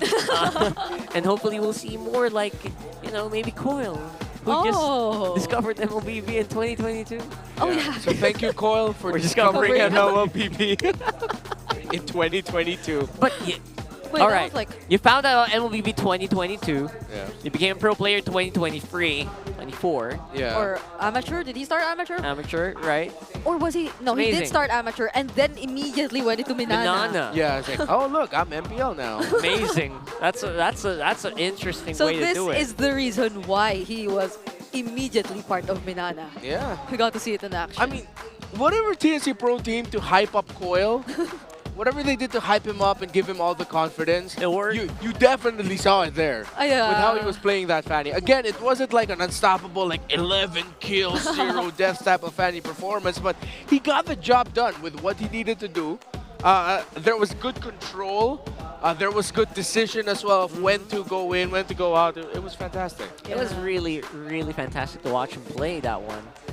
And I'm pretty sure Benny Cutie had more fun that last one because he was just having, he could hit anybody and no one was even fighting back. It's not that they could, they don't want to. They can't really fight back because again, such a beautiful draft for TNC. I hope we see more of this later on. Yeah. I wonder what else Coil has out there. Oh, we got social media shout-outs here for community shout-outs.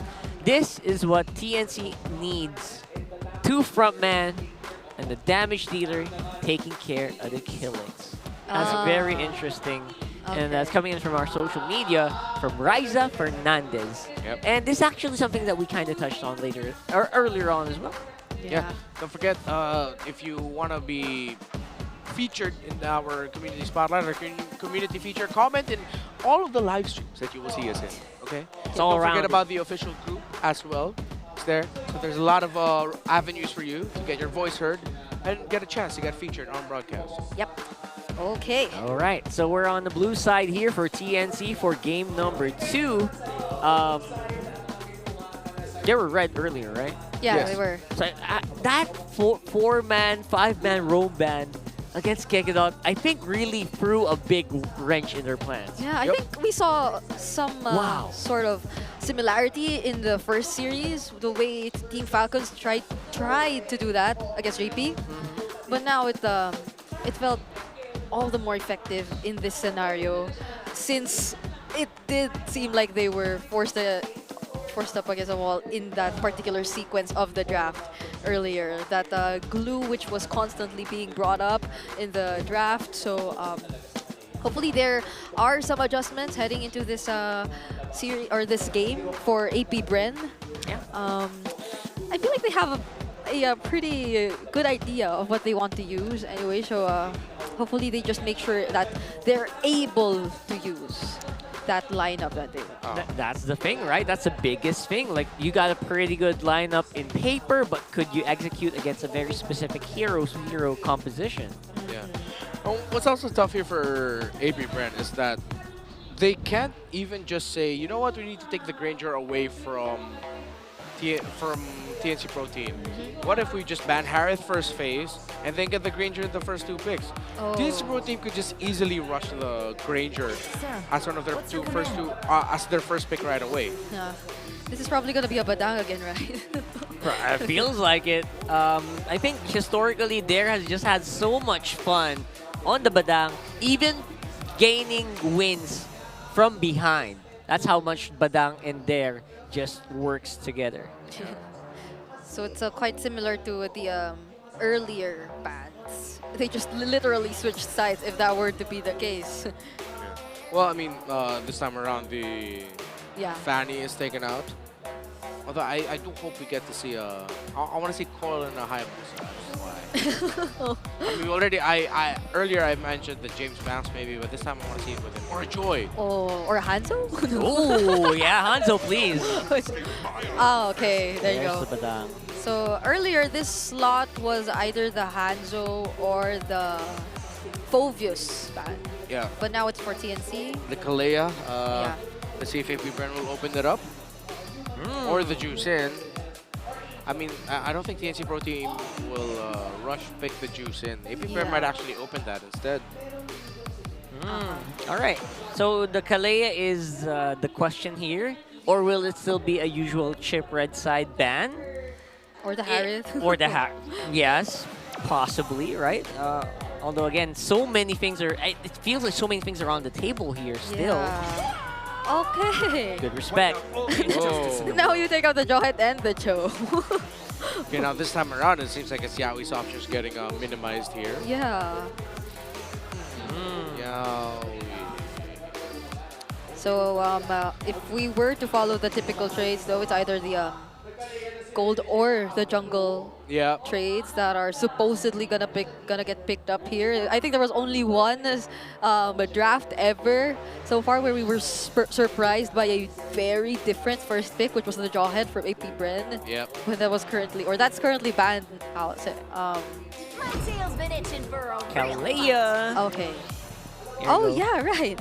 It's so much. It's really good that we got a Kalea, by the way. Because it feels like, 33% win rate. I think Kalea lost once more. It's not 50-50. All right. So, I was about to say, Kalea just feels like a Cho on steroids, right? Yeah.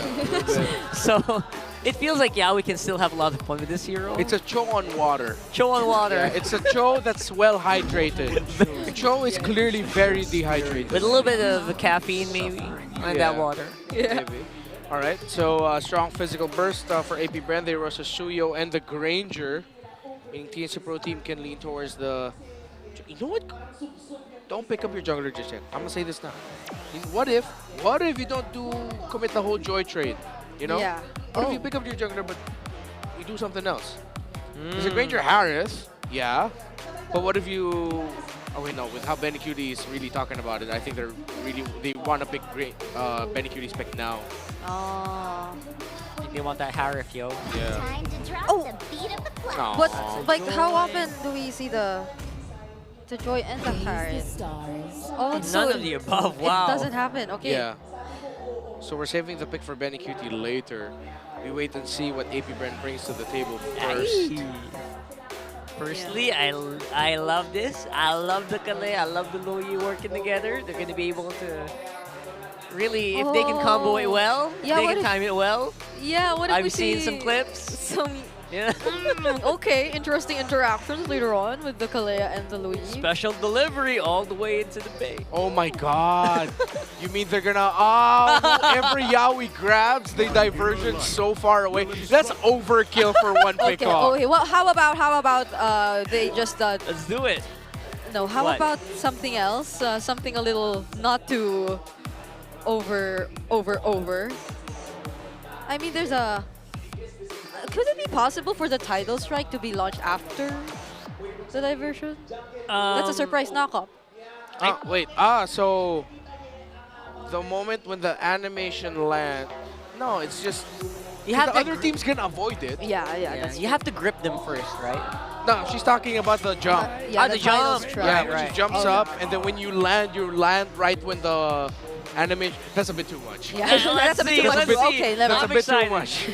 If I know TNC, I know the players here. So many mechanics They can be involved. very flashy. Yawi personally has made so many highlights all throughout his career.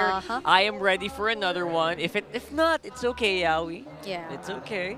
But we're here for it if it does happen. And on the other side, it might be harder to do that Kalea thing if the enemy is a Tigreal. So maybe that's something we can check out later on. How well can this work if the Tigreal is there ready to kind of fight back? Will they ban out the Harith here? Can we see a different goal lane? If it's not there, it's probably just gonna be a not a Beatrix even, like a carry or an Aerithel. Or maybe they don't want to get the Harith. Maybe. Yeah, That's a lot of magic damage already. We're talking about new ways of exploring the meta. Come on, let's Already be have real. Kalea. Let's be real. It's just gonna be a carry. It's gonna be a carry. As much as I want to see Beatrix. Just destroy that Tigreal. Just makes so much more sense. But Beatrix, I would love to see. I would love to see the Beatrix. I hope they can hear us right now. I can so. try yelling it. I mean... No, I don't. I'm not gonna do that. You know what? We have time. We'll talk, Renmar. Then you run up to there and yell it to their face. Beatrix! I'm pretty sure I'm gonna get fined if I do You that. probably will get fined, but yes. I'm not gonna do that. Just for that. I'm not gonna run up to coach and say, "Hey, Hey! Hey, uh, I can just coach imagine. Coach Semi, come on, give the Matrix." Just maybe. There's Some pick. mage bans. Of his gun, of the guns. You guys pick up the glue now. Come on. Oh. Blue's becoming really top tier, especially on the win rate and the usage rate here. Yeah. The theme of the day so far, or at least based from the first series, is that the revenge hasn't been as successful. nice. Oh, okay. Ooh, Sicilian, I like this. And if they go for glue as a last pick, very good combo. But I wonder if 3 Mars is gonna pick up the glue again too. Let's see. Could be. 3 Marfings, right? 3 Marfings. I think it would really suit him to kind of just go for a more aggressive hero like the glue. But then again, he has shown he can be a bit more defensive. Maybe he can pick up the Gatot Kacha just in case, so he can kind of just have something to fight toe-to-toe against the Tigreal setups if the Tigreal does decide to go Implosion. Yeah. I do want the blue though. Everyone wants to see that glue, right? I don't think this Kalea is gonna go to the EXP lane. Yeah. I So like just so Yawi has some additional company. Oh! There you go. See, it's the Bruno again, but not the Beatrix. We're always so close, yet not seeing it. Anyway. I guess Sicilian though. That'd be a tough ask. And then we're back to the whole Bruno Granger trade, although there is a joy on the other side, but it is a Tigreal. I'm liking AP Bren's odds here a little bit better now, but it boils down to this EXP pick. What does their pick here? There's the... It's gonna be a similar scenario of again if he picks up the Hilda, and Yeah. might not be an easy job. But then this time around, I mean... Oh! Oh, they go for Ruby. Whoa. Ruby EXP. All right, this is very interesting. And Dare has been known to be really... he moves a little bit differently compared to other XP laners, so kind of fits the narrative, I guess. But it still feels like TNC coming out with a pretty good comp. Yeah, this is gonna be hard for the Joy. Oh, going in for the Joy, you're right. Yeah, with the Tigreal, the Ruby, entry for Joy is gonna be tough. You don't have crowd control immunity anymore, right? Yeah, it's the question of will TNC even be able to help out the Glue when they go forward? I think we might get another game 3. I'm gonna say it as early as now. Why do you look at me like that? All right, I mean, not completely counting Coil out. Yeah. Don't forget, we haven't seen him watch. We haven't seen him play the Joy yet. Yeah, and if you were to think of it, like how often do we still see this Glue Ruby matchup? 17 minutes later, and we're going to a game number 3. Bring it very early with the copium, huh? He called it 17 minutes. I wonder how true. Oh my. Find out. We're walking into game number 2 here. TNC are up by 1. And Free Martisi, pretty good lineup for these guys. Chove Skirt this time around on the Sicilian could be a difference maker as well as the Tigreal. Okay. So the thing is, let's say, in typical AP Bren fashion, they don't get the early game, mid-game that they want. They have a Sicilian Granger to play around the late game. So they're covered. As long as it doesn't get to an incredible amount of huge lead for TNC Pro Team, AP Bren has their damage and scaling covered in all aspects of the game. True. And very good range as well, right? Yeah. I like how he was looking at me the entire time. Well, I'm supposed to make eye contact with my colleagues. So. Yes, that's true. Oh no! Oh! Is that what you're saying? Yeah. Well, I guess what you're talking about, right? And that was beautifully executed there by AP Bren. Yawi didn't really know where it was coming from, and they collapsed on him from all sides. And this time it isn't a Flicker Kalea, by the way. It's a Purify Kalea who's using Focusing Mark so that they have a stronger pick-off. Oh, but Koi goes in though. Will he try to take on JamesPankgs? He just dodges all the remaining damage. Good understanding by Coil that he would actually be able to survive that while dealing a lot of damage onto JamesPankgs. I thought he was done for, but Coil said, nah, I don't think they'll be able to take me down just yet. Quite yet. Full combo is not available yet. Turtle is out. Feels like they have a good box out of that Turtle, but don't forget, very close by is AP Bren. Yeah, Yawi's yet to get his level 4, so they're just kind of holding the Turtle right now. But there though, I can already imagine there's a potential Flicker. I'm offended from this guy. Man, Coil is very far away. What's the plan here? They're gonna give it. They're giving it away. Okay, now he goes in, Tyler's he's right. here? Oh, he still goes in, and the Tsunami Slam's also used up. JamesPankgs successfully secures the Turtle, but Koi will go in. Gets denied the electrifying beats with that impressive implosion. But still, TNC gets the better of AP Bren. All right. That's not bad. That's a pretty good maneuver here. Oh! Yikes! Wow! Insult to injury. If you would time travel a bit, JamesPankgs wasn't able to finish off the kill onto Yawi earlier on the throw, but now that felt like, I got my revenge. Yawi might have played around a little bit more there, but look at that there. It's on top. Okay, split end, electrifying beats. casted onto Dare, making sure he doesn't survive that even though he's already under the turret. And there's a potential trade that AP Bren wants to go for here in the bottom lane. Cutie already using his Purify, stuns multiple members, but still doesn't escape the bullets from Shizo. All right, very close right now in terms of the kills. So, very execution-based. Let's see how TNC Pro Team will balance things out. They go for a 2-man rotation up top with Coil and 3 Martizi. Cutting waves, and Coil will be pushing back Dare.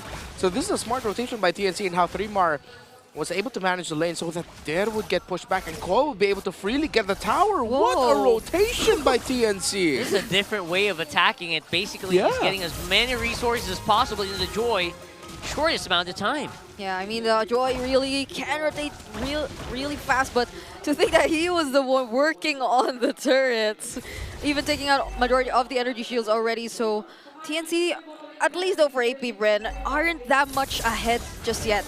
If it were to be, or if we're talking about gold. Yeah. Again, this Sicilian Granger that AP Bren is up against, so TNC Pro Team needs to revel in this. Take the lead as much as they can, dominate as much as they can at this point in the game before they hit the inevitable point of AP Bren being able to match them in damage and stopping their sieges. Yeah, don't get to a point where you're going to get 2-shot by a bat's impact, right? Yeah. So we're going to see that probably later on, though. TNC. Whoa, Purify from Yawi. He gets to walk away. 3 Martizi looking for a target. He goes in, forces out the flicker from Chop Skirt, and AP Bren now will disengage. He really waited for that timing. Yeah. I think they were trying to bait out some more here. Yeah, for the meantime, it is going to be AP Bren trying to just make sure that they have at least map control, even if they don't get kills. Yawi's flying around. I love Flying the animation. around. Literally flying around. Able to get away. And aggressive. Oh, that's an aggressive implosion coming in from Kekeda. Now they burst down Yawi without the Purify, but there's the diversion coming in from Lancey. He tries to chase for the other members, but AP Bren are just walking away. They do not want any trade. While all that's happening, Coil's on top side too. Yeah, just working on the map, getting a lot of farm and applying a pressure up top, while AP Bren decided to go for a 5-man rotation to just try to win through clicks and damage. Coil goes in! And both of them fall! That's a gritty, there's something there in that fight. I can sense something. You know, you can touch it. That's tension in there. Very gritty that we saw from Coil and JamesPankgs. I bet Coil in his head is thinking like, but you had your tower. I was still able to kill you. It was 2v1, bro. 2v1, bro. You had your tower. Classic story. And now for the meantime, it is going to be Shizu on the bottom. We haven't really seen Cutie in action quite yet. Yeah. So that's something also kind of brewing here for TNC. Oh, look at that, Kekadon! They commit for 3 Martizi, who still had the flicker. And he just got away like that.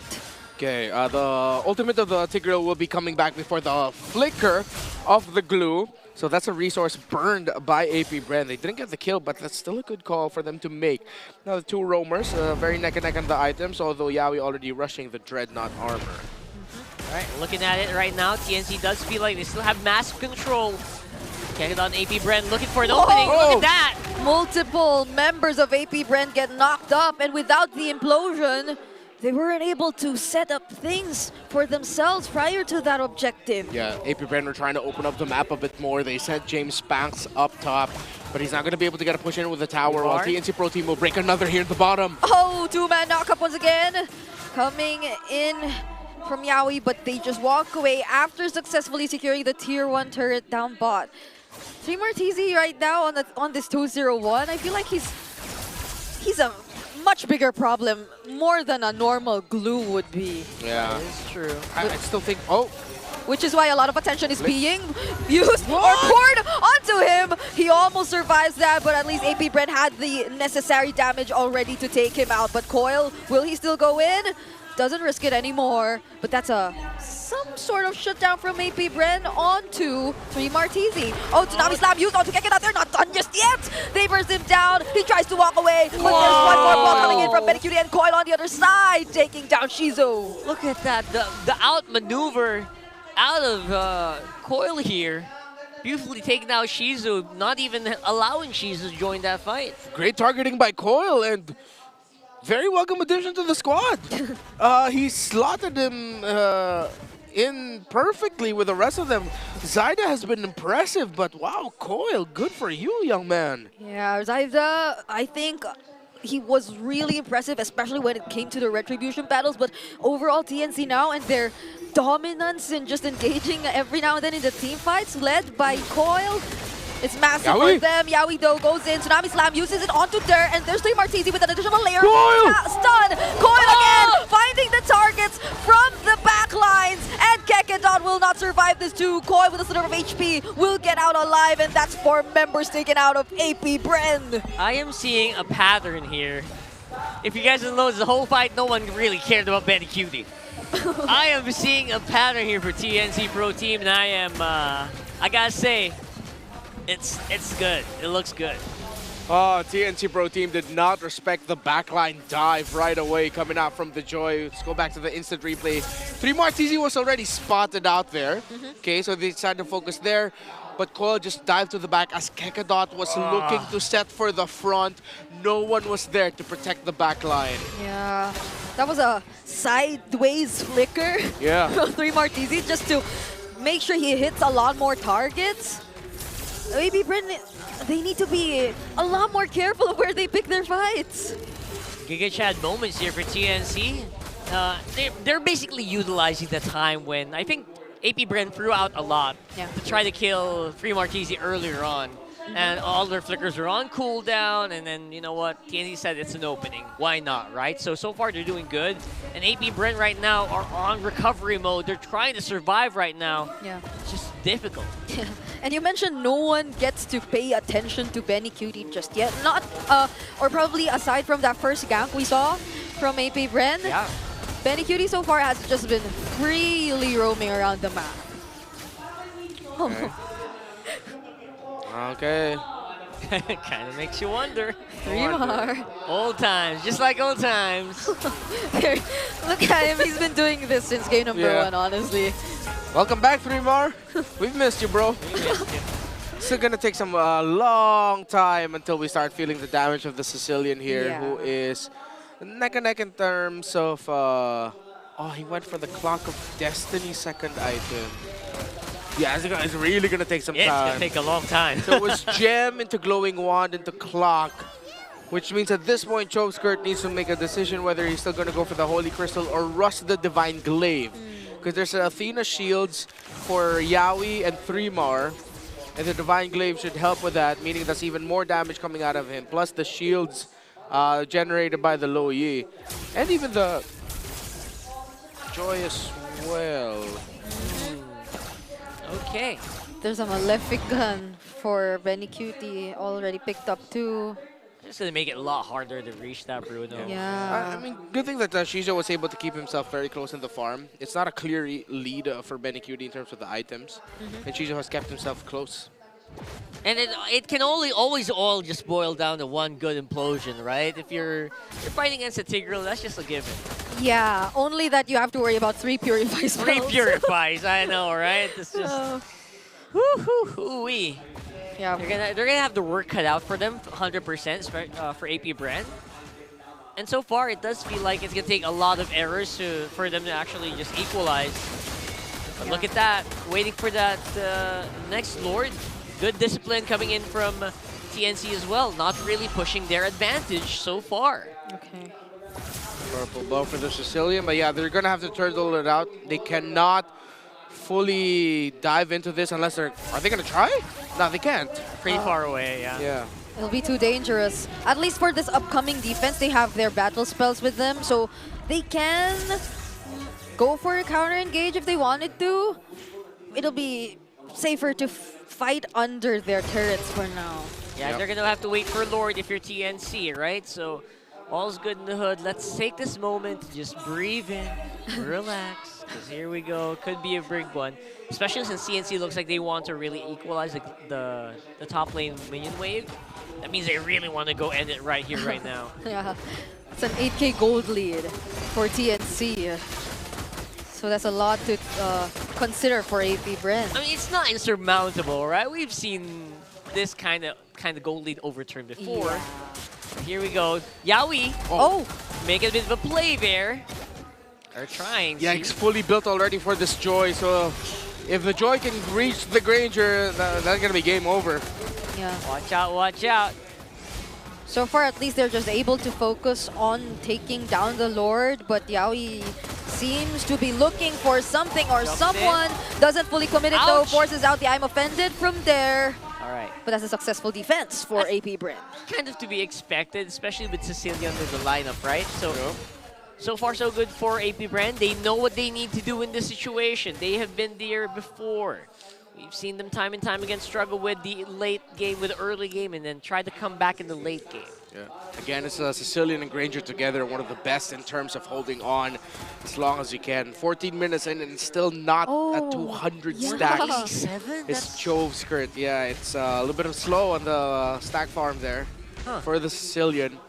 It's still on the way to the third item. Once the third item comes in, the turnaround is a little bit more within reach for Sicilian. Once the fourth item comes in, that's how you know this game has gone on too long and AP Bren has a good chance of actually winning it. That's true, that's true. Yeah. It's a little scary, and they can't really blame, you know, him. Chokeskirt, he can't really go out of the map, Yawi. Oh, JamesPankgs dodges all that, but the Tsunami Slam will be used onto Kekedot, who still has the implosion, by the way, but he decides not to commit it just yet. There goes Kekedot, though, just before he's able to cast the implosion, and they traded out Yawi. So far, it's a 1-for-1 trade, but 3 Martizi using the split will be popping his immortality and won't survive all the damage coming in from AP Bren. All right, we're talking about errors, right? Errors being committed by TNC. I think we saw one. It's very minor. It was still a bit of a trade, but AP Bren got out on top with that one. Okay, double kill for JamesPankgs, and getting a little bit closer and closer for comebackable territory for the Sicilian, who just built up the Divine Glaive. One more core item. The last time we did this, and I was starting to name down item conditions for a late game Sicilian. Once the fourth item got locked in, it went to a game number 3, folks. That's right. And for TNC, you have to hunt down Sicilian, right? There's just no other way around it. Yeah. There's a huge responsibility right now. Trying to make for play. Yawi and for Martizi, but they and Coil secures the Lord. Now with a pick up onto JamesPankgs too, they're still gonna go for it. The dispersion doesn't connect, but there goes Yawi. He gets punished though by AP Bren, so they're also down by 1. What a play, Coil! Again, impressive in his season 15 debut. 7 kills, 1 death, 2 assists, and a very key Lord steal. That's how you make an entrance, right? That is the best way to make an entrance so far. Game's not over yet. And don't forget, we still have Cecilia that's clearing all these waves, but you know what? TNC, they're doing everything that needs to be done. Yep. There's still a Lord too, marching down bottom. Yawi could make it and catch up to the fight. But what does TNC plan to do with that? Let's see. Getting started on those turrets though. Good zone. All right. 3 Martizi commits the split zones and buys enough time for TNC to take down that turret, and Coil once more gets to spot JamesPankgs. He gets to, or the immortality is popped as well for him, but look at Benny Cutie also looking for the targets. Kekedon, he will still survive. He has the Athena shield, and they will now shift their attention to taking down the Lord. Slowly but surely, man. Yeah, slowly but surely. They bought a lot of time. AP Bren, though, will be able to clear out the Lord and the minion waves. This game is not yet over. AP Bren holding on for dear life. 3 more and Coil down. An impressive kill onto JamesPankgs, but he gets instantly punished with an implosion from Kekedot. It was a jungler for jungle trade, but it became a jungle for EXP trade. TNC looked like they were able to make a way around this Cecilia, at least for now, right? And they were able to play around it, get those turrets, that's a start. But then again, AP Bren are not far away in terms of items. Yeah, they're not. They're now catching up. This was what Renmar mentioned. The 4th item being locked in for the Sicilian, for Chov Skirt. And the way that even despite TNC always going for it, and even Coil always looking for JamesPankgs, they might need to be a little more careful from this point onwards. There could be faster responses, there could be much more damage coming from AP Bren compared to the first few times where they just kept going in without any hesitations. Shizo starting to build up those Sky Piercer stacks as well. Of course, 20. there you go. He's catching up as well. There you go. 277, 276 now, climbing, getting closer to 300. Stacking heroes. Oh, hell yeah. AP Bren. How they're going to play this next sequence, though, it's going to be the biggest question. Because TNC Pro Team, if they win this, then it might be an even tough defense for AP Bren, and they're rushing it. Oh. It's the right call. They won't be able to get to the Lord in time. They won't be able to get there in time for a punish as well. So they're just going to have to hold out and see if somehow, some way they can defend this push. But this is going to be a very expensive one. And if AP Bren walk out of this, with them being able to march out of base, having cleared out minion waves, being able to take down turrets, this game could go on for another 6 to 7 minutes. Yeah, you're absolutely right. This is going to be so tricky, right? It's going to be so tricky to do this. And Keketa has the... okay. What? He has the purple buff. Purple buff. All right. This is the Evolved Lord that they have to take care of. Here. It's a magical Tigreal. 3 waves crashing into the base. AP Bren on the defense. All right, there's Here a you flicker. go. Oh, there's a dispersion as well, sending Coil to the back lines! Wow! Taking down Shizo and making sure there's no one left to defend That's for it! AP Bren. They take down Kekedon as well, and JamesPankgs trying desperately to save this game, but he too will be taken out with the immortality, but it's a triple kill for him, but not for long until TNC secures the sweep! And what do you know? With 2 debuting players, TNC come out with a 2-0 victory against AP Bren. No comebacks needed. What a play to send Coil to the back, immediately taking Shizo out of the equation. It's the Granger and Sicilian that they needed, with the main physical damage dealer down right away. The marksman gone. TNC get the sweep. What a debut in Season 15 for Coil and 3 Martizi. Yeah, I'm liking the Lancy and Coil connection so far. Even earlier when Lancy got the MVP, he tried to pull in Coil so that he would be shown to, and now he's the one sending Coil all the way to the back to ensure that it would finally end then and there. But still props to AP Bren though. Yeah, 100%. Right now, not going to be surprised if Coil takes that MVP performance as well. So, AP Bren, as much as they did improve in the season, that's all that's happening to them so far. Yeah. They will need a lot more to get back into week number 5. Expected a much closer series, 3 games even, but no, TNC Pro Team still proving that they have AP Bren's number despite them having 2 debuting players for this season, and a tremendous start. And I'd want to see if TNC Pro Team are going to stick with this. As impressive as Kozen, Lord JM, and Zaida has been, see where the momentum will take you with 3 Martizi and Coil. What if they can switch every now and then? That would be scary. They have so many tools in the shed. Let's see if they're going to use it. But for now, this is the winning lineup for TNC on the stage. Back into the winning column they go. Your winners, TNC Pro Team! Gentlemen, congratulations. Nakuha nyo na yung panalo. 3-Mar, welcome back, man. We haven't seen you in a while. Huli mong laro season 10. How does it feel na finally nakabalik ka at yung una mong pagbabalik panalo pa? Meron pa rin kaba talaga. Kasi iba pa rin talaga maglaro sa MPL PH. Tapos, nung second game po, doon na po naging komportable. Tapos sobrang na-miss ko po maglaro talaga sa Pinas. Dalawang beses eh. O, dalawang beses siya kasi ginamit yung glue, so mas pulido na nung second. Oo nga. So welcome back, 3-Mar. We're happy to have you here. Speaking of that, no, sabi mo kakaiba talaga when you play in front of the home crowd. Tell us about that feeling. Ano ba yung experience na you're here playing in front of the home crowd, yung community na binuo natin dito sa MPL Arena? Anong pakiramdam na nandito ka ulit? Like, actually here sa arena mismo? Ano ba, sobrang saya. Sobrang saya na yung nanonood sa amin. Nanonood sa akin, mga Pilipino rin, mga nagsusuporta, ganun. Sobrang sarap sa feeling talaga. And congratulations on your win indeed. Actually, I wanna ask Yawi this time. Congratulations. Before this win, okay, nagkaroon kayo ng 3-match losing streak, right? And naka-apekto ba sa inyo yun in a certain way, especially with how things are going? Paano ba yung mindset nyo heading forward into the series? Ano po, reset lang po agad pagdating po sa bootcamp. Tapos review po. Yun po. Okay, so reset and review. Pretty basic, Jamie, if I would They say. did amazing though, even if we call that pretty basic. Now, speaking of amazing, Coach Imba DJ. Coach. Ikaw naman. Pakihawak naman yung mic.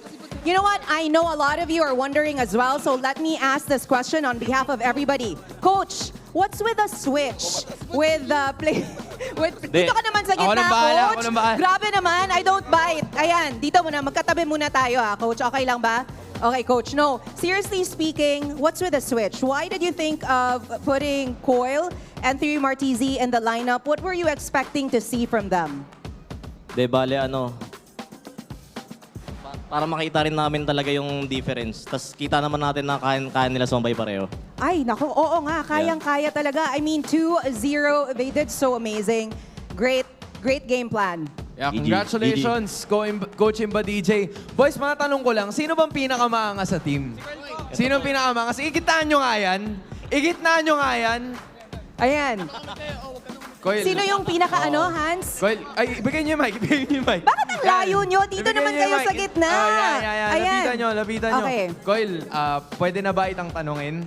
Pwede na ba? Pwede na, okay, pwede na. Mabuti nang pwede na. Kanina, hindi nakapalag or hindi mo pinaisa si JamesPankgs. Para ba sa'yo? Sino bang may kayang pumalag sa'yo? Na jungler dito sa MPL Philippines? Si Boss D. Tapusin na natin to, Coil. Okay na yon. Your winners once again, TNC Pro Team! You may now take your walk of victory.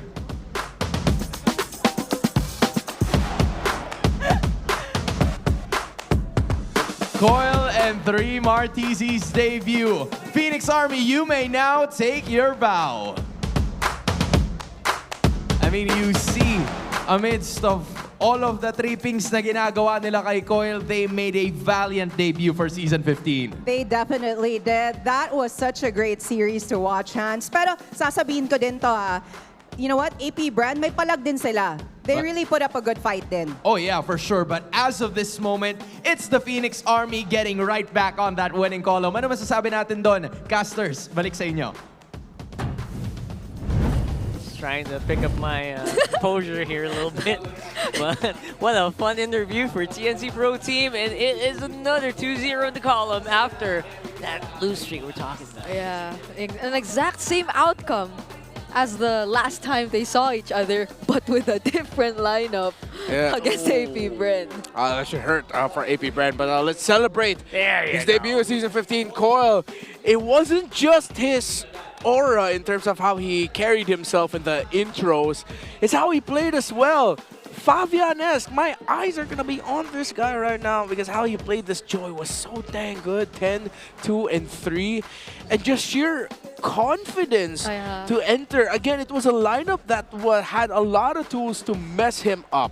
The Tigreal and the Ruby. But his entrances were almost always perfect so that the pressure being applied onto Kekadot, the TNC Pro Team, the moment they saw the Tigreal, it's like, all right, we need to make sure that this guy has a hard time because this is the guy that will mess up our guy the most. Yeah. And they were able to save Coil as much as they can. It also really helps that there is a bit of a debuff cleanse feature when you are able to use the electrifying beats at the right time. And that play at the center of the map felt like a massive heat check for JamesPankgs. The man with a million moves looked like he was just frozen up against Coil. Yeah, I now understand why you want to see even the Hayabusa on this guy. I absolutely want to see more from him too, just given the mechanics he's been able to provide us on the Joy against this lineup, who Renmar repeatedly laid out the multiple difficulties he could probably encounter, but it didn't feel like he exactly worried about one bit.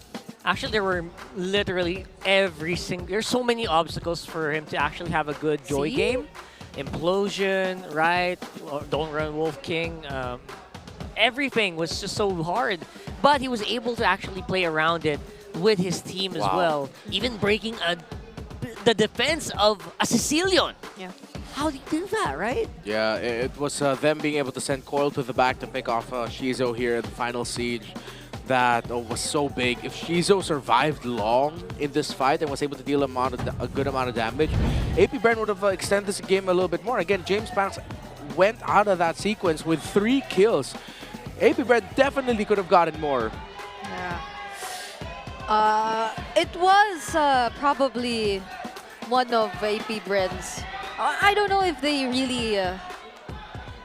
I'm yet to see them really show us a lineup or heroes which they comfortably played similar to the key heroes we really attached to their names for the past few weeks of MPL. So it's quite sad to think that it's actually the case for them right now, but I'm hoping that it actually pushes them to really explore a bit more in the remaining weeks we have here in MPL. Yeah.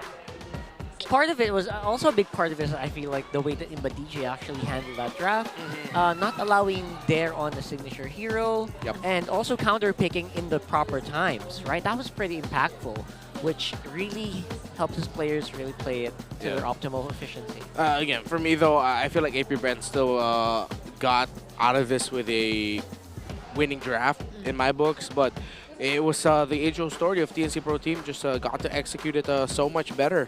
Especially Coil making himself not so difficult to get taken down with everything that was on him that could give him difficulty. Dude, he ended the game as the BP Irish guy. 972 GPM with everything on the board to give difficulty for this Joy. This man is a talent to watch out for. 100%. Almost breaking that 1K GPM barrier here. Usually very difficult, even for the more experienced junglers that we have here in MPL Philippines. I agree. That's very impressive on its own. Impressive and a very promising future for TNC, I'd say, because they have multiple options now if they wanna field in a different lineup every now and then. We're not so sure anymore because it's all up to Coach Imba DJ at the end of the day. And Coach Semi. And Coach Semi. 100%. Great coaching staff, able to really enable their players to reach better heights. And for the meantime, it does feel like I would love to hear what was happening behind there. Maybe we're on call, right? We're looking for. Let's hope that's it. On the mic check.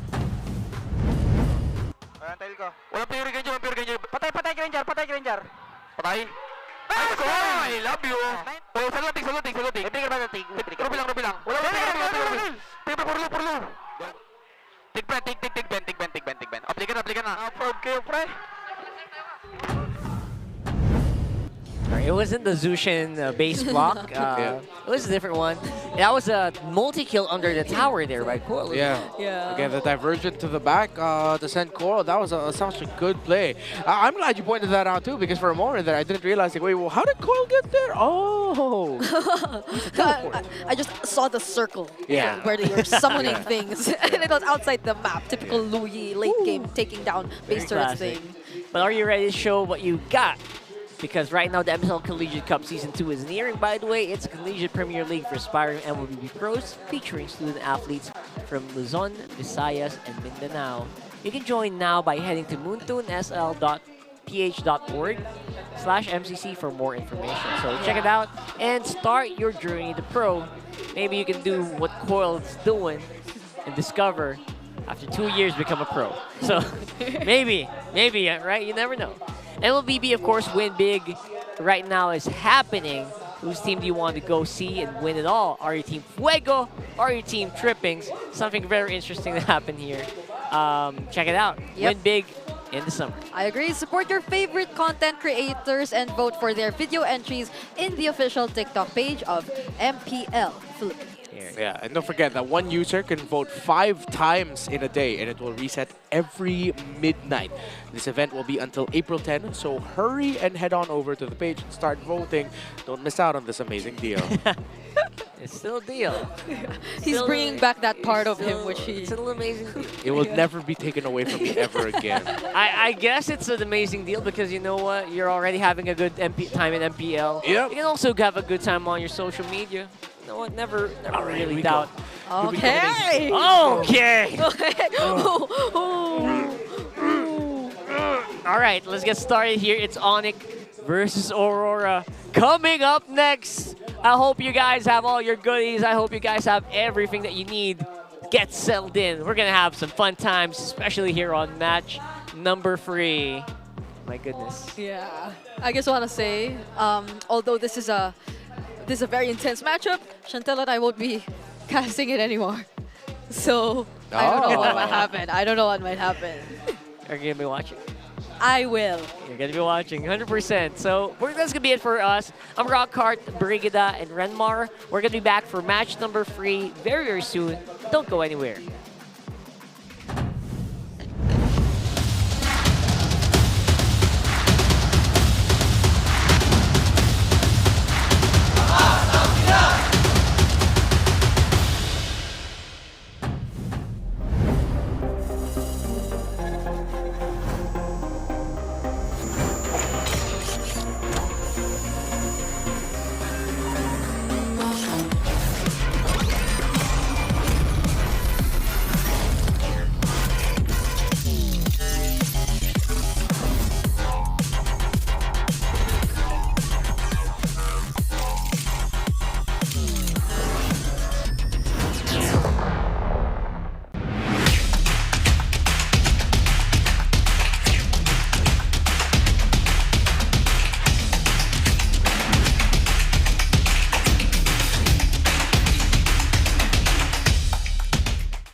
GG bro! Don't worry! The only with Smart Power All 99. Hindi bitin with 10 gig data to power your games plus only Facebook or only TikTok. Load now!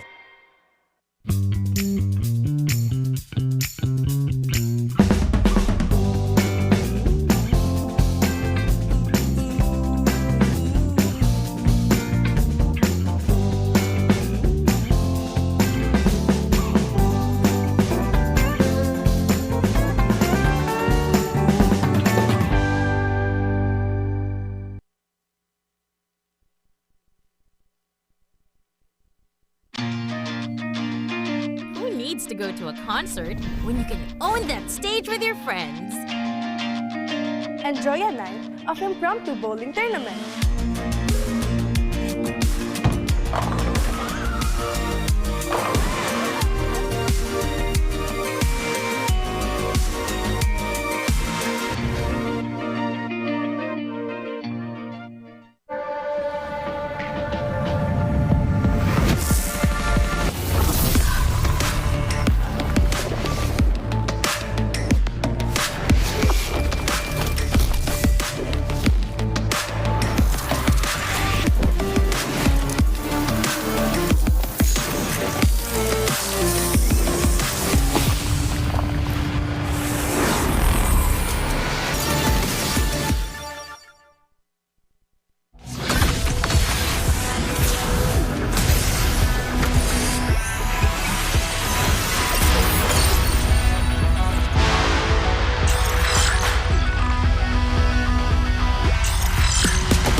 Serious ka ba?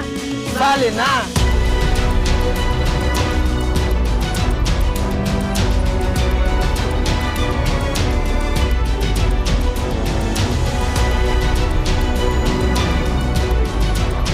Kita Kids. Kita Kids. Kita Kids.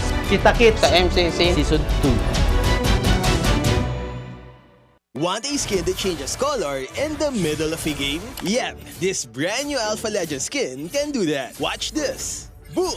How cool is that? So how do you activate this transformation? Simple, just take down 10 enemy heroes. Assists don't count though. But hey, don't worry.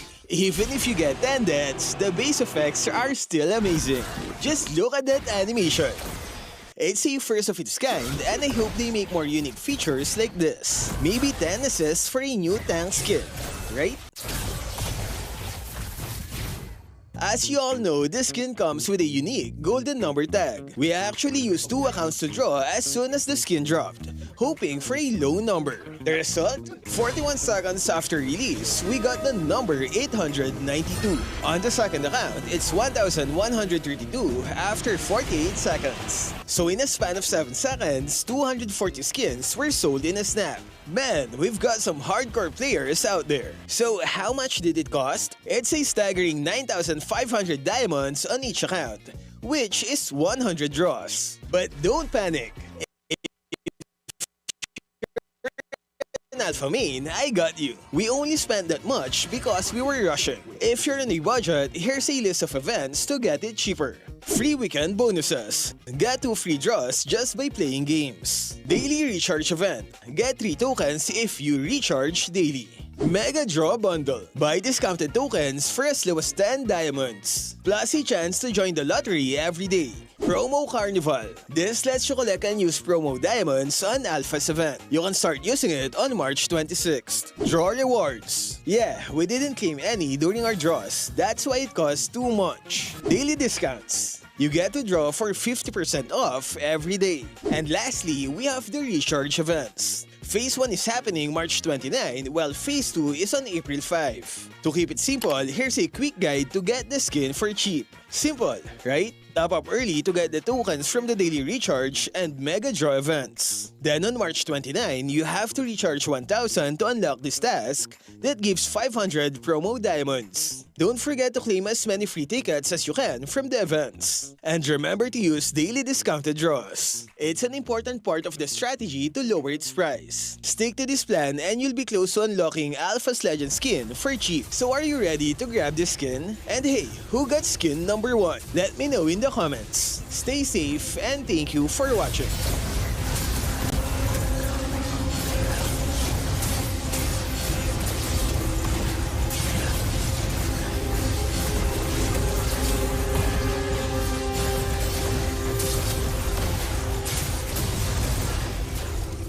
Maligayang pagbabalik dito lamang sa MPL Arena. And we are officially starting the second round of Season 15 with all of the matches na kailangan nating asahan. Ano bang dapat i-expect ng ating mga MPL fans?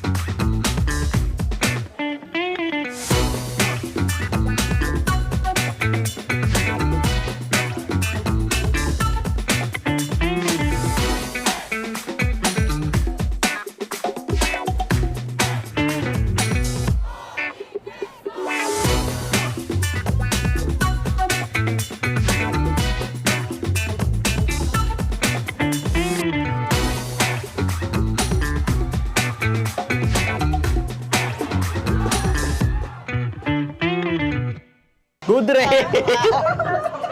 Dad, kunin mo dad! Pre, pag gumababuko, pre, di ko napapagupit. Ano dad, basket? Basket kaya tayong 5, pre. Ano? Okay, di din ako pag 5. Ano, mamaya. Di naman na siguro sasakit kung di ako kasama kasi 6 naman na kayo eh. Hello. 1, 2, 3. Mic check. 1, 2, 3. Uy, all in na, parking. Nakabina ko. Yun, nakapagpani din. Pogi ni Pando. Kamukha ni SGA. Hi guys, ako si JamesPankgs. Gusto ko lang batiin yung coach namin. Birthday niya ngayon. Coil versus JamesPankgs. Sa RG lang yung nangyayari ah. Gandito pala sa stage. Chops, napatugtog mo ba yung pambitaw? Whatever it takes. Pawalwal hanggang mawala. Ubod na nadarama, kalimutan ko na siya. Idolo. Ano ang palag mo kay Coil? JP, magtulog-tulog ka naman. Halos bungo ka na lang, partida. Busog ka pa niyan. Nachochoke na ako, nachochoke. Time. Winelcome tayo ng mga to nung debut natin eh. Tayo naman mang-welcome ha. Ayusin ko mamay retry ko.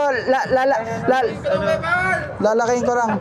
Welcome back. Guess who's back? I love you. Hey you, bili na. Smooth lang. Wala bang pulbo dito? Uy, 1 minute na lang daw. Tara, okay na to, pre. Nahihina ako, pre.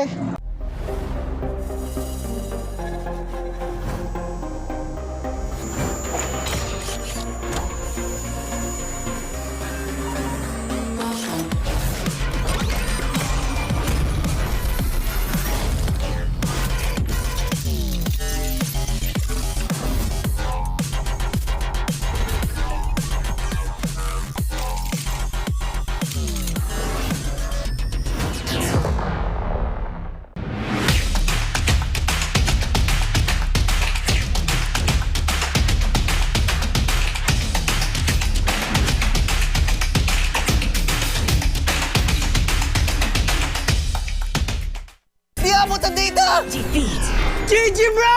Don't worry! The Only with Smart Power All 99. Hindi bitin with 10 gig data to power your games plus only Facebook or only TikTok. Load now!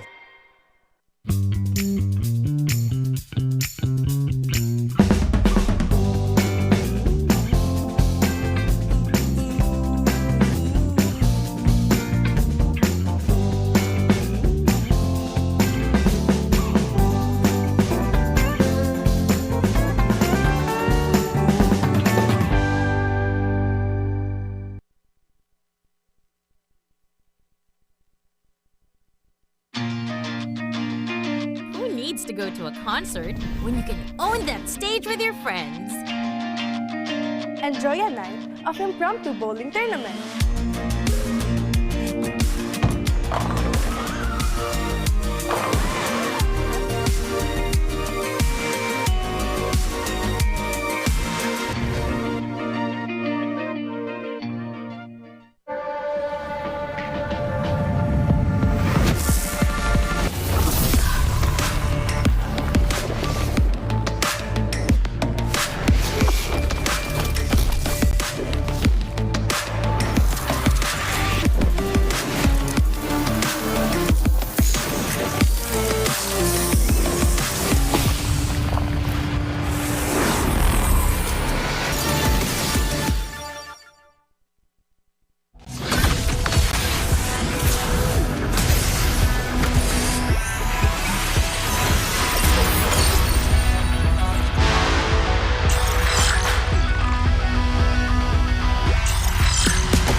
pinash Malakas, Pilipinas malakas Kahit anong lane, we become the monsters Malakas, Pilipinas malakas Face the golden sun and reppin' for the 3 stars Look at us, to the top, no ifs, no buts Winning any game, para to sa PINAS Di mo matitinag aming boses sa new level Nasa kalye man o mobile, you know I become a legend Open fire, we unite, we winners Built with pressure, like diamonds are made of Switch na lane na parang gera HB Racing, may reset up Tagatang buhat ni Hilda, full load SS parang Lyra Susundan ko ang iyong bakas Kasama pataas Tagumpay natin to Dahil tayo'y malakas Para sa Pinas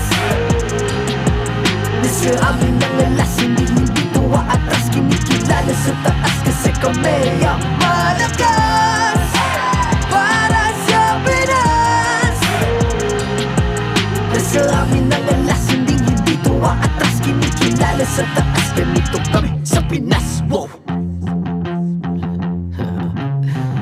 Hold on Yeah, malakas ang Pinas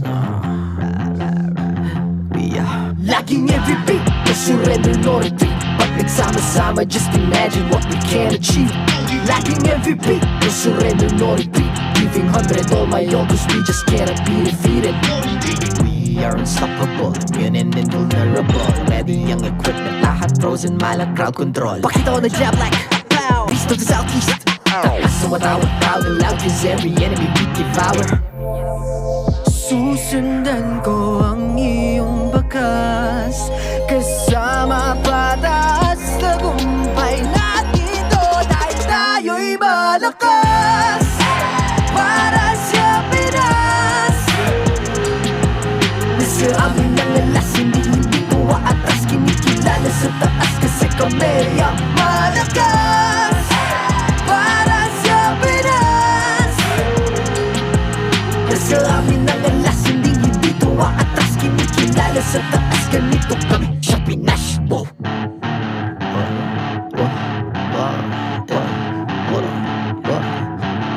Malakas, Pilipinas malakas Kahit anong lane, we become the monsters Malakas, Pilipinas malakas Face the golden sun and reppin' for the 3 stars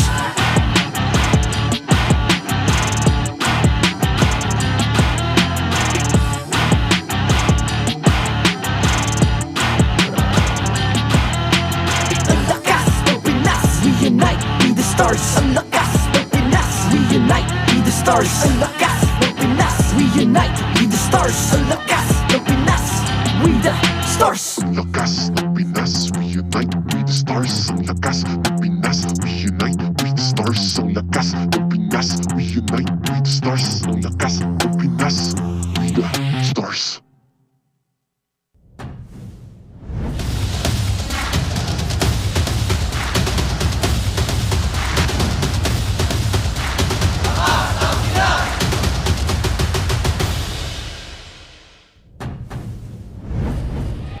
The atmosphere is electric here at Green Sun Hotel. We are on our star match for this day, and it is gonna be fantastic. I'm Rockhart, this is Naisu, and this is Renmar, and we are at match 3 of week 5, day 2. It's Onic Philippines versus Aurora. And man, oh man, we are in for a treat for sure, because I feel like something's got to give with Aurora's 8-0 right now. Yeah, I would say so. You know, it's heated already. I'm surprised the last series was a sweep.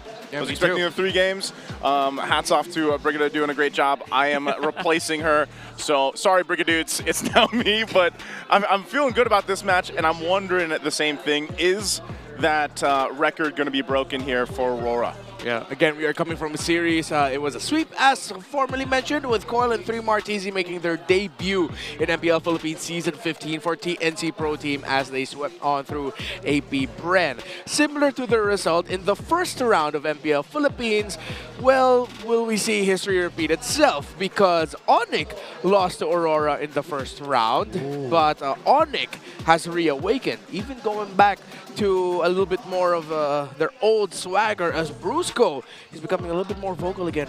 Is it 4 matches now? 4 matches in a row? Yeah. They've won? Yeah. They're in a 4-0 win streak. This is going to be 5-0 for Onic. Oh. That's going to be something, right? Because obviously Onic feels like they are back in form, their championship-winning form. But you're also facing off against an Aurora that has been undefeated so far in 5 weeks. So it's a very interesting check in where the power levels are right now for a lot of our teams, especially for these two who just keep catching each other neck and neck, especially in these scenarios, right? For the meantime, tickets for the match between Team Falcons and Smart Omega, by the way, are running out fast. It's happening tomorrow, so make sure you guys get yours now via ph-mpl.com/tickets. I'm excited to hear the mic check because Flap TZ and Jome are both rap battle enthusiasts. And as you've heard in the mic checks recently, our players are becoming a little bit more vocal, a little bit more stuff are coming out there. A lot of rhymes, lots of bars, and I hope Flap TZ and Jome will show up for that. Here it is. Oh, let's go! Wait up for that one. He didn't have this yesterday. Yeah, the first Acid Gothic style legend duo form skin, by the way, Alpha Revenant Roses skin trailer is here. Do I have to do the voice again? You kind of have to. As enemies flood towards the castle like a tidal wave, Alpha inside merely scoffs. Bow your wretched heads before the Lord of Greed. New skin will be available on March 22nd. It's available now, along with the new item, Dynamic Portrait, Revenant of Roses. Get yours now, yeehaw. That's not very acid gothic of you. Not very acid gothic at all. I don't even know what it means. But it's provocative. It gets the people going. And I gotta say, it feels like you guys could be voiceover actors, right? You know. You have a feature in voiceover. We've done a thing or two. Thank you. Yeah. A lot of the stuff I put out there, let's not go there. Let's not go there. Let's not go there. Yeah, if you guys need, It's on a different side. Hugely different side. So now, we're getting back into it, and I gotta say, I am loving where we are right now, because, again, one thing has to give. Either the win streak of Onic or of Aurora loses out today, or we see, and then we see Onic really go crazy, or we see Aurora beat Onic twice in the season. Yeah. Well, what does that mean, right? Well, in terms of the standings, it means that if Aurora wins today, they will be 9-0. Further increasing the chances that they will be securing a playoff slot. While for Onic, then they're in the red now of the middle of the table. That means that they are still going to have to try and crawl back to chase Team Liquid Philippines, who are now 2 points ahead of them. Again, the top 2 slots are coveted for the regular season, as that does put you in a much better position heading into the playoffs. Yeah, because we know, again, we mentioned this during the first series of the day, there is already stipulations in place for TLPH to get to that playoff spot. They've already, managed to get one of those stipulations done, so they still have to win tomorrow's match for them. And so obviously when we start to get to this point in the season, even though it is just the starting point of the second half of the regular season, these games are going to start having some heavy weight to them. Even down in the bottom of the standings, they're so close that things can change quickly, actually from day to day here. Especially at the bottom of the of those standings. Yep. Sometimes they just separate by one game win. Yeah. Right? So, one series win. So it really could shake up. And that 6th slot, something that everyone's definitely watching out for. So the Trailblazers of the new era, road to 14-0, maybe. That's a bit of it's a bit of a ways down. There was one team that almost did it. Yeah. Almost. I mean, at this point, it took us a long while to start acknowledging the fact that Onic Philippines eventually did end up becoming the record breakers last season. So why not start as early as now? For Aurora, if Onic can go 13-1, why can't we say that there's a chance that Aurora can't go 14-0, right? So might as well start counting down the list with road to 14-0. Yeah, this is going to be very, very interesting because, again, the closest anyone's ever had to a perfect season was Onic Philippines with that 13-1 record in the previous season, where we did see the one that we usually don't talk about, Golden Masha, really didn't, hit its mark. But It feels like the team that has been touted as the most consistently inconsistent team in MPL Philippines feels like they are stepping it up at least one at a time. I can already see it. If this does happen, if they end up 14-0, there's going to be so many montages and collages of people, of the people that are saying, you know, the most consistent, inconsistent team, and then it's going to hard cut with music and flashes and everything else. Yeah. And it's going to be 14-0 champions. And I would love to see that because, again, you know, I wasn't on that saying specifically, but I did say before the season started that, you know, obviously the RORA that we saw at the previous internationals weren't the RORA that we saw back in the last season of MPL Philippines. And they have done more than enough at coming into the season and really proving, I would say, the doubters wrong. And, you know, can they get to this 14-0? What's the actual probability of this happening? I think obviously they've been very clean gameplay-wise. All the roles have been really covered. They've brought some of the most unique hero pools to the matches. As we get a good look at the boys here. Oh, wait a second. Playoffs secure. It is official. Aurora Gaming is the first team to qualify for the MPL Philippines Season 15 playoffs. Congratulations. With their win streak, I mean... Look at Renegade. But they still want that streak. Of course, of course. So at this point... Is this from the last match? Is that why? I think so. Yeah, with I think it's everything that a result happened. of the last one. So basically, they still have a lot to play for. Obviously, top seed is not guaranteed yet. They're just guaranteed to basically not go lower than 6th place. Yeah. Which is definitely what you need to just get into playoffs. No matter, even if they go on a lose streak, I mean, knock on wood, they will still be able to enter the playoffs. That's all it means. Now, if you're Aurora Gaming, you still want... That's only half the journey, right? Yep. You still want to prove the doubters wrong. You still want to prove that you're one of the best teams in the MPL Philippines. And you still want to be able to get one up against Onic Philippines, who has had your number time and time again. Yeah, I mean, that man right there said he's 200% confident that he can just go ahead and defeat everyone else right now. That they can, and that they will. So that's why Road to 14-0, the storyline for Aurora has to get repeated every time. Especially now that they're the very first team, just after 5 weeks, have already secured their playoff slot. That's how dominant they are. And of course, that goes to show about the lower half of the standings.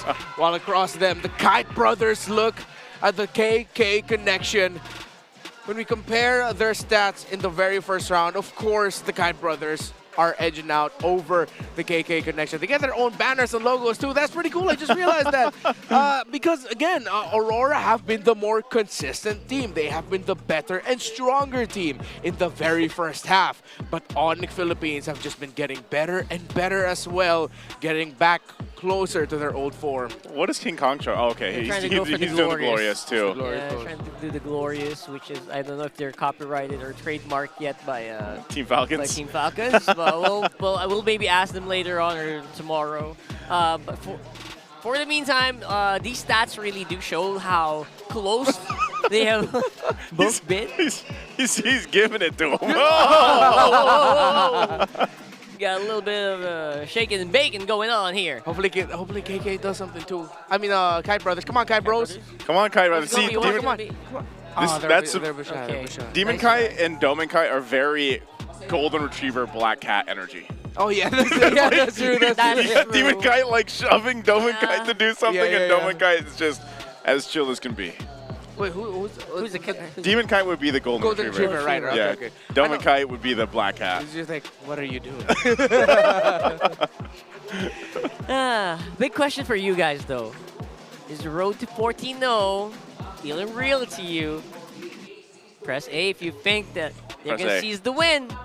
Or press B if you think it's Onic time and maybe they can turn the story on its tail. Yeah. Again, it would be so wild if Onic Philippines as early as now already, hey, congratulations for making it to the playoffs. Nice win streak. I'm gonna stop it right here. Just when you think Onic is out for the count, they're the ones to snap Aurora's win streak. But then again, it's so tough because Aurora has just been the better team so far this season, even though some of their inconsistencies come from the fact that I think teams people like to point out that the Aurora has dropped some points towards teams in the lower half of the bracket. At the end of the day, they still get the dub, right? They still win the series. That's what matters, right? It's something about them. The synergy is really interesting, but it's also, I would say, just the play style of Aurora, specifically too, obviously in the Roam, the way that, you know, we talk a lot about Renegade, but there's also a reason for it because he's such an anchor to this play style of Aurora Gaming and what's made them so successful up to this point. And I think that the current meta that we're seeing come into place, I know you guys mentioned it earlier too, sometimes it's like right now they're still figuring out where Kalea fits. Yeah. One game she comes through, another game she doesn't. And it's really shaken up some of the bans, you know, and some of the picks here. So I'd love to see it again, how Aurora deals with this, because both these teams in their own ways are on their own streaks. I mean, even Onic Philippines, a lot of people look at yesterday's games and will say, dang, it is the old Onic Philippines. Like, the connection is back, the super fam is back. Yeah, their hair is back on. The hair is as back, well, by right? the way. So that's pretty amazing to see. And right now, obviously, for Onic, I haven't seen them smile in a while, so I feel like they're a scarier team to beat. Aurora, though, facing meta shifts, they still are as consistent as you can ask for, I guess, for a team of their caliber. So lots of questions need to be answered here, folks. I hope you guys have questions as well. Comment them down below on your own social media and on the streams. We'll have to read them later on, because for sure, even we don't know what to expect from this matchup, where it's not literally Clash of Titans, but it's definitely something else. Let's watch them walk into the arena as these two teams go on head-to-head. To oversee and uphold the tournament's integrity, guiding us through this match, our marshals, Joshua, David, Patrick, and Sent. Will it be Aurora's road to 14-0, or will Onic break the streak and reclaim their throne? It's Onic Philippines versus Aurora! The EXP laner of the week, Kirk, and Mr. Consistent, Edward! The jungler of the week, King Kong, and the smiling demon, Demon Kite! The Monster Mage, Super Friends, and the mid laner of the week, Yawi! The Bruiser, Brusco, and the back-to-back Roamer of the week, Renegade! Oh, damn. The Gold Standard Kelra, and our back-to-back Player of the Week, Domankai!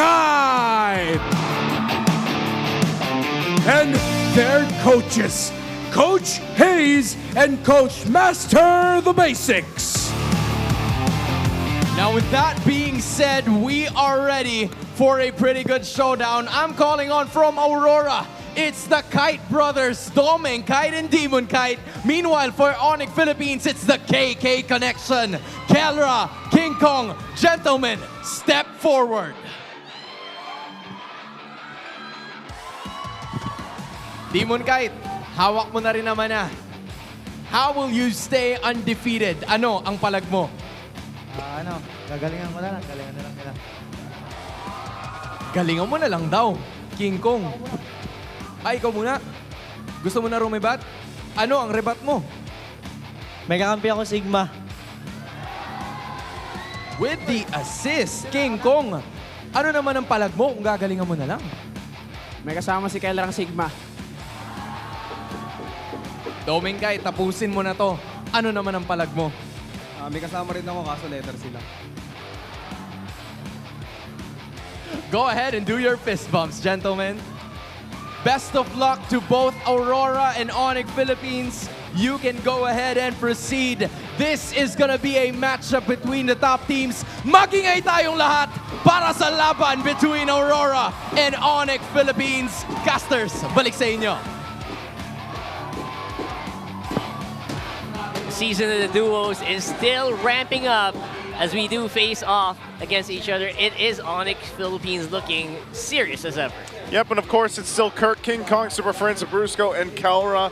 And like we have talked to up to this point, they obviously had a rough start to the season. Well, now it seems like with the hair change and everything else, they have found that connection. Again, Calra mentioned this just last week, that they have been really working hard to get back to that what made them so strong and what made them conquer the world just recently.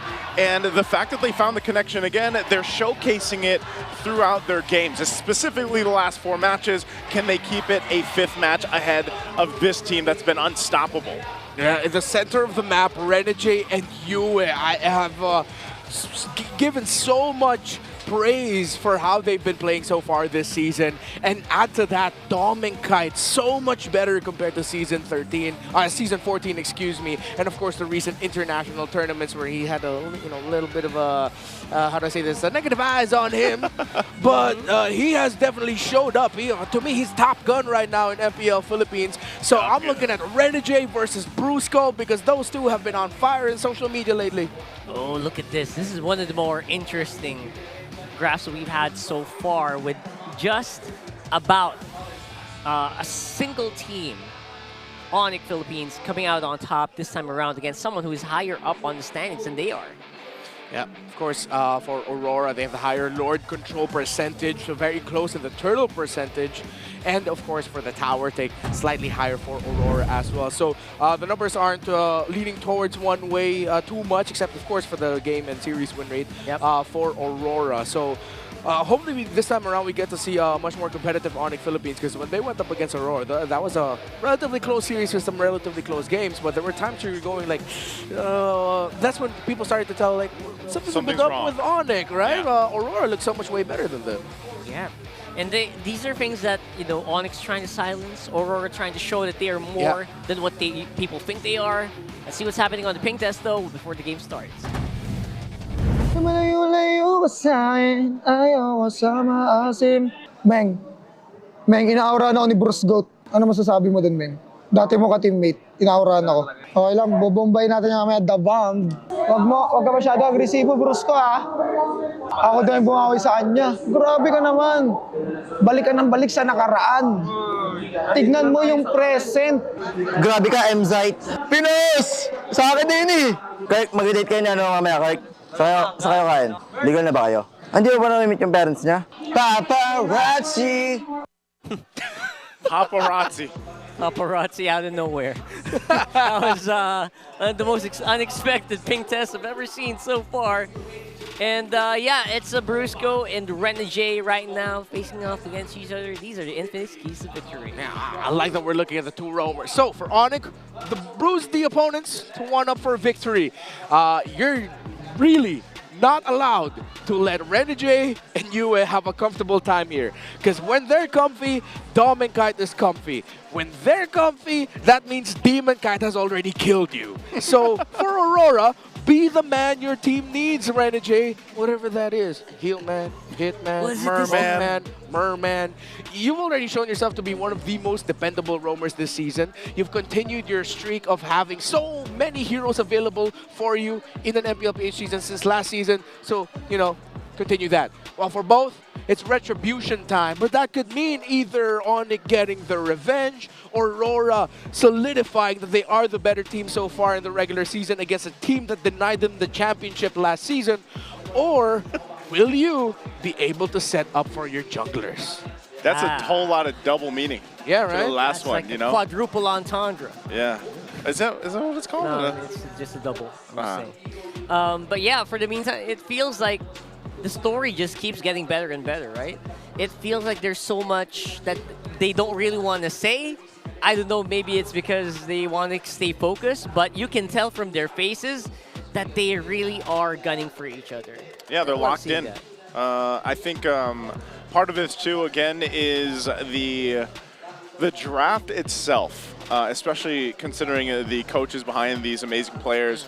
That's where we get to see some of the creativity of these teams, and I think that's one of the hardest parts for the teams facing against Aurora up to this point. Like, when they come to the draft, they're like, all right, we have to go and draft and pick against a team that has such a deep hero pool with the roamer alone, let alone everybody else. And that's the obstacle that a lot of teams have not been able to overcome in facing Aurora. Here we go with draft for match number 3, game number 1. And big difference from what we saw in previous games, previous series as well. Yeah. Fanny getting banned out pretty early on. And Matilda. Yeah. No chip bans yet, though. All right, so Onic Philippines are respecting the 2 undefeated picks for Aurora, the Phobius and the Hylos. While Aurora are just going for a little bit more standard, taking away the Fanny option from King Kong, while taking away one of the best, 2 of the best picks for Super Friends in the Loyi and Ju Sin. So Onic might have to watch out for the draft here in terms of what Super Friends will end up playing and what he could be up against, because Aurora might be going to this mindset of as long as they mess up Super Friends, then they should have a good time. We're going to see the Suyo Joy trade and Harith Granger trade active, so they're going to be exchanging those power picks. Let's see if someone will swerve and pick up something alongside the Chipper. Maybe even the Cho, which is available for both Brusco and Renegade alongside the Jawhead. And the Kalea, by the way. Yep. I'm a little surprised we're not seeing a lot more respect for that, although the win rate is a lot lower compared to what a lot of people really expected coming in for that hero. Yeah, and I think it's going back to it is one of the players mentioned, you know, maybe part of it, or we talked about it on Desk, maybe Purify is enough. You know, a couple Purifies kind of helps negate some of that crowd control that she brings, but Harith is going to be picked up, and then the Kalea. So we're going to get a chance to see it once again in the hands of Renegade. Probably Granger here coming in, but that can happen maybe a bit later depending on how confident Onic is feeling right here. Yeah. I'd want to see them pick up the Granger now. And then it's just going to be up to them if they decide to pick up something like the CC or the Hilda early on, or maybe one of the Brusco picks already. You don't see enough. I want to see them consider the Sicilian. You know you're up against the Harith. You don't want the Sicilian Harith together alongside the Kalea. So, Sicilian Granger, maybe? Sicilian Granger. Otherwise, maybe if they don't grab it, UA is just going to be the guy to pick it again. There's the Jawhead. Jawhead. So they go for the Jawhead instead. Go for the pick off and the quick burst scaling. So they already showed their hands for physical. They might only be having one source of magic damage unless Kirk gets his Edith later on.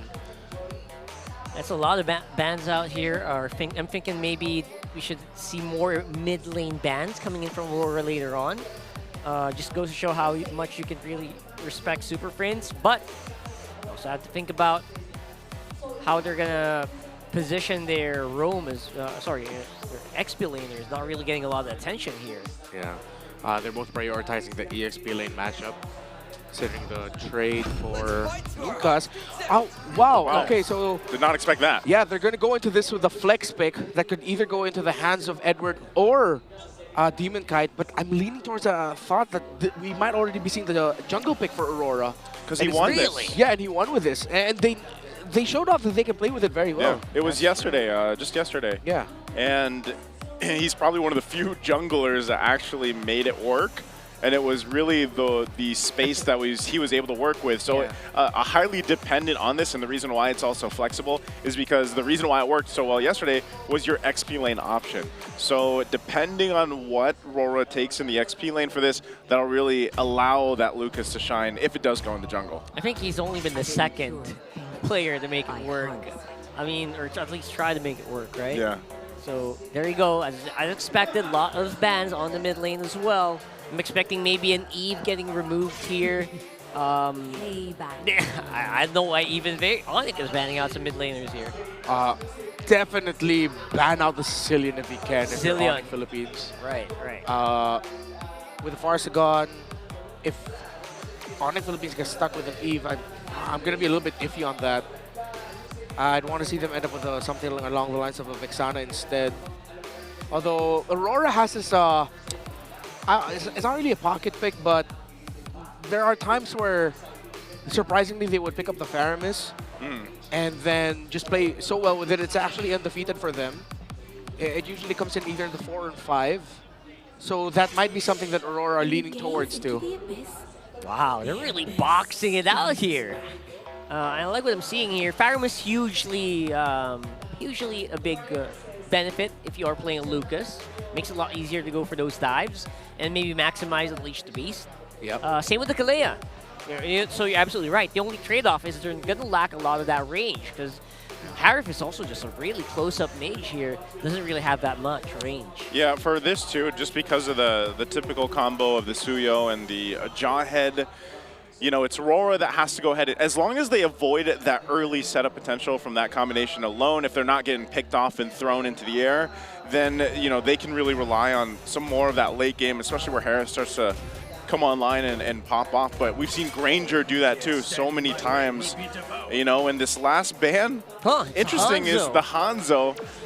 So it just, for safety purposes, I guess, you know, so we saw this pop up, what, 3 times yesterday, but did not get any wins.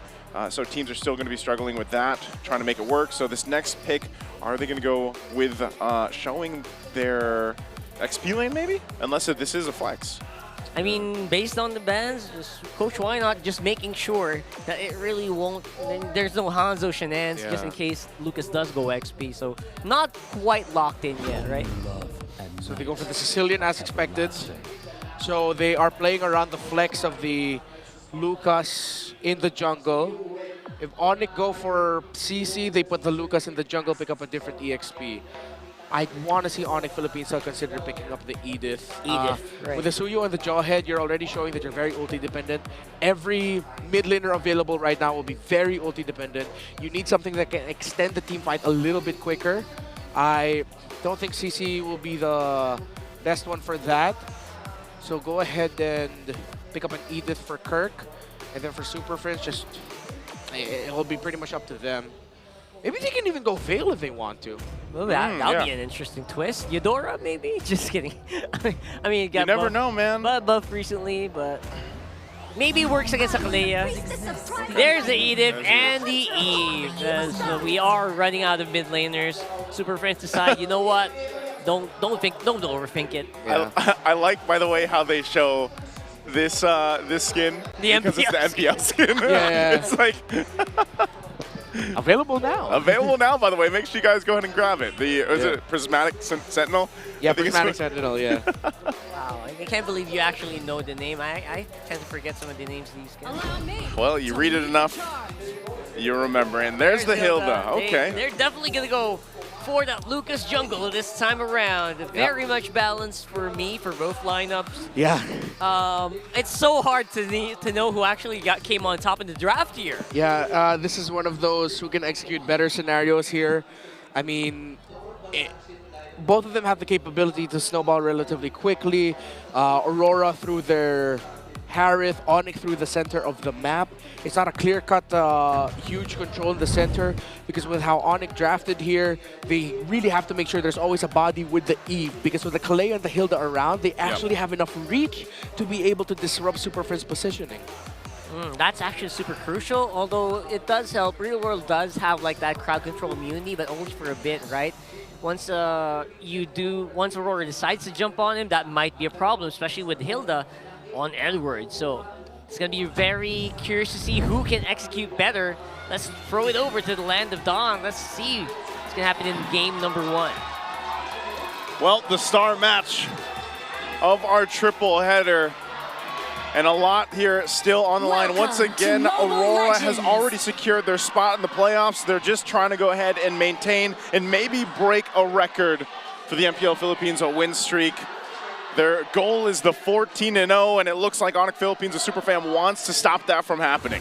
It's Super Fan Saturday, and you can hear the super fans in the background already making noise, while Edward be able to whittle down Kirk early on in the laning phase, of course, as the Hilda. Already popped out the regen from him. I'm actually quite wondering how they're going to start the fights later on, because as you can see, they're very heavy on that top side for Kirk, although it isn't either. Very hard to dive in. Yep. Maybe they might have something to say here. Yeah. Would you guys level 4? Good tank emblem set. Pick up for Kirk. He needed to be tanking here. Already forcing out the flicker. So that's what we were talking about. Through the center of the map, Onic Philippines can snowball and take control, and they've already sent the Sicilian back home early with the flicker. Yeah, flicker down too, so they got that information. They can try to punish UA again if Onic Philippines wants to go that route, but so far it might be just them kind of setting up for that first objective. Yep. Yeah. Setting it up right now very early on. That's going to be Brusco close by. He's got the ejector potential. He has that flicker as well. So, you know what? They have some pretty good fighting. until maybe Renegade reaches level 4, then maybe it might kind of just go Aurora's way. Yeah. And they can start the fights earlier on. But Brusco, with that early game advantage of that Jawhead, really pushing their map control. Yeah. Again, just kind of scouting out here. Super Prince is actually going to be fine. Yikes. Weren't able to connect, though. Renegade doesn't have that level 4, so all he's got is a title strike. Turtles up half health right now. Edward just going to zone them out on this Hilda, and that might be enough to go ahead and secure the first objective. Demon Kite grabs it. Kirk might not be able to escape, pops the flicker, and he's going to be fine. Yeah, since Kirk was not level 4 just yet, Onic couldn't go for the full commit, plus Super Prince was sent back after that trade in the mid. And Brusco, of course, not level 4 as well, and will lose in terms of the skill trading against the Kalea this early on with how good the Kalea is. So Aurora, they're continuing the speed right now. Oh no, okay, Kelra's going to be fine. Edward just showing up. Yeah, I decided to leave the EXP lane so that he can apply more pressure into the gold. He's willing to give a little bit more gold to Kirk right now. He doesn't mind doing that. My predictions right now are inch, neck, and neck. I was really surprised with how fast they rotated to the bottom side of the map. They were like on Nitro or something. Yeah, I love that river buff, plus the first skill of the Hilda together. You can really roam. You can give up one lane control so that you can just come back, one minion wave control. Whew. Now we are on that scenario where our roamers are now at level 4. And maybe we can get stuff done, but it feels like Onic just not really quite willing to take these fights yet. Which is, again, for me, it feels like such a new thing where it's hard for me to see Onic a little bit trailing and trying to catch up to the opposing jungle. Again, the meta has changed for the Super Fam. Gone are the days where they just snowball early on, getting kills very quickly. Teams have learned, gotten better, and have adjusted to them. But one of the things that Onic are good at, it's still very active right now for a lot of the teams. One of the best strengths of Aurora actually is what Onic was one of the trailblazers of, which is respecting that mid-game power spike. And they have a lineup that are good with that. Let's see how heavily Kirk will join in the next fight, because the Edith is a linchpin for a big mid-game power spike for Onic. Yeah, full-on secure for these bushes. Very hard to actually infiltrate, so that's going to be a big map control bonus for Aurora. Getting into possibly securing Turtle number 2. Turtle number 2, just going to go in the hands of Aurora. Looks like no contest here. Now, we have seen King Kong and Onic Philippines do this before. Sometimes they give up all 3 turtles just to get pressure on the map, like they're trying to get this tier 1 here. Oh, in the bottom side, though, Renegade gonna get caught out a little bit, but the rest of the team is there. Kirk could pull the trigger, not gonna go, but Demon Kite's gonna jump in. Has the form and will be able to find Kelra, and the blast is shot off, but he didn't need it. He's scary enough in the beast form. And Demon Kite's having a lot of fun with this, while his Kite brother, his fellow Kite brother, is actually just wailing on his opponents. I love the dynamic we're seeing here. Kirk! Here we go, Kirk. Gonna be able to find a connection. Edward will flicker out. He's gonna be fine. Even with the Primal Wrath from Kirk, they couldn't clean up that kill. So Edward will live. It's his first 2 turtles, and Demon Kite was able to get the first blood. Brusco's gonna get caught! Brusco's gonna get caught, gonna be in trouble. Title Strike already used. There's the flicker from Kirk. Able to find 2 with the Earth Shatter. Renegade's gonna go down. So finally, an answer back from Onic Philippines. 100% though, Aurora have taken their early game condition off first. Being able to land the kill for Demon Kite early, plus getting the 2 turtles that Onic gave up. See how Onic will be able to get a little bit of equilibrium back. Demon Kite will invade, who will get the from above. King Kong does not get it. Stolen by Demon Kite. Kelra? Oh, Kelra could be in trouble again. He's gonna get slammed down on from Edward. Kelra having a really difficult time. We'll see if there's an answer once again at Onic Philippines. Over here, there's the toss-up. Edward's gonna be the focus. The jump in from Edward, the title. The Tsunami slam to bring him back. King Kong's still gonna be able to get away though, and so they'll avoid the death. Meanwhile, a turret goes down top side. Unbelievable tempo coming in from both teams. I think in the past 6 minutes, we've had like 12 skirmishes or something. They're fighting so much around the map. And you know what, Onic, they're able to get some punches back, but Aurora has been non-stop. Yeah, again, understanding of their power spikes. They wanted to play around the 5 minutes of pressuring Kelra, and they were able to take just that. Aurora can take control here. Onic Philippines will have to be wary about starting a big fight. Again, Edward will hold this up. Oh, there's the flicker again. The toss up. They throw Renegade in the air. He's gone. And now the RWM enough to be able to catch out Dome and Kite as well. Even though they grabbed the third turtle of the game, Aurora loses 2. It's trading a turtle for 2 members. This looks like it's Onic getting into their form here. They're not going to take the objectives, but at least they're going to win on a lot of these team fights, and I think they're quite happy with that. Well-timed real-world manipulation by Super Friends, even catching Dominic in there. Dominic a little bit too forward in that scenario. So they balance things out in the map, able to take the tower up top. Now going to the items, in terms of the mid laners, both for Glowing Wand priority. Brusco looks like he's going to be rushing the Dominance Ice. Already 1 onto Kirk. And for the junglers, it is a slight lead for Demon Kite. It's a 2k gold lead for Aurora, but not that too wild in terms of the item gap. Not wild just yet. We see Onic playing a bit more passive here at this point. I don't blame him. Don't want to get too much into it, with the rest of Aurora still going fast-paced so far. Only a 2k gold lead here for Aurora. Renegade giving some information here, but yeah, you don't want to jump in there. He is going to go ahead and just stay waiting patiently. The rest of the team's just around. But yeah, King Kong's like, yep, I don't want to deal with that, and he heads on out. You see Onic hunting together, trying to find an opening, but they can't just seem to find it as Aurora. Perfect timing for them. No members of Onic here to defend up top. They will lose the second tower, while Onic will decide and push in the bottom. Let's see if they will be able to break it. Looks like they should. Decent trade. I think Kelrus going to have enough firepower to take that out with just a few attacks. And we actually have yet to see a solid attack from Onic here. We could see that now. Super French taking a ton of damage. Had to pop the Purify too. Yeah, that was a full combo from the Hilda already. And with the big ability gone from the Eve, he'll be forced to use his ultimate if ever he gets caught out with a big crowd control ability. Of course, he is immune to crowd control when he does have real-world manipulation up. Back into the items. 2 items already for both, but the lead between Demon Kite and King Kong is getting bigger and bigger. Radiant Armor and Dreadnought Armor is the priority of Renegade. That's right. Should help survive the damage of Super Friends and Kirk. Good itemization from the roamer of Aurora. We got good advantages as well in terms of map control, not just the items, right? So Edward very forward there with the shielding that you get from your passive. Has all the information you need to get Onic under position. Oh, they want to blitz this one. Lord under half health, Edward. Under half health himself. They're going to give it a go. They're just going for it. Demon Kite secures the Lord. No contest. And again, you see how much pressure there is because of just, it's literally Renegade and Edward posting up in the front, cutting off the angles that Onic Philippines can take. Third item already secured by the Lucas Demon Wings, or excuse me, Queen's Wings.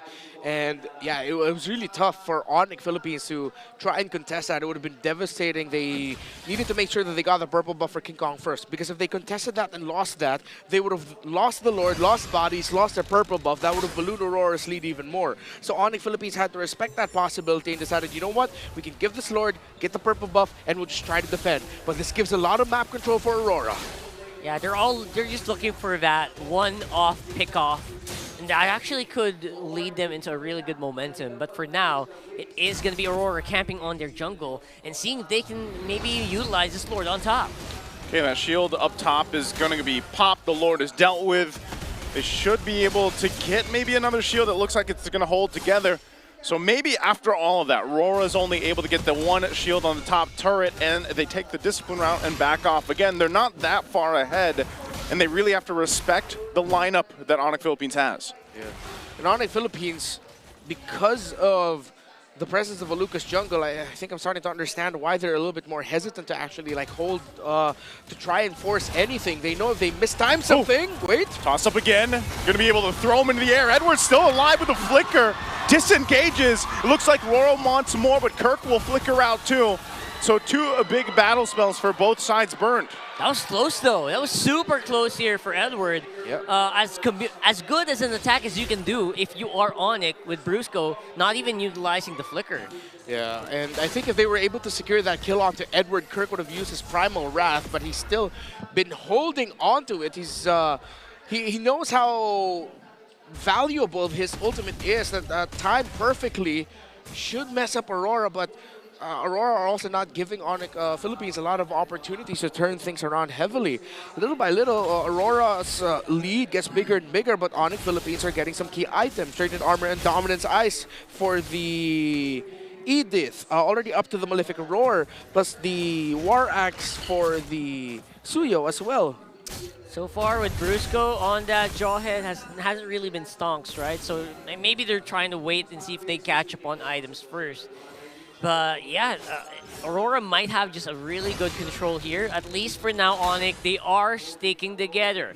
Trying to see if they can just pick off someone who might be laying on the bush somewhere, but Aurora is not giving him an opportunity.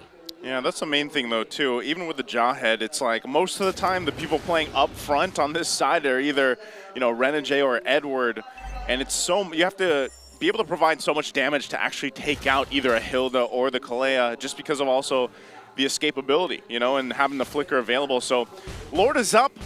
Rora's just going to go ahead and blitz this one, it looks like, but this time Onic Philippines, it looks like they want to contest this. Damage. So they'll take a couple shots. The damage is there.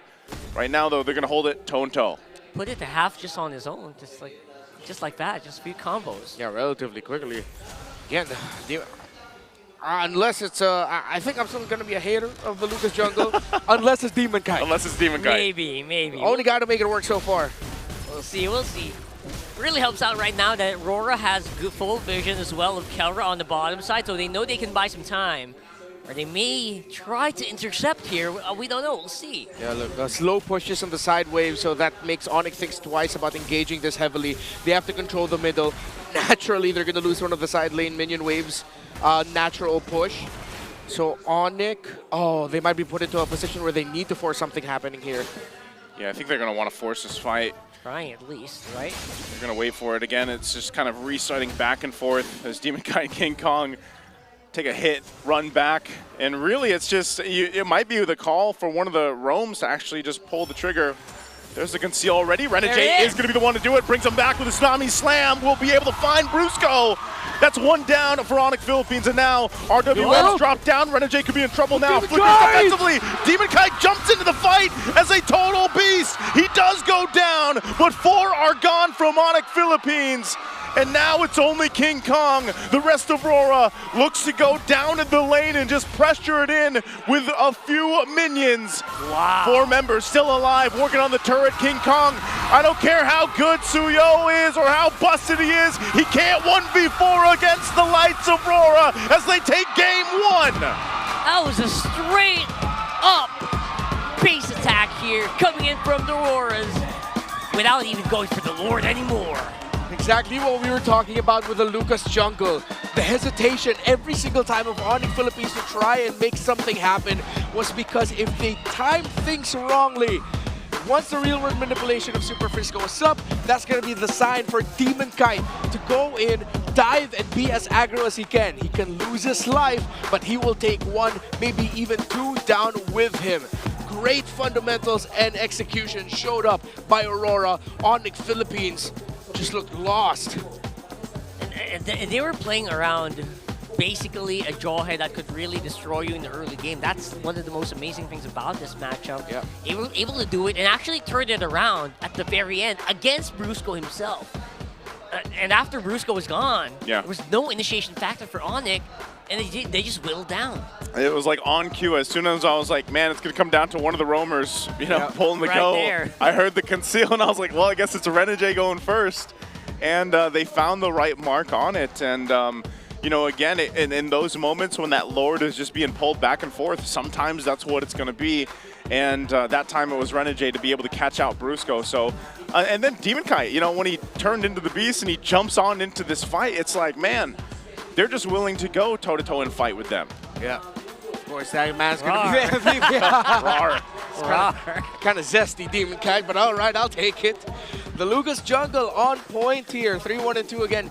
He was able to get that first blood, and the timing, how they play around it. Again, going back to what we talked about the Lucas jungle yesterday, if you weren't able to catch it, he plays it like an assassin. How other teams play the Lucas jungle is utility. It stays in the front, tries to bait things out, uses Unleash the Beast when it's time for them to back off or try to fight back. While Demon Kai is like, no, I'm not going to play it like that. I'm going to be in the back. I'll let my team do the damage for me. Then when my time is right, I go in with Unleash the Beast, and you realize how devastating it is when a Lucas goes into a fight, mid-fight, not starting it. Even this one, he's just, like that. Yep. Bam! Like, there's multiple people there for Kelra, but it's like, yeah, we don't want to go and even touch Demon Kite here. And there was so many moments of that. And, maybe this is a little proof in the pudding now that, hey, Lucas jungle can work for certain players or teams. It not even just work. It worked against King Kong Suyo straight up, even edging the EXP advantage to the Lucas. It's like the Beast staring down himself. His inner zone. That's painful. No, it's King Kong facing his inner demon. Yeah. But the inner demon is just a little bit too good. There you go. That's a 5-6 game, just like how we do it in the Philippines. Yep. Just 14 minutes, 5 and 6. It's all a mind game. Yeah, it's wild. It's like we're past that whole super slow dance, long lord dance. 5-minute. Yeah, those kinds of that kind of meta timing. But Aurora have gone back to the basics, what made them stars, which is that kind of play style. That's how RSG back in the day was able to do it, because they were one of the very first and the very fastest to adapt. Barretts, Baksha, Bauman, Fredrin in the jungle even. And then, of course, with the other members of Aurora, that's how they got to shine with Blacklist International in Renjay, Yue, and Edward. But adapting it to, again, the idea of just really respecting your power spike. That at around the 4th to 6th minute, you commit some very crucial rotations. In this game, it was the rotation downside towards Kelra's lane, where for 2 rotations, it was just like, Kelra's like, yo guys, I just want to farm. And every time it happened, he got killed. And that was 2. And that put favor towards Aurora. Hugely giving Dominkite as well such a big window to actually just do Harry things, and he is our BPI rich guy for this game. Yeah, it's funny because again, I think Dominkite he was able to have mostly a chill game just because of how things went, and he's able to farm up, do everything that he needed to, and really going back to that reference with our previous metas in the past. This is really exciting, I would say. I like that there's it's almost like a nice balance between our old meta and current meta, because we have seen some of those utility junglers, come through again. Obviously, they're very niche right now, and they work with certain lineups. But for the most part, it's nice to see how, I don't know, maybe some people would still call this a Lord dance, but it's like such a, what's like a quick, maybe it's like a dance that you see in the shorts right now, like it's like a 30-second dance sometimes, because they happen so quickly and they're so decisive. But in essence, it's still a face-off for a lot of the teams, and it really comes down to very specific instances where the team gets the upper hand. But again, great performance there in Game 1 from Aurora. Yeah, this is Aurora that definitely showed up so much, and Onic, who was on the defensive for a majority of that game. So I really wonder if there's a different mode of Onic that we're going to see today here, because that was not the Onic I was expecting to see when they were walking onto the stage. So, take a big breather. Let's all just chill out. Let's go throw it over to All Access for the meantime. Thanks again to our casters. We are just outside of the MPL Arena, kung saan nandito na finally, Jamie, ang ating smart booth. It's so nice to have them here with us, right? I love that they're here. They're right by the entrance, by the way, and you can see what happens here over the booth, and we can easily explain it to you guys. Pero kasama natin ngayon si Shaina. You know what? Si Miss Shaina ang best na person na magpapaliwanag sa atin kung ano ba talaga ang meron dito. So Miss Shaina, what do we have in store here para sa lahat ng ating mga MPL fans? So meron po kami ditong binibentang SIM card for only 50 pesos lang po. Kasama na po yung load for 7 days. What a good deal. So only 50 pesos, kasama na yung load for 7 days. Okay, I like it. I like it. Ano naman yung meron tayo dito? We have SIM cards, right? So, why should the people right over there switch to Smart? So, sa Smart kasi 5G na siya, then affordable din yung mga loads ng Smart. Okay, so 5G signal, best in the metro, probably even best in the country, if you would say, right? You know what? You should really switch to Smart with these amazing deals. And again, if you're a fan of MPL Philippines, you're here watching, check out the booth because again, 50 pesos lang ang SIM nila. It can go as low as that. Shaina, maraming salamat for being here with us today. Go over dito mismo sa Smart booth if you want to switch to Smart because it's the best network that there is. Pero as of this moment, balik muna tayo sa ating mga casters.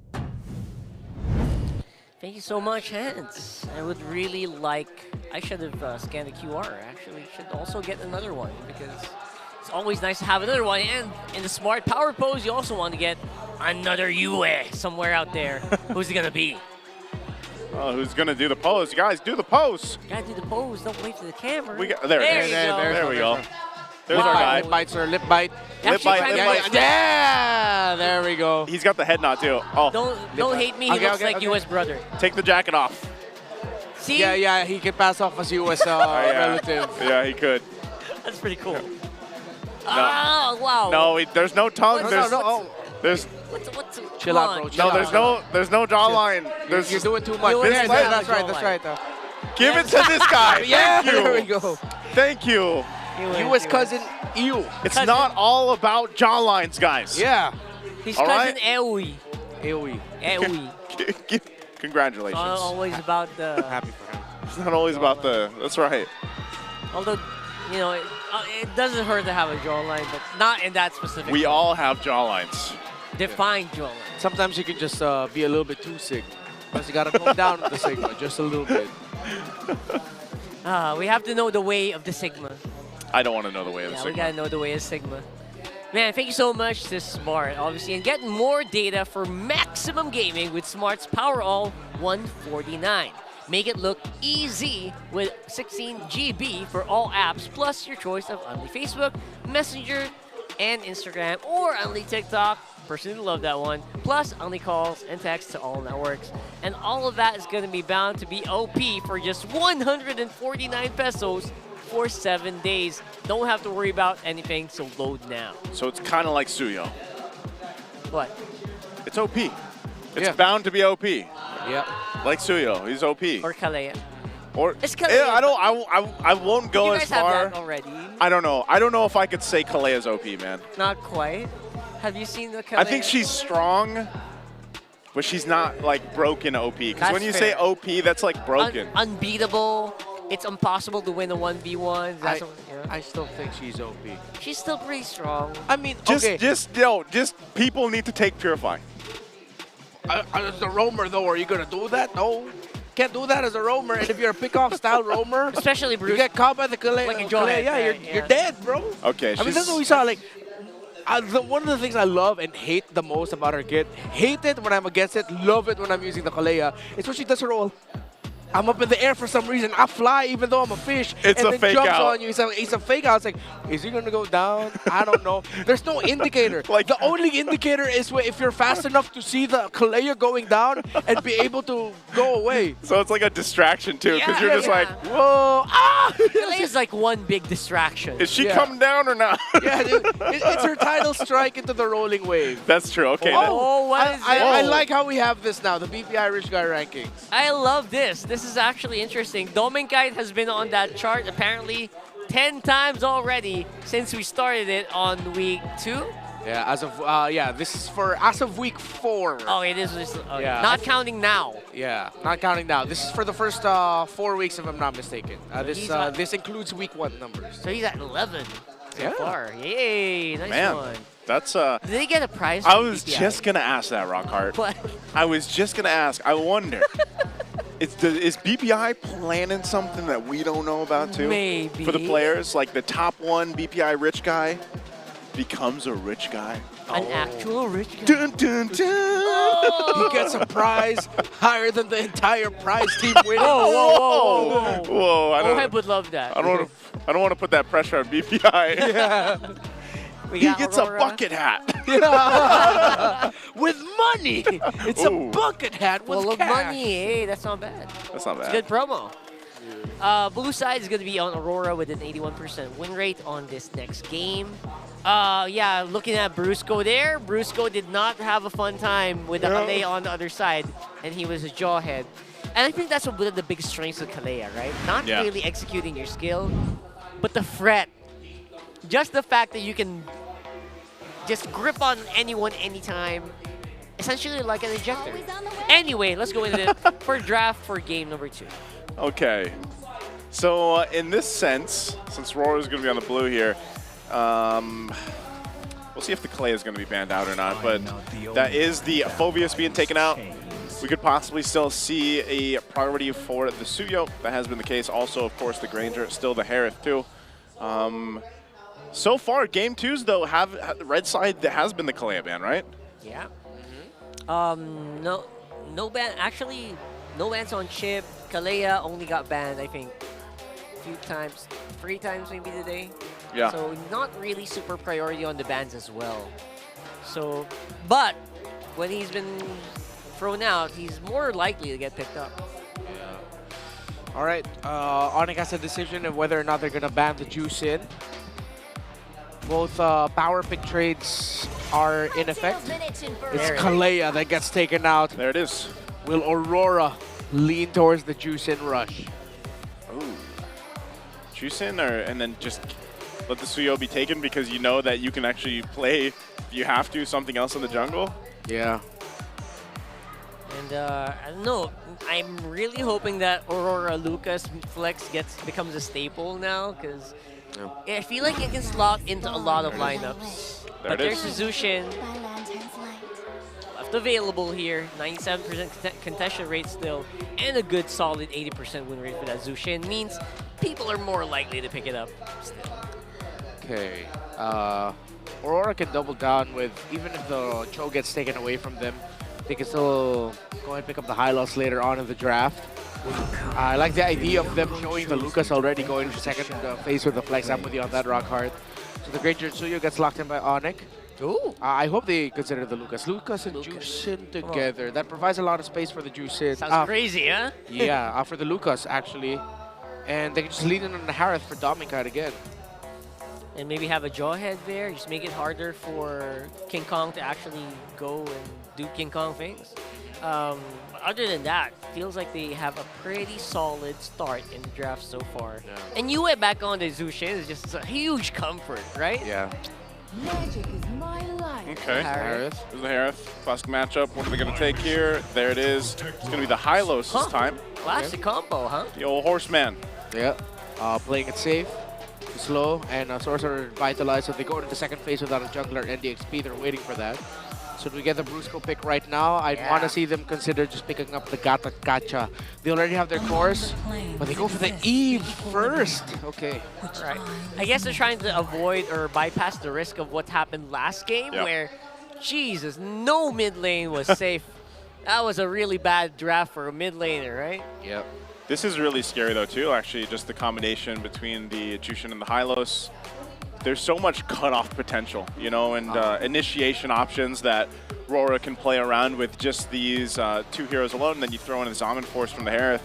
And so there's a whole lot of impact, especially when we consider the objectives later on.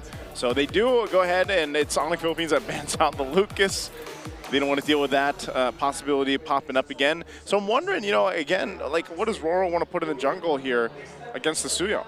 Well, classic, you know, historically, it's great for the Suyo and then not have a Joy to worry about. But other than that, yeah, not really much that can actually go toe-to-toe, right? So that's a big advantage for Onic. Yeah, I think Onic needs to ban all the Joy, too. That leaves... No, it's already banned out. Oh yeah, right. Aurora on... they need... If that's the case, they ban the Hayabusa. Hayabusa, there you go. That's a good one. And then you leave the Alpha as the best pick that the Demon Kite can go for, unless he's gonna show up with a Ling. It's like a full-on dive composition. Alpha with a high loss with the Zushin. I like that. Ando's out. No Haya ban. The high is gonna be available here for Demon Kite.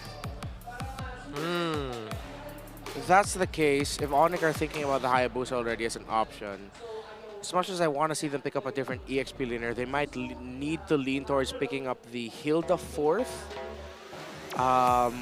Would CC work well here? Then I want to see them pick up something that could give the Hayabusa a bit of a hard time in case. Just in case, yeah. Yeah, but I want to. I think Gatakacha, Haya, Gatakacha, Hilda should be the last two picks here for Onic Philippines, considering that the glue was rightfully so taken away by Aurora. Okay. So far, no one really has like a straight up advantage. Again, just like game number 1 draft, it's really crazy the mind games that's happening right now. Yeah, it's really the. When we even look at game 1, and both drafts were kind of even in that sense, it was more so that how that early game went, and really if there's not any pickoffs or mistakes being made, it comes down to really those first turtle fights for a lot of the teams with their compositions. And there's the Gatakacha. So this is actually a really good answer to those first 2 picks that the first 3 picks that I was mentioning from Aurora earlier on. You've already got the real world manipulation, you have the Gatakacha to help you. That's going to also be a Revitalize to answer the Hylos Revitalize that we're going to see here. And they really need it because a lot of the extended team fights that RORA is looking for, this allows you to at least have that or at least match it. And then it should allow some space for the Suyo and the Granger to work with too. Yeah, we need space creation, 100%. So Edward has a choice between a Hilda and a CC. And then it has to be a Hayabusa, right? It's not every day.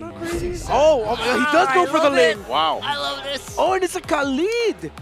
Cool. I like this. Oh, that's a good swerve by Aurora. I mean, I floated the possibility, but I didn't expect it. This Ling is really in a really interesting spot, specifically since Khalid was picked up here. He'll have to tiptoe through a lot though, right? This Ling is not gonna have like a free time. Yeah. Okay.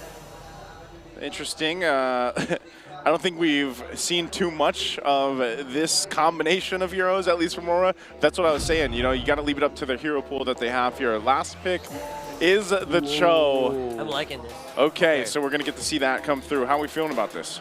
I feel like Onic had a pretty good advantage still, despite a very interesting Ling pick, just because of how easy it is to execute. Okay. So for Aurora, they decide to put the Hylos in the roam. Khalid in the roam, Hylos in the EXP. I thought they would put the Cho in the EXP and Gatakacha in the mid, but they wanted to match the rotational speed, so it's going to be Khalid, Cho, roam face-off, while Kirk will get the Gatakacha. The Ling is the X factor here. DMX has the X factor because the lineup of Onic Philippines, it plays to their strengths. Yep. But accessing and breaking the formation of Onic Philippines, getting to that Eve is so easy with the Ling Khalid and even a Hylos empowering it. I like this too, that swing, right? Because of, now it's Edward on the Hylos. You have the Khalid over here. And even the Khalid alone, like there's a lot of set potential, and I want to see how they are able to protect the Ling, because we just haven't seen the Ling too much this season. That is true. Only Welcome one game to had Mobile win Legends. already under its belt.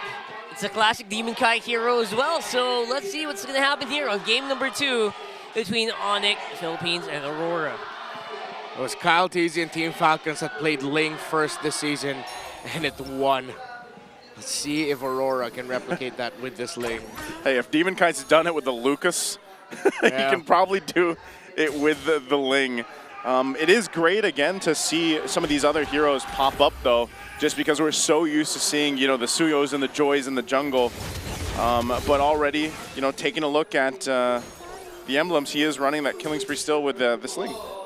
Yeah, pure damage. It's a Fatal, Warcry, Assassin, and Dominic really wants to maximize the raw damage he can output, gets Weapons Master alongside Inspire for his emblem talents. I guess that's one of the few ways you can actually keep up with the Suyo, right? Straight up damage output and try to get him with as few hits as possible, because more likely than not, you're the one who's on the receiving end. You're very fragile as a Ling. What is the Fatal again? It's like 5% crit? Is Yeah. it 5% crit, right? I always get those in Killing Spree mixed up, but the fact that he's got the Warcry emblem, you know, and he's able to go ahead and pop out some of that extra damage, I'm wondering, though, as later in the game that it's going to be increasingly more difficult for him to actually fight toe-to-toe, just because, again, you have an Eve for Onic Philippines. You know, you might have to deal with Brusco trying to kick you at the same time. So I think for Onic Philippines, if they can actually get that Tempest Blades out early,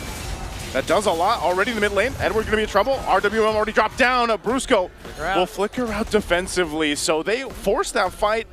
They'll call it off, and now the turtle's up. Yeah, fast level 4 for Super Friends actually getting the real world manipulation right away. And Aurora understanding the tendencies of Onic Philippines to go for that pre-turtle trade. We're ready for it, but they weren't ready for Super Friends being level 4. Onic get the first turtle. There you go. This time around, it's going to be Onic who are ahead on the objectives very early on. And that is really saying something. Now, it feels like Aurora are going to have to turtle up a little bit just to be able to catch up here. Okay. So with that, they get themselves a very minor lead. We'll see how they adjust from here. Again, they kind of have to play around their own timings. Aurora is a little bit different. Not too much difference, though, in lane-to-lane matchup right now, while both teams just go ahead and focus on farming. This is very similar to what we saw in Game 1 in the early game, until eventually kind of all hell broke loose, you know, by that second turtle. All right, so yeah, we haven't really seen the full effect of the Onic the Aurora lineup so far. Ouch. Then again, their damage is quite lacking at this point. Demon Kite, ouch, is the right term for it. We're looking for damage right now. We have a lot of crowd control, but not really much to follow up on it. Okay. Very slow rotation so far. Aurora just trying to find an opening through the center. Again, with how these two know well each other, they really don't want to let up with controlling the center of the map.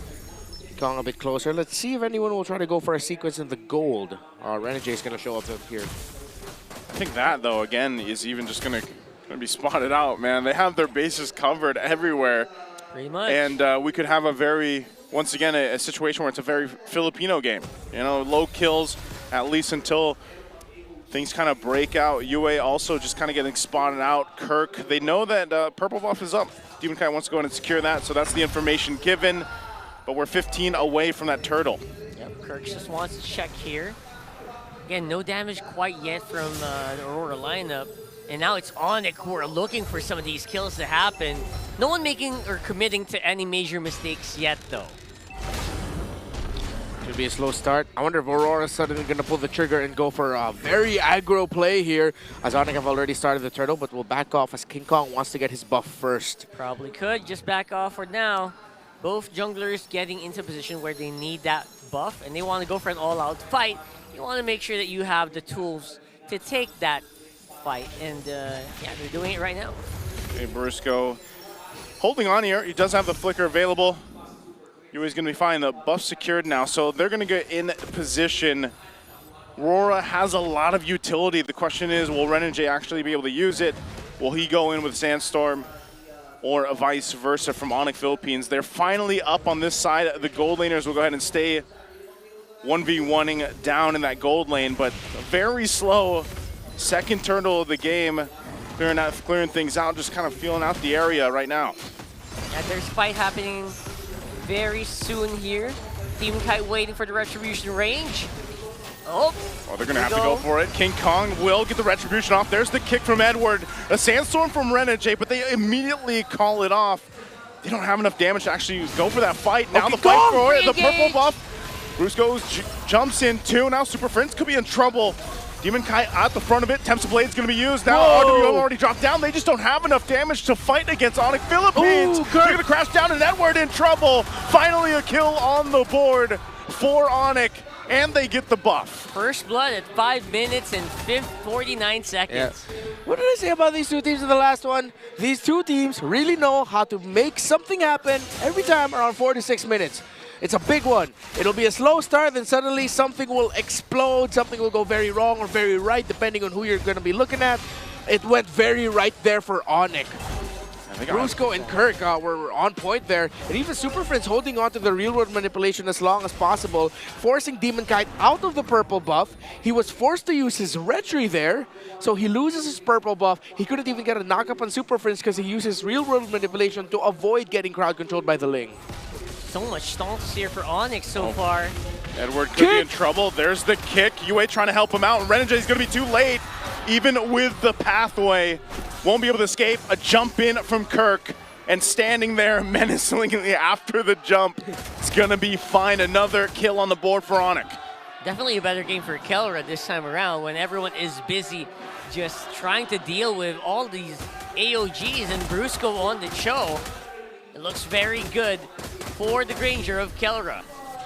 Oh, Renegade! Gonna be able to find two with the Sandstorm. This is the time they go. They will find one now. Kirk could be in trouble too.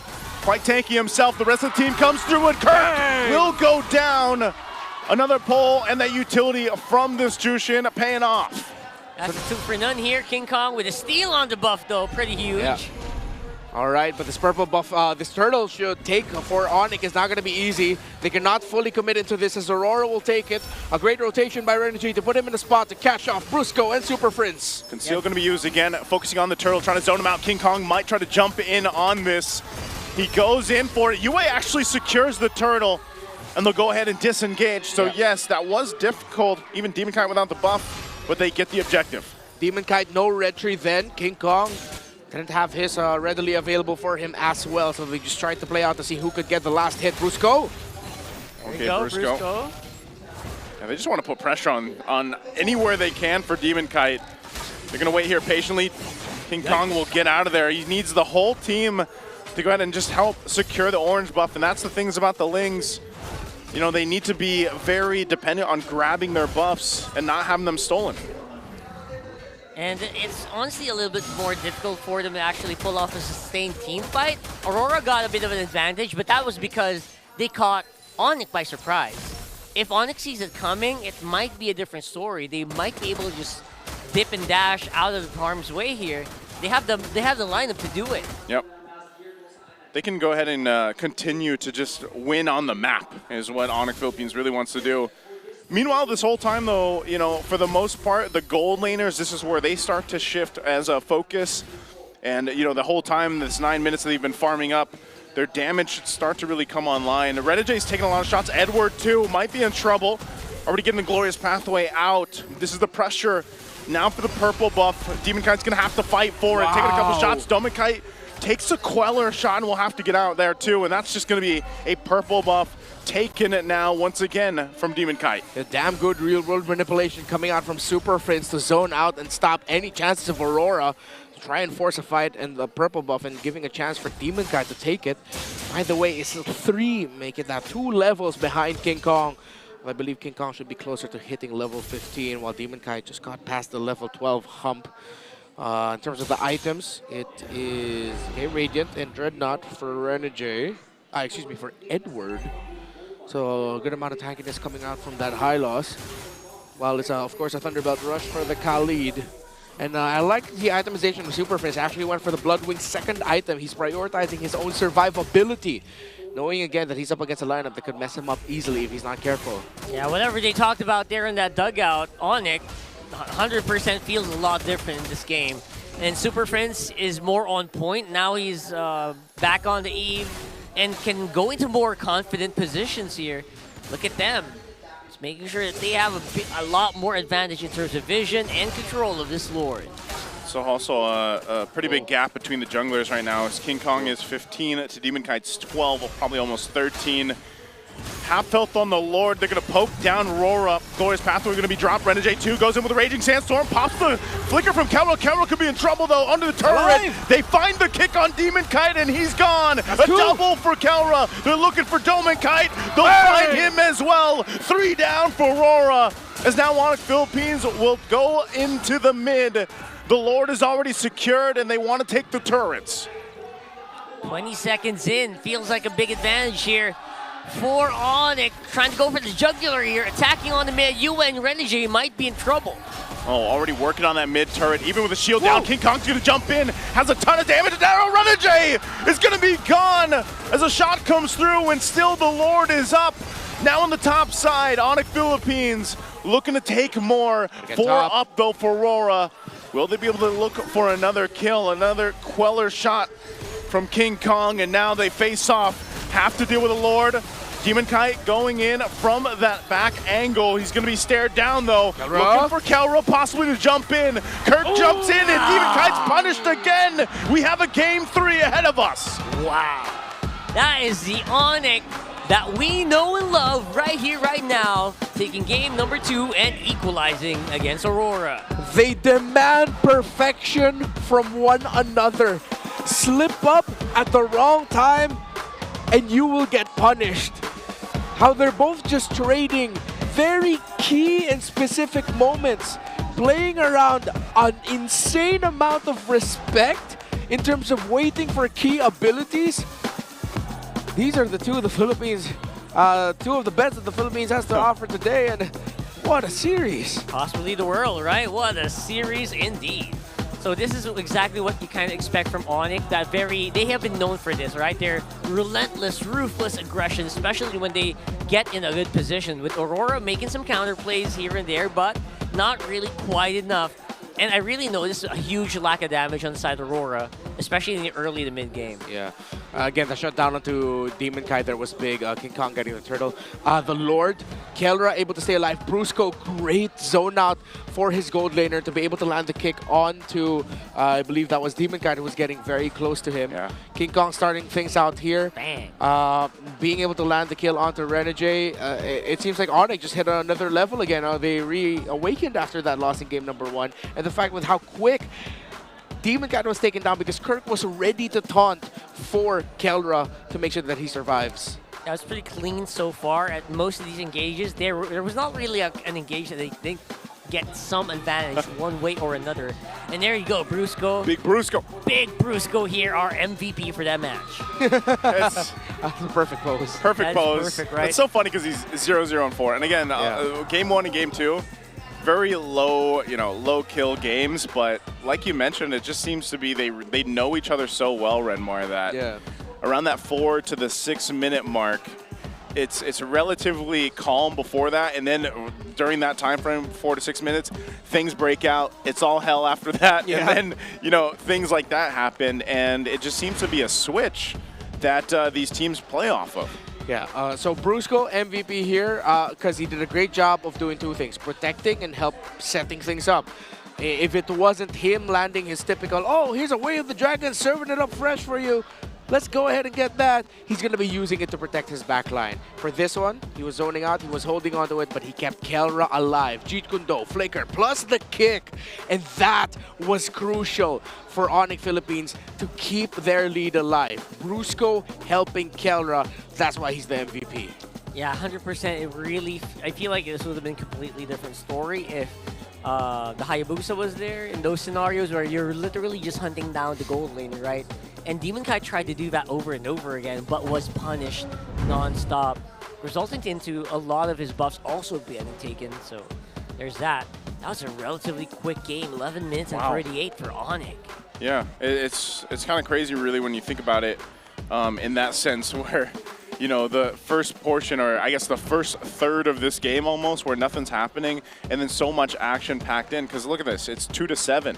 But it was such a dominant game after that said point of that 6 minute mark around there, where then everything just fell into place. All those turrets went down from Onic Philippines. And again, I think, yes, Brusco got the MVP here, but especially with Super Friends, the fact that he got this Eve, he's one of the few players that still picks this hero up and makes it seem like it's back in, Season 9 when all we saw was even Farsa in Season 9 and 10. Yeah. And his usage and positioning is what makes it so good, what makes it work out so well for the lineups that they have here. Yeah, again, these are two drafts where Onic Philippines decided Super Friends go ahead and pick up the Eve. And this time, I thought it would be a very difficult game for him, but Onic Philippines were just able to protect their backline, hold to their key abilities at the right moment so that they have enough tools for peeling, knowing that, if we cannot get the big set ourselves, our set will be Super Friends' real-world manipulation. That we don't need the AOG or the Way of the Dragon so much to say, hey, the fight starts now. It can just be Super Friends easily popping off the real-world manipulation saying, the fight definitely starts now. Let's go. And having all that fun on mid with Super Friends means that our BPI Rich guy is going to be Kelra, who had so much free reign on that lane once again. Just like what we saw in game number 1 when, everything was going fine for one team. Their gold laner really had so much fun as well. Yeah, I think the biggest difference from game number 1 Onic is definitely that aggression that we saw them use against so many teams in the past. Yeah. They just need to get that confidence back, and safe to say, I guess, that this is the Onic we know and love. We see kind of shades of the old Onic Philippines. I feel like this season we have, but we've seen more of those shades the past, yesterday and today, for the most part. We saw a preview of it last week, and again, that's where Kelro was mentioning how much they've actually worked on getting that connection back. And I know that, personally, they've gone out, like, after some of their games, win or lose, like, they still go and spend time together. Obviously, that's a big part of it, and what we hear from Coach Wynot and everybody else involved.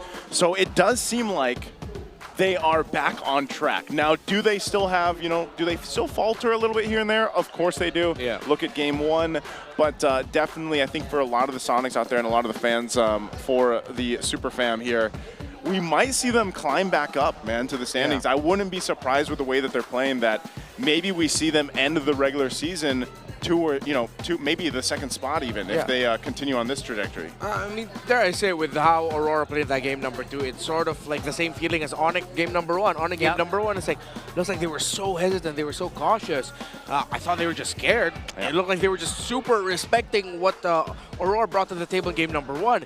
In this game number 2, it's actually Aurora playing the same way. It's like, oh, dang, but there's so many things you have to watch out for. The late entry punish of the AOG. Of course, Brusco on his show with what he can do with it. It was Aurora this time around. I thought it was looking scared, but it was them being hesitant. And the time they pulled the trigger wasn't the perfect time to go for it, and then they got punished.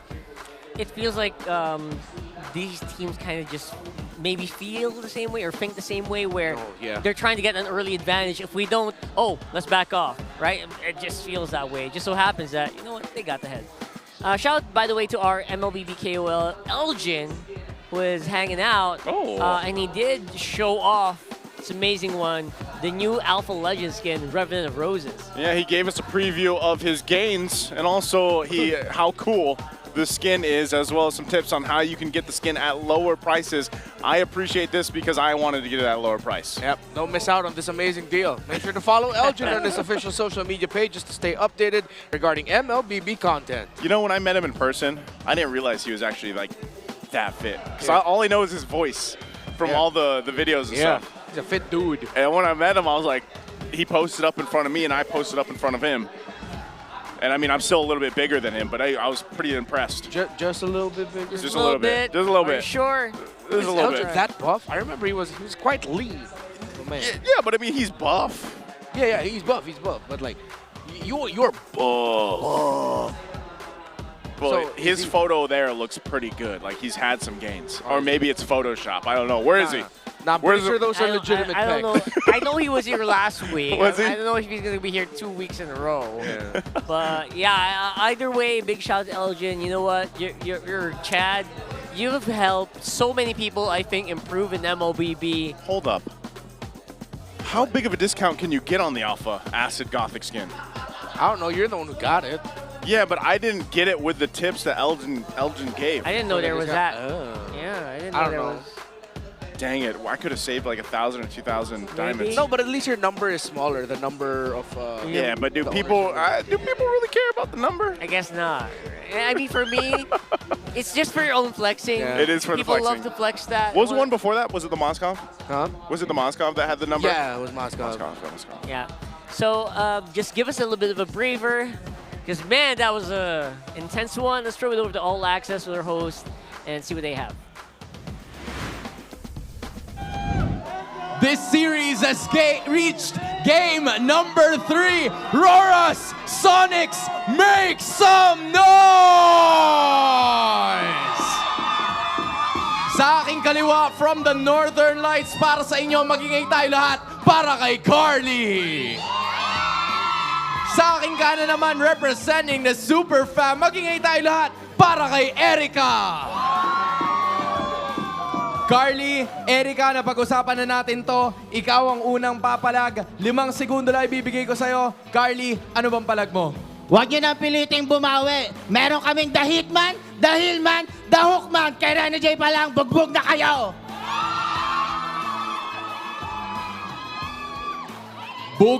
bog na daw kayo kay Rene J pa lang. Erica, ano naman ang palag mo? Kahit meron kaming World Championship title, never kami nagyakbang sa ibang community. Kaya humble lang kami lagi. Humble.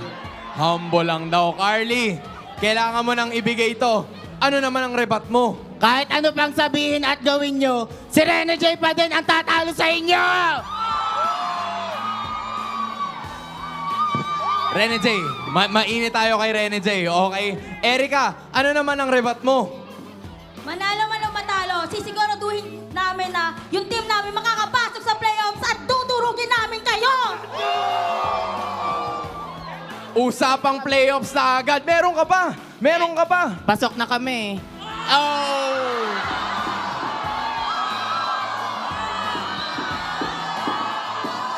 Oh my goodness! Daanin na lang natin to. Kung meron kayong Rene J, meron naman kami super family! Masyadong maraming nangyayari. Daanin na lang natin to sa cheer. Onic, what time is it? It's Onic time! Roras, lights within? It's the way! I guess everybody is ready. Game 3 is now on. Balik na natin sa ating mga casters. Nice one, me! Oh my God.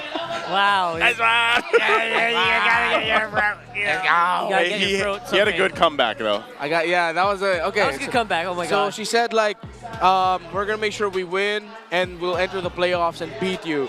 And then Aurora's guy said, but we're already in the playoffs. We were It's like, over. That's very passionate. Love the passion from our super fans.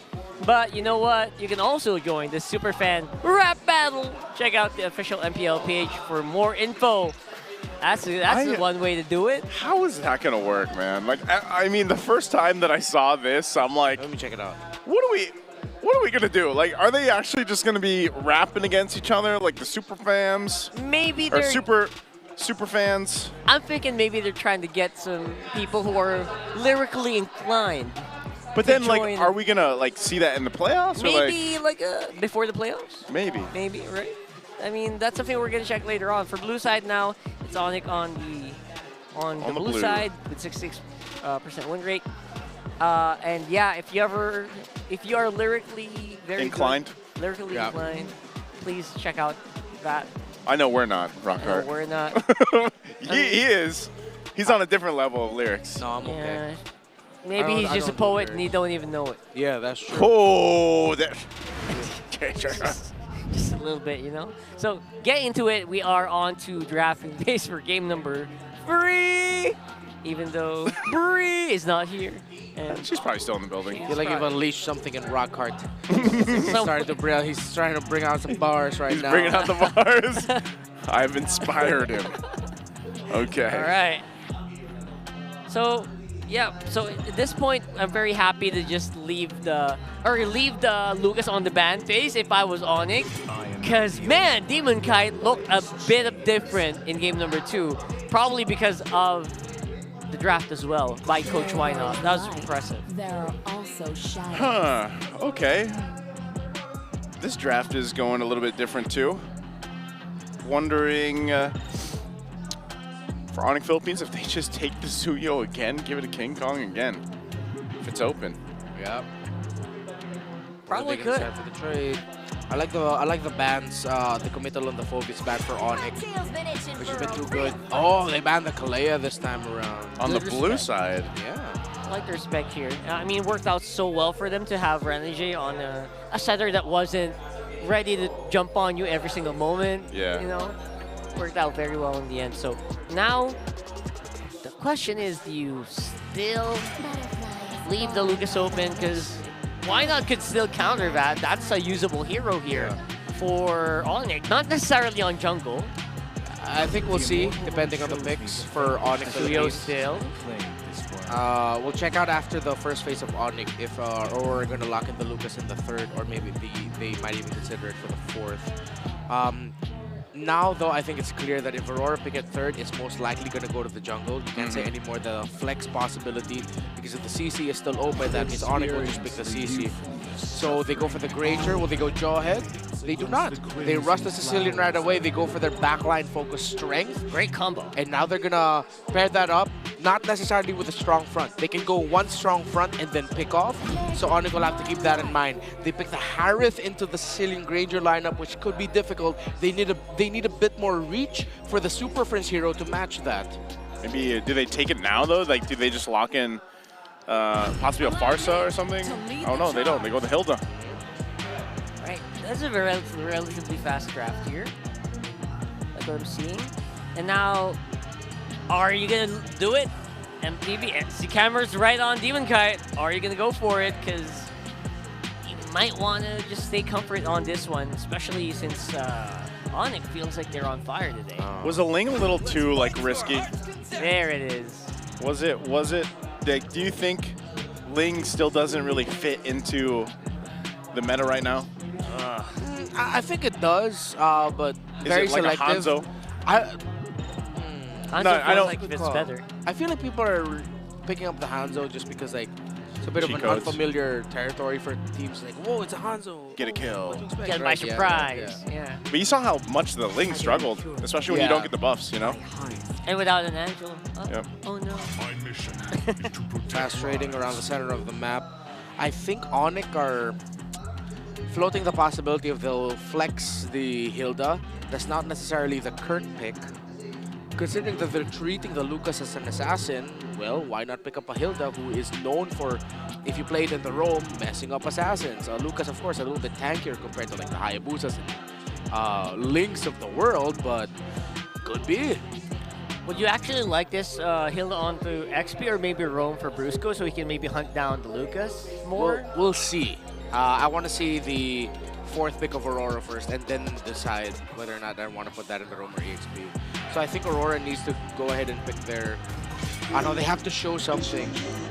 You know, pick their roamer first and then commit the flex at the end with the EXP last pick. Okay, that's fair. That's fair. Now we are gonna have to think about a good roamer here.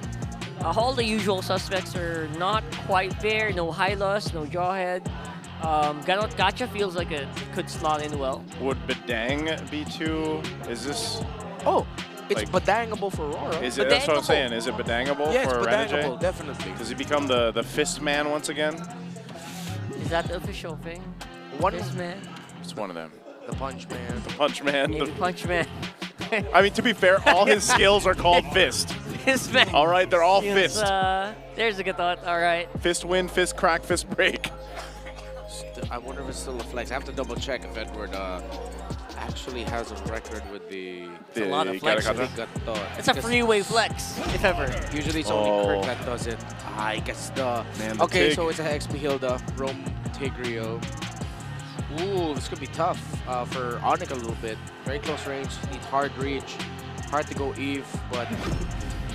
yeah, they decided to go Farsa. Yep. They need a little bit more mobility of the wings by wings. Last pick. And for the mid, I would say... sorry. For the... we're not sure. We're not sure. This 100% a Renegade pick. This think was it's a Renegade pick? Okay. CC? Yeah, that's fine. Not much else, right? CC and Edith. All right. Ooh. Also a classic Edward pick. I like it. Yeah, last season, these are the two teams that played Edith the best. Edward for Aurora and Kurt for Onic Philippines. And before, there was a point in the grand finals where it became like a big Edith trade of like who gets this hero and I whatnot. remember. It was Edith that tossed back and forth throughout that series. Like, okay, you get it now. I will get it back. Oh, look, we're in the game 7. And when that happens, it feels like they're just the only two teams that do it, right? None of the other teams actually do. So love to see that Edith right here. And now we are on game number 3. Now, who do you guys think came out on top there? Let us know in the comment section. Maybe we can try to figure out some logic to these. No one really won out on the draft for me. I don't know about you guys. I'm liking the damage output of Onic Philippines more. Yeah. But knowing Aurora, if they don't slip to the point where they lose a really big lead, their late game is something that Onic might have a very difficult time dealing with. There you go. Load up in the game number 3 here. It's going to be a fun one for sure. They're getting started right away. It's Onic Philippines versus Aurora. Close up. Yeah, this is a very close fight, honestly.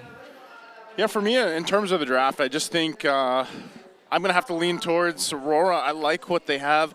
I'm a believer in Demon Kite's Lucas. What has he been able to do? He still has a good front line to allow him that space, and that's been the kind of the secret sauce to making the Lucas jungle work. That's Edward and also Renegade here that can play that front line for him. New Demon Kite signature pick maybe coming in. Maybe. Maybe force out some bans. I mean, got forced out of the ban last game. It had a solid impact on his pool, on the way that Aurora actually played here. Yep.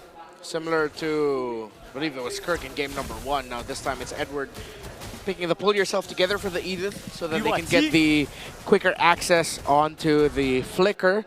That's going to be a big tool for making sure the Ediths can survive or even set up. Keller aggressive in lane, now going to get taunted and pressured. But it's been Domikite who's getting the brunt of damage from Keldra. There it is. King Kong diving out. Yue in trouble here. Wow, Yue. Oh, he is taking a little bit of damage. It's going to be fine. Had to pop the Purify and the regen too. He will survive. He'll get back to base, and that's always the threat of having the Suyo on the field right now. So Onic looking to take control early on. Yep, look at that. The rest of Onic members look like they're out for blood. Camping out on all these bushes, stopping him from going out of their jungle. Okay, Turtle's up. Trying to get in position. Still some level 4s have to come online here. They're not going to have them Brusco and Renegade both. So they might just give this one up. King Kong will blitz it forward. The Unbreakable, though, already forced him back. Demon Kite's going to jump in. King Kong will get the turtle. And Demon Kite falls. Edward jumps in. He's able to hit and kill King Kong. So both junglers down. And now Renegade with Edward. Earthshatter on up. Yue trying to get here. Not level 4, though. Renegade could just get caught out by himself. Couldn't find Brusco. He wanted him, but Brusco survives with 1 health. All right, they actually kind of sacrificed quite a bit to make that post-turtle fight happen for them. You know what? Somehow, some way, it's Aurora. Sorry, it's Onic who's going to be coming out on top there. Yeah, great positioning there by Onic. A lot of the crowd control early on that they have, especially around the Farsa and the Tigreal. Messed up a little bit of the approach that Demon Kite wanted to start with. He entered, but then immediately walked into a bunch of, hey, why can't I move? Oh, look, I'm dead. I get bursted down by the Farsa. Yeah, Farsa, don't forget, has experienced a pretty solid buff in the previous patch. Also makes it so much safer to play with decreased move speed from Wings by Wings and solid damage overall. So, a very reliable mid laner now in the hands of Super Friends can really affect how this early to mid game is turning out for Onic. Yeah, the early game window for Aurora is still quite open though. Yeah. Although Onic has closed it like halfway. One more win like that and that shuts it down completely. Kirk a little bit more confident now in lane, handling the Edith very well. Great.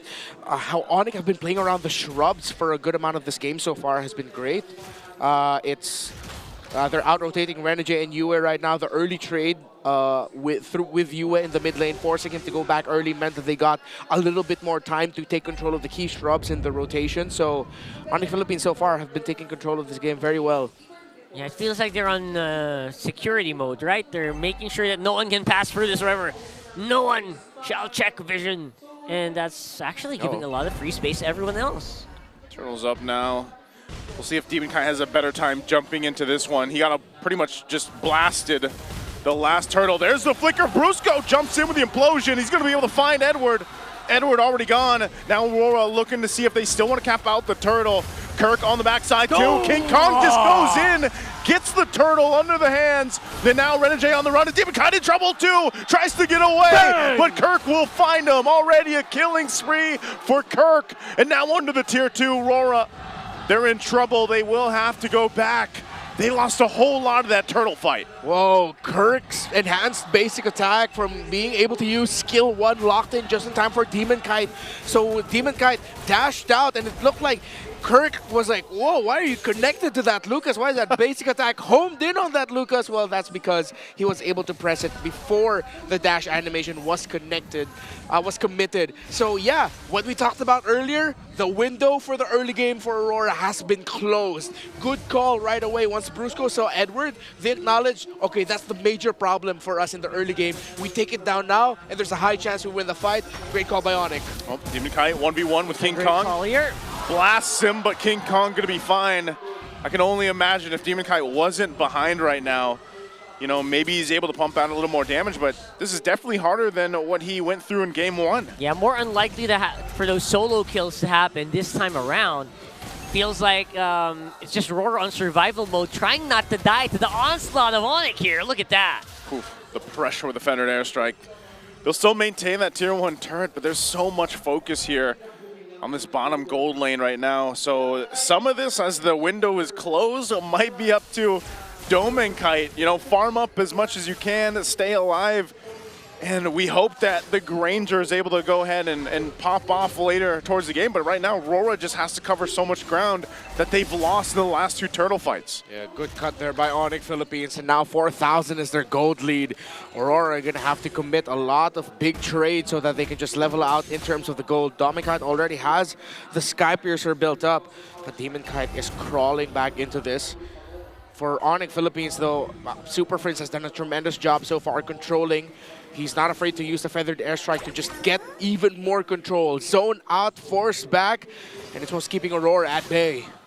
And what has been keeping it at bay should not be able to do that for long. Concealed. Now they have to go out. Oh, Brusco again, implosion right on the mark. Toss him in the air. Edward will be able to get away, and now Renegade is going to be the one in trouble, but Kirk jumps into the backside. Doman Kite firing off, still keeping them at bay. A jump in from King Kong. He finds the beast and takes out Demon Kite. And now it's Aurora running to disengage. That's 3 for 3 in the Turtles for the Super Fam. For some reason in this game, Demon Kite's Lucas just can't really move like it used to in game number 1. Yeah, that's again because early on, they lost the window. This is one of the trade-offs with Lucas. If you don't get that early wins, snowball win, it's not going to go good for you and your team, not just the Lucas. And all the crowd control that Onic has, they've been man-marking very well. They've marked Edward as, okay, we'll start on him. We can't take him down. Next guy is Demon Kite. And look at Super Friends just adding to that point. Actually, that's true. We've been seeing a lot of TKOs in this game, right? I mean, you're not really dead, specifically happening to Edith as well as Demon Kite, but you can't fight either. So you're forced to back off either way. Trying to hold down that midline. Hold on to the turret. This is the artillery that we see from Super Prince every time he gets his hands on that Farsa. You know, I said this at the beginning of the game. I was like, man, you know, Demon Kite, he makes me believe in the Lucas jungle. Right now, I'm eating my words because it's not looking too hot for Demon Kite in this matchup. Now 6,000 behind and almost the 9-minute mark. That is not going to be a good first Lord take or contest for Aurora. 100%. That's why I'm still a Lucas jungle hater. Of course. It's just not as consistent as you want to be. It's really good when it gets rolling. Oh, but the question is, can you get it rolling? Just going to go ahead and find multiple members from Onic. Not going to actually be able to do anything, though. So, really, Onic will just grab what they can. Lord's up here in 20 seconds. That's going to be it for that push. Now we're going to be in a little bit of a lull here, but 7,000 gold lead for Onic at a 9-minute mark. Their GPM must be off the charts right now. Yeah, King Kong's getting close to hitting level 15 around the 10-minute mark. Back to the form that we know them to have. That's right. Dominating has Onic been. After losing that game number 1, getting dominated by Aurora, they have clapped back. Ooh. Look at that gap, 3,000 gold gap against the Lucas for King Kong. I don't think you're going to be able to really play, you know, right now, at least until you get 5 minutes more maybe on the Lucas, or you just hope you have an amazing base defense, as Lord is now secured so easily for King Kong and Onic Philippines. Yeah, they waited to take it. They let the 940 minion wave come out first. They want the Lord to come out at 10-10. They said, okay, we don't have the right position and timing just yet for the Lord to come out. This gives Onic a little bit more time to position around the map before the Lord comes out, and they will probably take down a lot of turrets on the side of Aurora. Dominkite only level 11, still only up to a Malefic Roar. Kelra level 12 just built up the Holy Crystal. 3 items already locked in. That's a lot of damage coming out from this Harith. King Kong level 15. Demonkite level 11 who just built up the War Axe. Yep, this is a Kelra that has been left in the kitchen, as they say in the Philippines. Left in the kitchen for far too long, and now that Harith is gonna hit like a tank. So he's been cooking. Is that why? Is that the same? Yeah, that's exactly it. He's probably been cooking and eating, and now he is fed. He is hungry for blood, not food anymore. Well, Lord making its way top side. Brusco? Shields are still there. Brusco, sneakily, with the conceal. He's not going to be able to do much with it. So right now, the shields up top go down. Tier 2 in the mid lane going to be the next focus. But Aurora will have to brace themselves to see if Brusco actually forces a fight, holds on to a flicker. So now that the shields are gone, the next waves are going to be pushing in. They're going to be looking for an angle. Edward goes in, feathered airstrike, a jump in from Renegade, and he is deleted off of the map.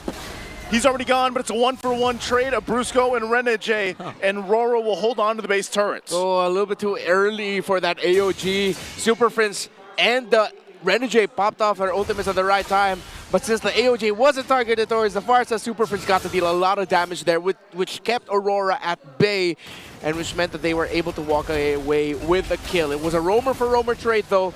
Another feathered airstrike.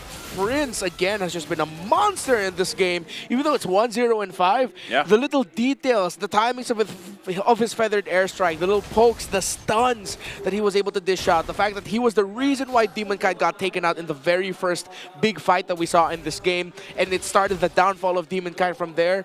The monster's effect in this game, though kind of low-key, was massive. Really is.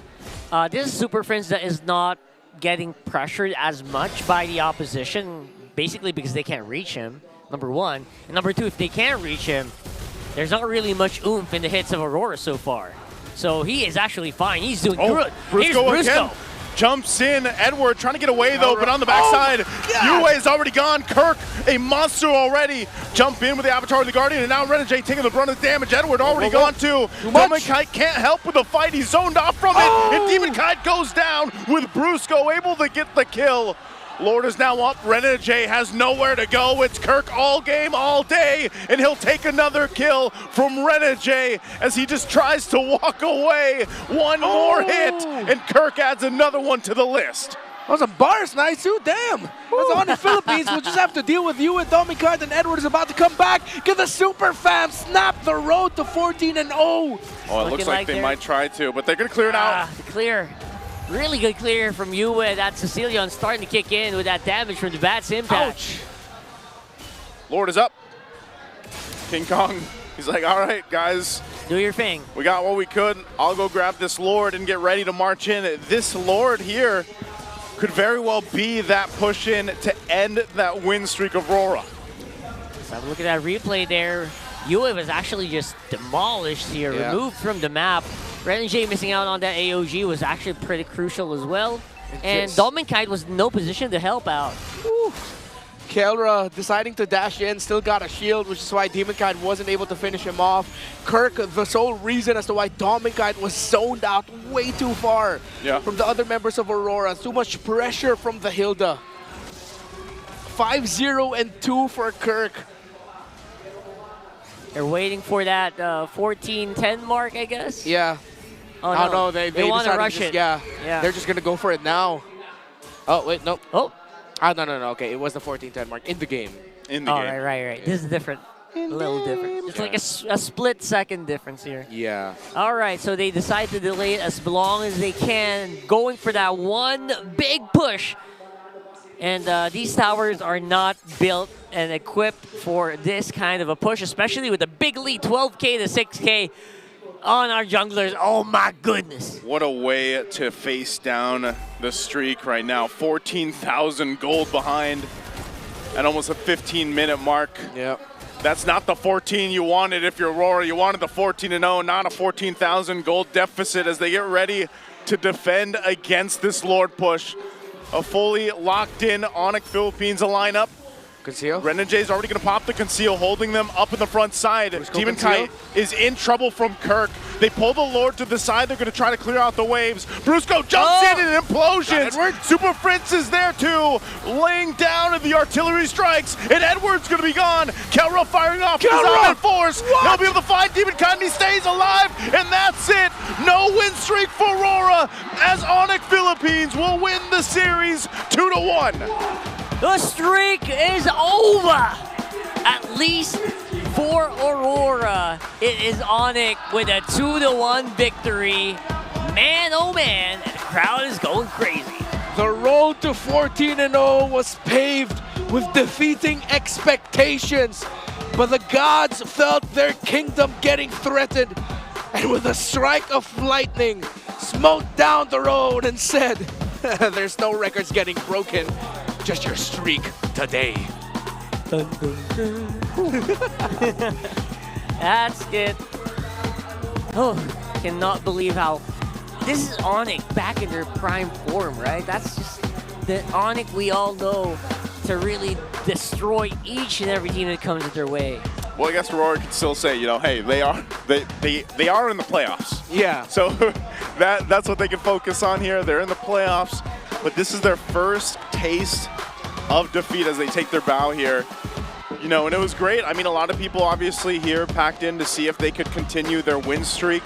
But this is good. I like the fact that we are in this second half of the regular season and we're seeing these teams really come back to what made them known, and it's going to shake up the standings even more. Like I said, it's so close on the top of the standings, but also on the bottom.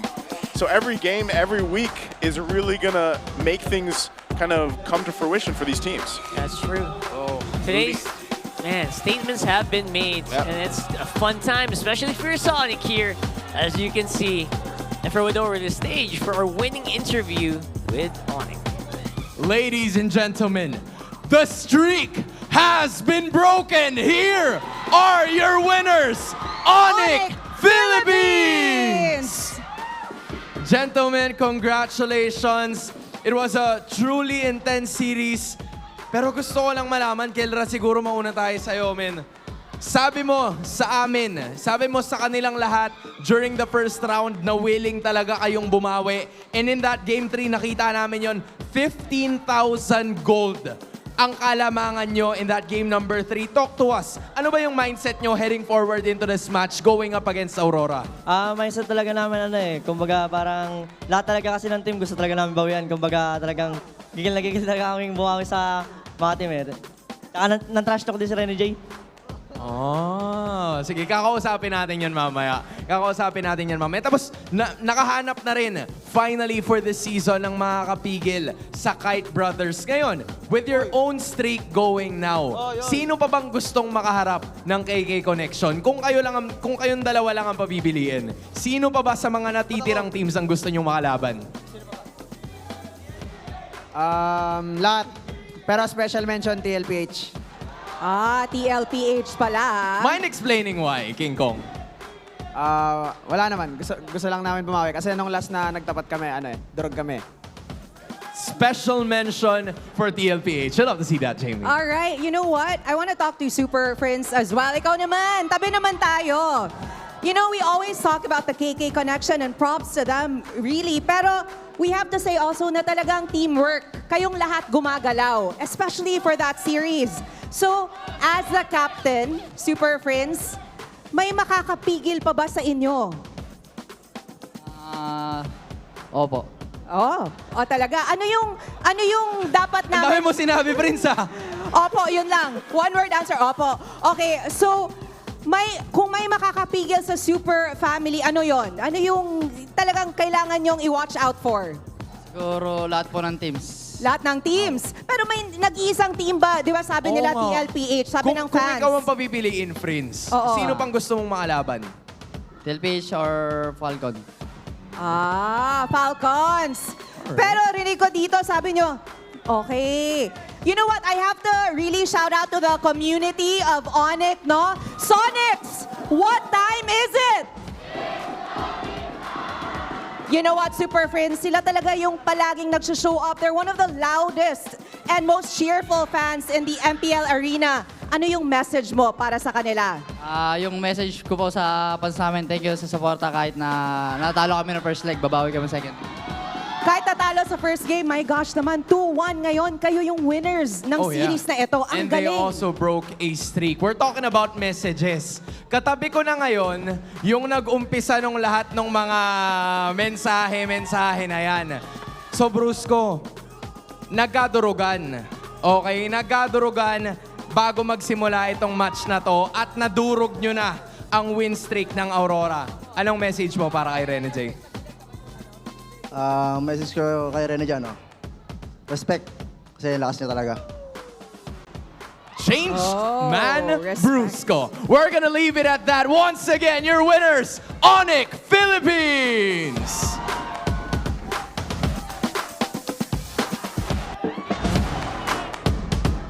And right after another win, gentlemen, you may now take your bow.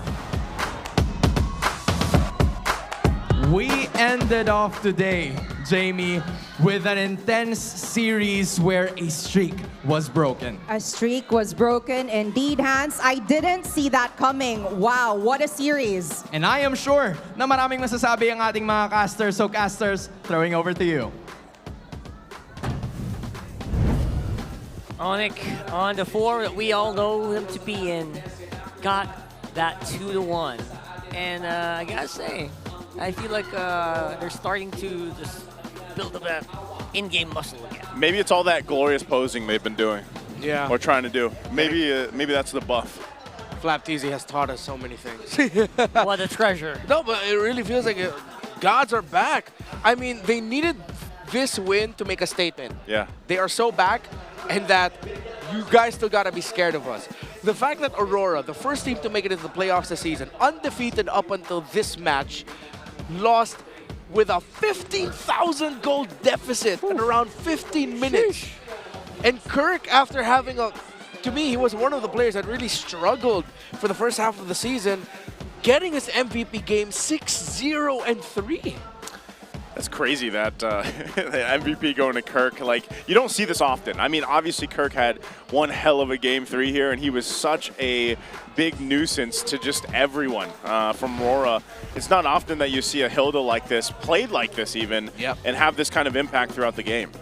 Yeah, that was a huge impact that the Hilda did. Literally with a picture-perfect chase onto Renijay at the very end. He was like, and he got unstoppable. I was actually shocked when that happened. Yeah. That just means the hits are just so unbearable from this Hilda. And whoever was in front, even Demon Kite wasn't really given a fun time. I was allowed to play there primarily because of that Hilda. And of course, King Kong is wailing on him. Yeah, really maximizing his ultimate. Him zoning out Dominic here, forcing out the flicker. Yeah. And in the other sequences, you saw that Kirk was just ready to like hunt down. Once they get the kill, he's on to the next target. If it's not the back line, it's whoever's left as the stragglers in the front. So the Hilda game that Kirk showed here was just a masterclass in target acquisition. I get one. All right. Brusco already got the setup. This guy's dead. Where will I go next? Easy. I'll go to the back. I'll force you and Dominkai to go a little bit more backward and think twice about wanting to join in the fight. These guys are already zoned up. Who am I going to go for the next? The guy who's already trying to escape, I'll finish him off or rejoin the fight to help deal more damage so that the two backliners that I zoned out have nothing to help anymore when they finally decide to join and they get the reposition. So it was like a well-deserved MVP for Kirk. Yeah, and this is such a crazy thing to see for a game 3 too. Just 0-0-0 on everything. And that's really how gapped Demon Kite was. I mean, at one point, the goal difference between him and King Kong was like 5,000-6,000 gold. So maybe in a way it was also a little poetic. Yeah, for double the gold. Yeah, double the gold. But maybe it was a little poetic for King Kong, because we talked about in game 1, he had to stare down the beast because King Kong is the beast in the jungle, or his stare down his demons because it's Demon Kite. And I would say, man, he came into game 3 with a vengeance to be able to do that. He took that personally. He took it personally. He just, honestly, he shut down Demon Kite to a point where Demon Kite couldn't do anything. and it ended up resulting into the entire team not being able to really do much at all to answer anything. Yeah, Coach Wynot was vocal in an interview about the resilience of the squad after losing, or after Benny Cutie got the Savage in their series last time. Right. Coach Wynot said he was very happy and proud of the team and their response to that. I believe the response was something along the lines of Brusco saying, you know what, don't worry, we got this. I'll get Benny Cutie on the next one. And he was able to get Benny Cutie on the next one. And even though the Storm got the Savage, it was Onic that got the win. And I felt like this resiliency that Onic has definitely showed up here. Game number 1, what happened to them? Straight up stomp. 2 and 3, they were the ones doing the stomping. And who's stomping on the way to the bank? Yeah, it's gonna be King Kong, DPI rich guy here. GPM very respectable, especially with the way that he was playing in that last one. Man, oh man, Demon Kai could not keep up at all.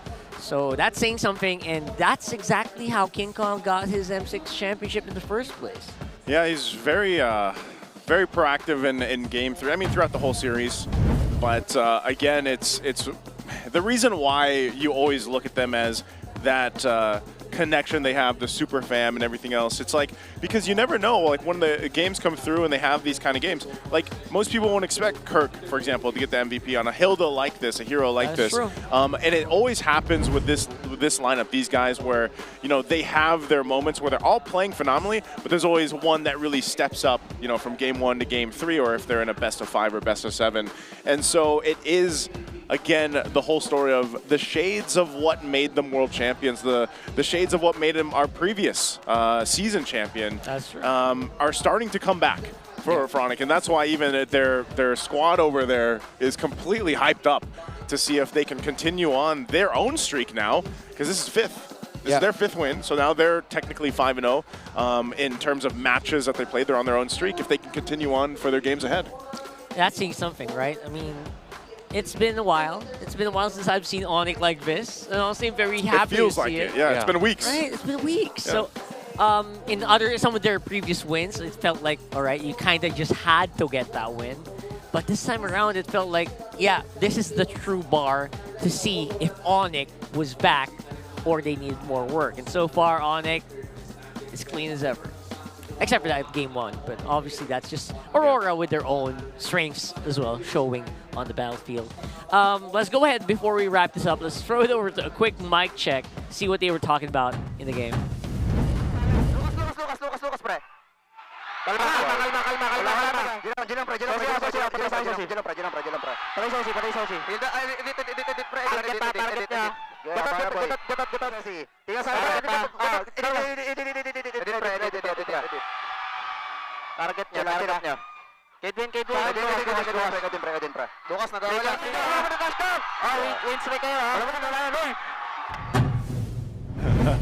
So funny.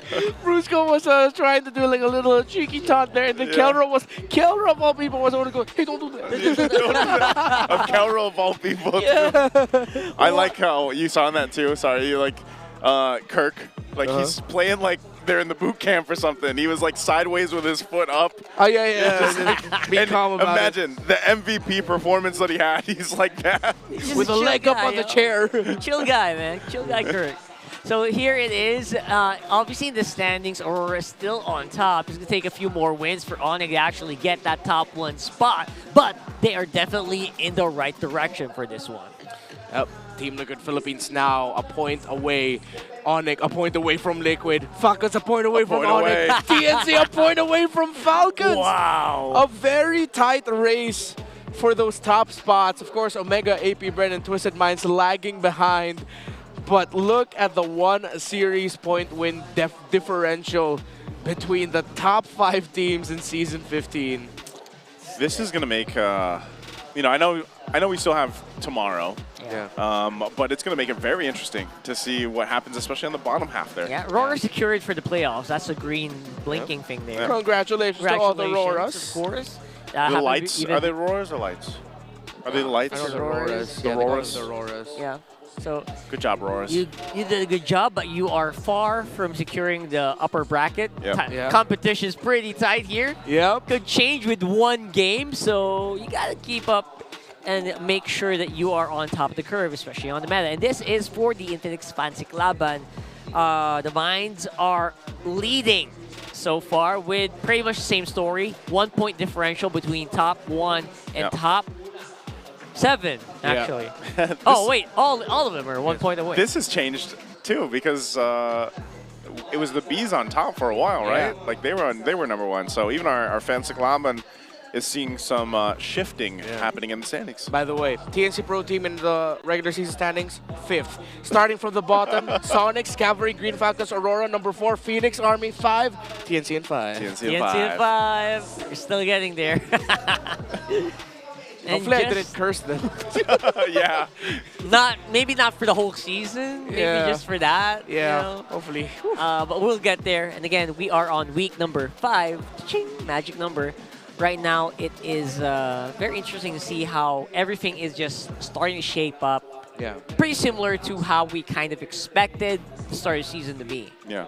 I'm glad to see, again, where we are currently. Yes, RORA locks in their playoff spot this early on, week 5. Didn't expect that. I was thinking that would happen, next week and week 6, but it's nice to see that, and it's still super competitive for all the teams, the 7 trying to get that spot. Yeah, the introduction of Kalea has opened up the draft. We're seeing Juicin go in from time to time, although the commitment of the Fanny Juicin Ban Red side is still there. But things are starting to change up a little bit more. Little by little, the binds that have kept us so locked in the meta for the first 4 weeks are loosening up. So I'm excited to see what other experiments we'll see and changes in the draft ordering and priorities starting tomorrow and for the rest of the regular season. Don't forget, it's only been barely a week or so, right? Yeah. Since the patch started. Yeah. And I feel like we barely touched or scratched the surface here. So it's still a very open field. And I hope that you guys join us for the ride as we do explore and see what's happening. That's going to be it for me. Rock hard. And we got Renmar and Naisu. Go Hands. Today's triple header has finally come to an end, and Jamie, hindi ko makakalimutan lahat ng mga nangyari ngayong araw. Same here, Hans, especially when you have super teams going up against each other. You really can't help but cheer with the community. I mean, unang series pa lang, Hans, ang init na. I'm so happy that you mentioned the first series kasi nakita natin ang Team Liquid Philippines getting it in, pretty dominant fashion kontra sa Team Falcons, and you can't really deny na bukod dun sa kagandahan ng split push ni Oheb, maganda rin naman yung gupit ni Carl Tizzy. Hindi ko makakalimutan yan, oo. And then let's talk about the second match. With Coil and 3 Martizi coming back, Coil is really a player to watch out for, especially because he's still looking for a jungler na kayang pumalag sa kanya. Well, hopefully we see it in this last series because it was Aurora and Onic Philippines at natapos na ang winning streak ng Aurora at magtutuloy-tuloy sa pag-arangkada ang Super Fam after getting their third match or third game na nakuha nila sa ngayon. I cannot wait to see how the rest of the season is going to be unfolding. I'm so excited too, Hans. With that said, let's not forget that the excitement in the MPL arena is really emphasized because of the community. Tama ka dyan, Jamie. The rest of the people who are here at the MPL arena at kayo rin ang mga nanonood sa kanilang mga tahanan are what builds the league at nagpapakita ng tunay na suporta sa kanilang mga paboritong teams. Kaya, sama-sama ulit tayo bukas, ha? Kita-kita taotro ugma para tunghayan ang Lakas ng Pinas! Kita is bukas!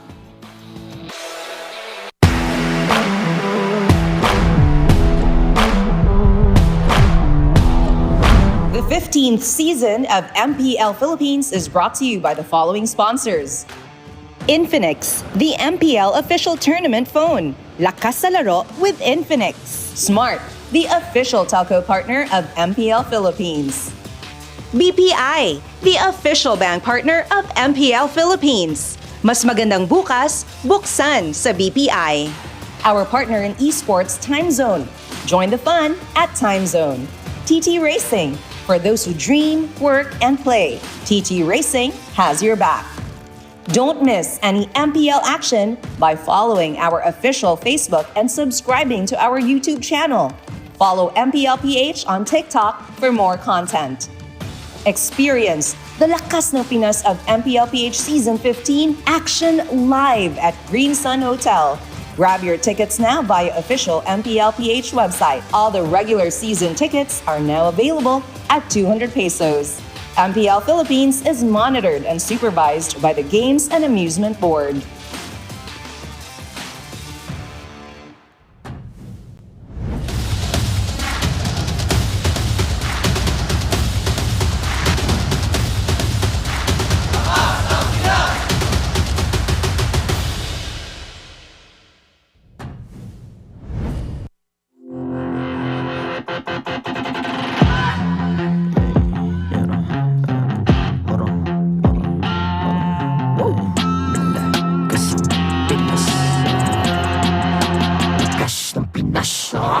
Malakas, Pilipinas, malakas Kahit anong lane, we become the monsters.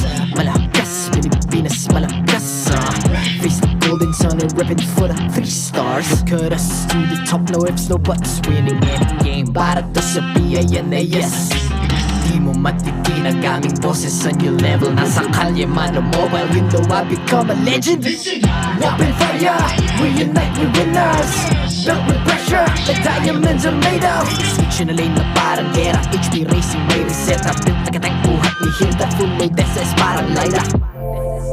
Susundan ko ang iyong bakas, kasama pataas, tagumpay natin to dahil tayo'y malakas. Para sa Pinas, nasa amin ang alas, hindi tuwa atras, kinikilala sa taas kasi kami ang malakas.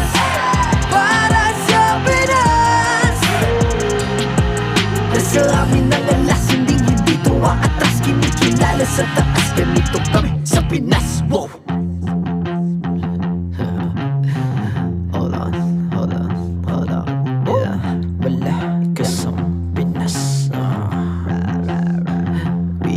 Laging MVP, no surrender, no retreat. Pag nagsama-sama, just imagine what we can achieve. Laging MVP, no surrender, no retreat. Giving 100 all my all, cause we just cannot be defeated. We are unstoppable, immune and invulnerable. Ready ang equipment, lahat frozen, malang crowd control. Pakita ko na jab like beast of the southeast. Takas sa matawag, proud and loud, cause every enemy we devour. Susundan ko